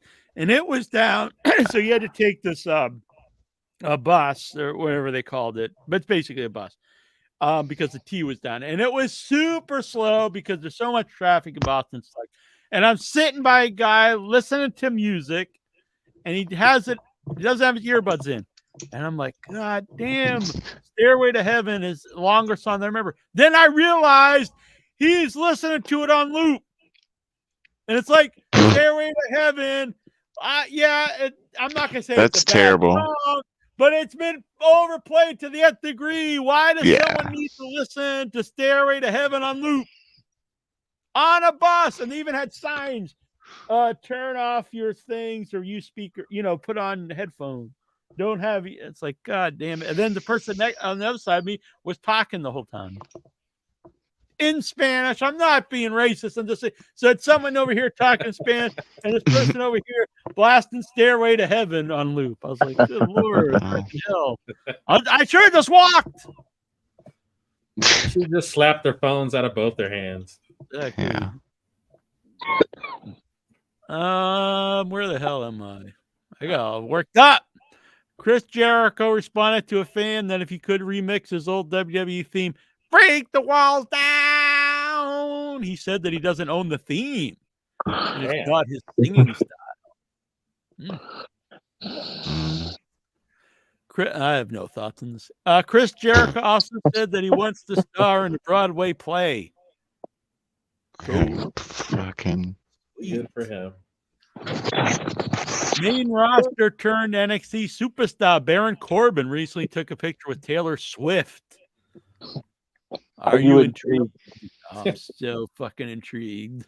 People take pictures? What the fuck? Yeah, I just posted a picture of him and Baron Corbin and MJF on. He's like everywhere. Yeah, he's like, I gotta go get my picture with all these famous folks. Yeah. Speaking of Taylor Swift, she was named Person of the Year by Time Magazine. Are you impressed? Nope. Man. Nope. I need my nope shirt. Yep. What did she do to become Person of the Year?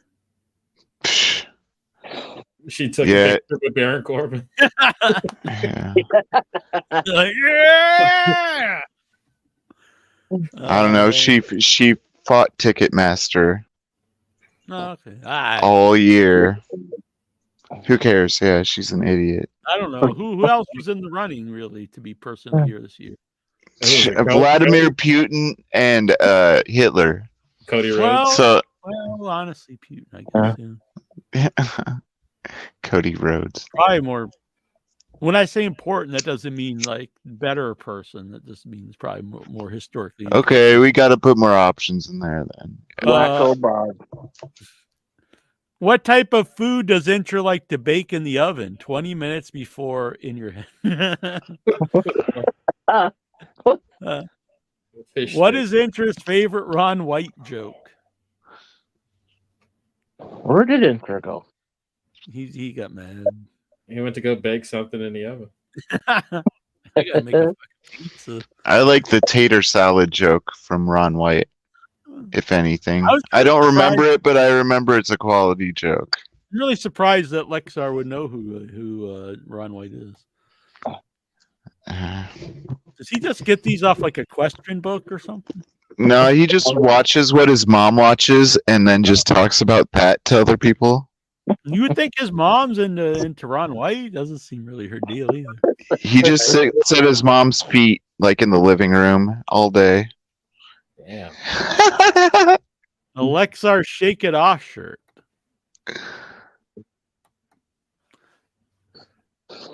When you were in your early to late teens, have you decided on how many kids you wanted? Yeah. That's what like 0? Yeah, I was like, no. I remember at that I was point. 15, I was like, God damn, I want a bunch of kids. Yeah. I was like asking my girlfriend if she was on the pill. That's what I was doing at 15. I was playing Dig Dug. In the girls? And Keeper. Hell yeah. What song is irritating to you now? All I Want for Christmas Is You by Mariah Carey or the Hess Christmas toy truck commercial? I don't even know what that is. What? That sounds like a. Who said that? Lexar. Where the hell did Why are you yelling? It's kind of funny. He posted that 19 hours ago. That made me laugh, Lexar. I'll admit. What are some of your songs you didn't want to be stuck in your head? It's interesting. I get a lot of jingles stuck in my head. Hey, The Meow where Mix you song. going to Thompson's Clam Bar, because that's where the tastiest clams are. The seafood good, best by far. Well, let's go to Thompson's Clam Bar. Okay, I'm gonna make a TikTok thing about that. And yeah, I bet I could find the commercial. Is that a sign like a dementia that like I remember stuff from 35 years ago? Oprah's going to be on the Sherry Shepherd show. Who gives a fuck? I thought he hates all these people, but he's like totally obsessed. Sherry Shepherd. Are you Did she get political? Yeah. I don't know. Do you remember when Shark Boy sued Disney? Yeah, he actually won. Apparently, that's Yeah. why he's set for life. Hell yeah. Would you buy the new AEW Powerhouse Hobbs T-shirt, despite the fact that you're not black, with the exception of Jonathan Jackson? What? You got to be black to buy. You can be a fan of Powerhouse Hobbs. Exactly. Oh my god. Oh, sir. Even though it didn't last long, what's your favorite episode of Mike Mother the Car? Come on, dude. What? There's no way he wrote that question. That's like a show from like 50 years ago. I think Bruce was right about him watching whatever his mom's watching. Yeah. What was your favorite episode of Ironside? My Mother the Car. So he sits around watching Oprah and My Mother the Car. I don't even know that show. No wonder. I he know a watches lot of it. shit like that, but not that I one. guess if that was the only alternative to wrestling, I would watch more wrestling. Does he like watch like old Family Squares episodes with like Betty White and? I would probably watch that over this. Did Intra used to sell pirated wrestling DVDs on his Angel Fire website? That's from Dobbs. Tony Obastad, WWE Day 1 has been changed to a Raw show from a premium live event. Are you fucking intrigued? Hell yeah. I bet TKO said it was dilutive. Mm-hmm. Which one retires first? See, this is Stephen Butler. Which one retires first? CM Punk, Adam Copeland, or Bryan Danielson? Interesting. Well, I'm not going to say Bryan Danielson because his thing's weird. He's going to keep wrestling even though he won't wrestle full time. So he'll probably never actually just straight up retire. Right. I'd say Adam Copeland, I think after this run, he retires. Although Punk could be there too. Either Punk or Copeland. But if I pick one, I'll say Adam Copeland. Punk looks like he has dentures to me. He looks like old man. Really weird. He got fake teeth when he went to WWE because his teeth weren't like super white like that. But everyone gets those. Like Roman Reigns got those. The shape of his face looks like old crackhead uncle guy. Veneers. Yeah. Anyway. Yeah, everyone gets it. It used to be like I remember like when my grandmother got dentures, they wouldn't give you like ultra white teeth because they didn't look real. They would try to like have them off white. But now everyone gets like the whitest teeth in the world and they look very fake.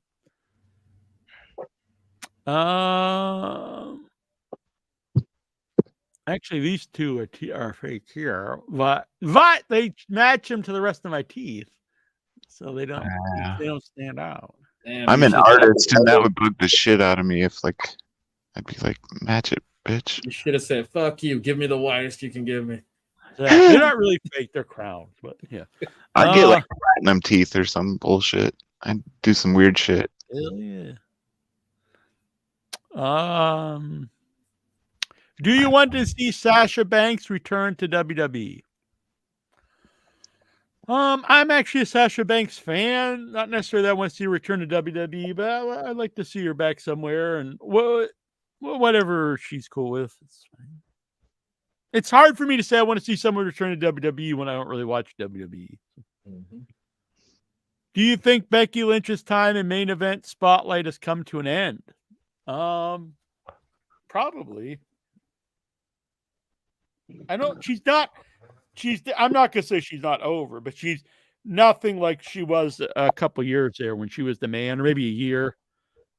Like she was like arguably the most over person in the company, definitely the most over woman. One of the most over people though in WWE at that time. Definitely. And it was a woman's focus at the time too, like a lot. Yeah, well, yeah. I mean, because she was so over. Her being that over really helped the women's division too, I think. Mm-hmm. She is very, very thin now. I almost think maybe there's a reason to be concerned, but I don't know. Tony Oberstar, have you ever wondered what it would be like to jack off with a leaf of cabbage? I don't know. Why don't you find out? Oddly enough, I was planning on making some corned beef and cabbage Thursday, so it may be a good time. Now, would it be a raw leaf of cabbage or would it be cooked? That's what I was just thinking. Now, if you took the cabbage out, so you cook the cabbage in with the corned beef, and it gets all soft, and it'll be warm because I do it in the slow cooker. Now we're talking; it's gonna be warm, and you could probably. You'd want meat juice all with it. You wouldn't cook it separate, like if you were jacking off with it. No. Well, I'll just say you want the flavor, but now we're getting weird.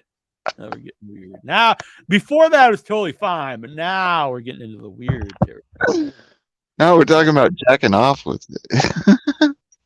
No, that part's fine, but Okay. When was the last time you recall pooping your pants, and what are your favorite memories? I don't have any memory, and I know if you're interested, you just say a liar, but I don't have any memories of pooping my pants. I'm sure I did when I was a baby. Obviously, I would have, but I don't have memories of being a baby. And I have not pooped my pants in my adult life. I know people, Incher will accuse me of lying because I believe it's a pastime in the WV. Shit your pants. When did you think Jeff Jarrett had his most entertaining run? I'll be honest, right now, or about a month ago, or a couple months ago, when him and that group, that's been my most most I've ever been entertained by Jeff Jarrett. Him, Jay Lethal, the giant Indian dude, Satnam Singh, and Sanjay Dutt. I would never thought this would work, but it's very entertaining. Mm-hmm. Whoa, what is this? It's a weird question. White teeth are scary. I don't think they just look strange. Lexar spelled out in white drippy letters in the Lance Hoyt tattoo area, also known as the tramp stamp. Of the shirt or insure, loves the BBC. Big Blue Cage. Damn. I thought he meant Intra loves the Booty Bros Club. Boom! Hell Booty yeah! Club. Booty Club. Still got a chance to get this. There's only one left. We got one here. If you want it. Super chat, $15. Or Venmo or PayPal, $12. Get it. Only one left. Also, this was Mikey B. Are there any foods that you will not eat for moral or ethical reasons, like shark fin soup, veal, etc.? I'm actually a big fan of veal. I know I shouldn't say that. There probably are if I was presented with them, but none that come to my mind. Oh, I wouldn't eat like a cat. I wouldn't eat cat or dog, I guess. If you knew it was a cat or dog. Right. Like right. Presented to me like, hey, this is my pet cat. Will you have a bite? No. And I've had pet cats and dogs. But for ethical, that's not just like I just don't like it. There's very few foods I won't eat because I don't like. But ethical, I think cat or dog. And then anything else, it would have to be like presented to me as like this is blah blah blah. And I'm just not thinking of it. I'm sure there are though. Yeah, my ethics are I need to eat. Those are my ethical beliefs. Well, yeah, but I mean, like, do I have to eat veal? No. Yeah, I understand it's case by case basis, but like, yeah, I do not strongly believe, in anything enough to. Ass of food. Does he mean donkey or like a butthole? And does he mean like eating it out or just like sitting out the fork and knife and just actually digesting ass? Damn. These are the questions you have to ask. Yeah, you picked that question apart there. Exactly. That would be cool, just sitting down like time to eat some ass, and you got like a fork and knife. There's like fur and a tail everywhere. Jonathan Jackson wants to know, or as the kids say, Jonathan Jackson at 1:30 a.m. I'll pick my neighbor's kid from down here. That'll be fine. Yeah.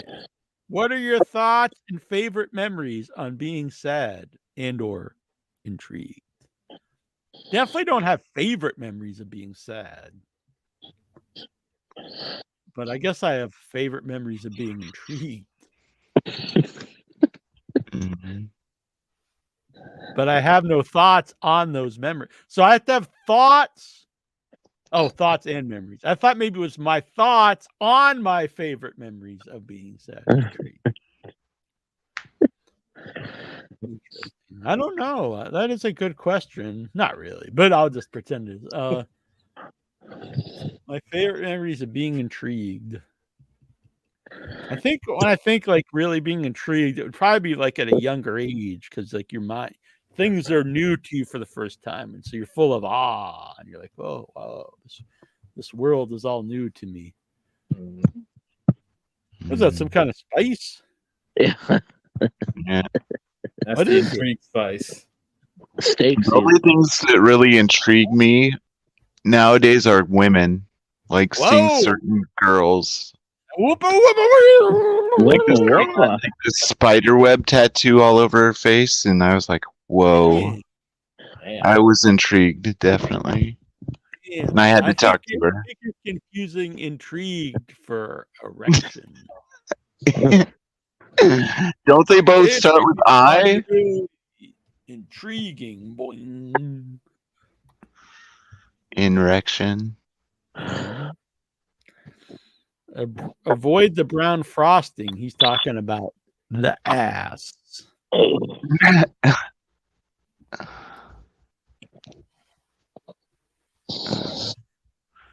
All right. Cake. All right. I think that's it for the evening. All right. I had a good time. I know Intra did not. Not here. Sorry, Inchman. But I'm not going to agree on the Ring of Honor.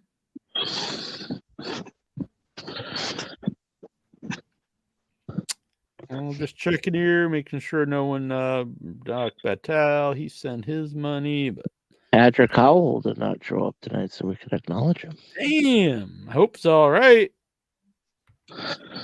He's going through Geraldine withdrawal. But she was going to come on the other week, but she works a couple jobs now, so it's hard for her to come on to the show. But we wish her well. And I'm sure we will see her again in the new year. She needs to get in here though to get a Royal Rumble number. That's true. So any of you folks out there who don't have a Rumble number, so there's a few ways you can zoom in like these fine folks here and get yourself a Royal Rumble number. If you're not around live, you could send a video to me about your predictions or how much you love in your head or whatever it is, man. Maybe how much you despise Jackie Jones, whatever it is. Play it on the show and I'll give you a number. If it's about hatred of me, I'll disqualify you. But we'll play it on the show. If you don't want to be seen on video at all, you can send an audio clip, make it short. We'll play it on the show. If none of those are intriguing to you, you can make a donation to help the website of $5 or more. You can do that through Venmo at Headyverse. You could do that at PayPal at withoutyourhead@gmail.com or use the link off the main website. If you want to do that, you can send a super chat during the live show as well. You could join the Headyverse. So there's lots of ways you can do it. But we want you to be involved in some way, not to say, hey, give me a number, asshole. So those are all the different ways you can get a number. And let's run down these numbers. We still have time to give them away. So, Golgo doesn't have a number. Josh doesn't have a number. So you guys have to stop being lazy bastards and bitches out there. Geraldine doesn't have you know what? I'm not a sexist man. So Geraldine, Juju B out there, Miss Destiny. I'm not just saying the lazy bastards like Golgo. There's also lazy bitches out there. So, equal equality here. We've got number 2 is Nikhil. Number 7, Vic Schiavone. Number 10, Dave Deadman. Number 12, Jobs. Number 13, Baylor Dre. Number 14, Brian Matthew Clatars. Number 15, Jonathan Jackson. 16, Flexi Lexi. 17, John Rete. Number 18, El Santos World. Number 19, the Goose is Loose. Goose. Number 20, Steven Simmons, the original Headyverse member himself. 21, Dorian Doc Batal. 22, Stephen Boots, Stephen Butler. 25, Bruce. The Bruce and the Goose. 27, Daniel Chad Whitehead. 28, Sean Green. 29, Tazo the Greek. And number 30, Bruce Briscoe. Josh, has Jack ever walked off the show? I don't believe so. I don't think so. If I'm wrong, it's possible, but I don't believe so. My ear gets very itchy with this hat. There's still some good numbers out there for the Rumble. Exactly. Oh, we do have another entry. Let me grab this quick. See who this is.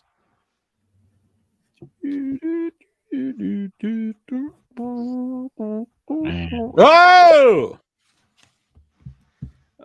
My mom has sent in $5. She has to pay up to get in because of get in early. Very strict insure. So this will actually make her eligible then to win the prize, which if you win, you will get an 8-bit of yourself. Back, mom. Number 4. Oh man. Ooh. Yeah. Like you can see no favoritism there. Number 4. Not a great number. But a lot of times when they have someone win, they like to keep them in the ring a long time. So if Cody wins, I do predict he would come in early because that will add to his story that he has to, he'll be played out by the end of the thing and it'll be an underdog. If it's Punk, I predict he'll be in later. Yeah. I think if you have a later number and you get Punk, you have a shot. If you have an earlier number and you get Cody, I think you have a shot. That's my prediction. Yeah, no one will ever suspect 4. That's right, because I think 1 and 2 is kind of played out. It's like, oh man, he'll never win at 1, and then they've won like multiple times. But 4 is like, wow, he's in really early. It's not like, wow, no one's won at 1 and like 8 people's won at 1. So I think 4 is good. I think 4 could be a good. But if you have 4 and out comes Ivar, it's just like, this is fun, but I have no shot. Unless Time Machine. Then things have changed. And it's like, whoa, they're really getting behind Ivar. They're shooting him to the moon. They're putting the rocket up his ass. That's a metaphor. It's not like. How far back in Ivar's life do you think you'd have to go back to get him on that course? Like, if you do it right now, you go back. You just just a whole new angle. You're like Time Machine. now people will take him like serious. They're like, come on, dude, a Viking in 2023. But if he came out with a scientist and a time machine, like, whoa, fuck. This is a real life. This isn't just some jackass dressing up like a Viking. Like, oh yeah, that's cool. This is a guy like, holy shit! This guy invented the time machine, and he went back and got a real life Viking. This guy had people alive. He killed people with battle axes and stuff. Now he's in present day. What the hell is he gonna do? Exactly. Hell yeah. He's gonna kill his way to WrestleMania. You got to time. It adds a lot of things I've been wanting.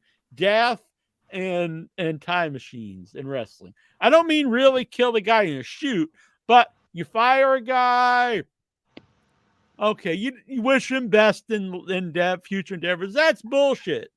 What you do is we don't wish him anything except for the rest in peace because you kill him on TV. Ivar, you can't even arrest him because he's not a citizen. You can't arrest someone who's from 500 or 1,000 years ago. Yeah, you can only detain him. He's like, I don't know the laws, and he just hacks the dude up with an axe. And then, if he actually killed multiple people with the axe, when he gets the axe, you're like, holy fuck, you better run R-Truth, you're gonna get killed. Now, when what's his face, McIntyre grabs his broadsword, no one gives a shit. They know he's not gonna kill a guy. They're like, yeah, he gets a broadsword, and he might chop a rope, and the rope might break, but he's not gonna cut off Miz's arm. But holy shit, if you see Ivar hacking some guy's head off, he fucking decapitates. Who would you want to see Ivar decapitate? Baron Corbin. They finally get rid of Baron Corbin. How do we do it? We have Ivar just chop the man's head off. We've seen it now. Like, holy fuck. He just look at in his head. You throw his head out into the third row. People are like, you get some plants. They're like juggling this fake head and the blood's going everywhere. And like, oh fuck. And everybody's run out of the arena. Next time Ivar picks up the battle axe, the fans like this gonna sit there like, yeah, he's not gonna kill anybody. Holy fuck, he might kill somebody again. That's how you get Ivar to main event WrestleMania. Time machine and death and battle axe. And then he finishes Cody's story. Exactly. He's like my great uncle, Ragnarok. He never won the championship, and I'm gonna finally do it. And then ascend Mount Olympus. Now you're combining different things. Mount Olympus is Greek, but Tazo just popped. Exactly. Yeah. Sorry, I'm not. Yeah. And a new guy pops out of the time machine. Yeah. Well, I was thinking you take the guy who is Ivar as a baby and then take him back to barbarian times and raise him. You need a barbarian, a caveman, Viking. Yeah, it's great. And, ninja. There's all kinds of stuff you can do. It's stuck in my head. That's a great idea, though. You got a Christmas ball on you. Do I really? Yeah. Oh yeah. Don't I? Look at that.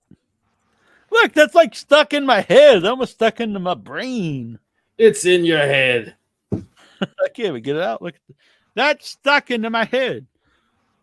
That is how hardcore I am. This stuck into my skull. Well, it's stuck into that, but it could have stuck right through my skull into my brain.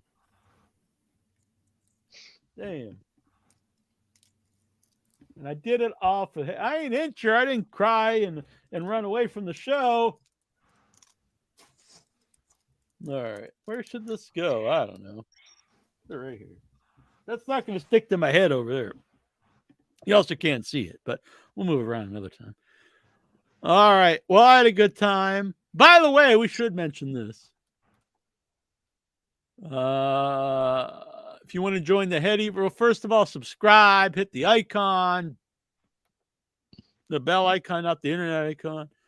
And if you would like to, if you're into this, please join the Headyverse. It helps pay for the live stream.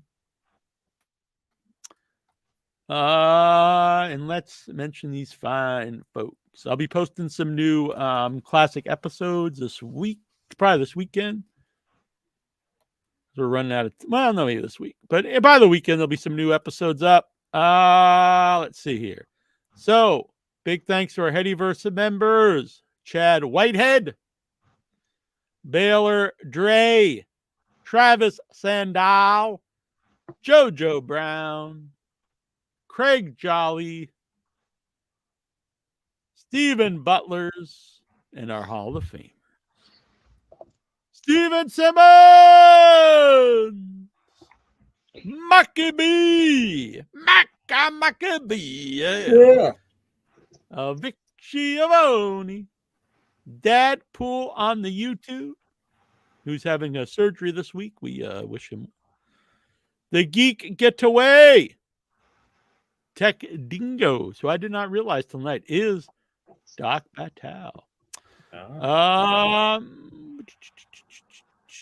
And our producers, Sean Green, El Santos World, and Brian Matthew Clutter, which I did not realize now their name is being covered up by that silly banner.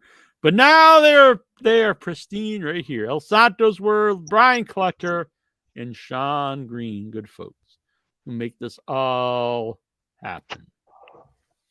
Hell yeah.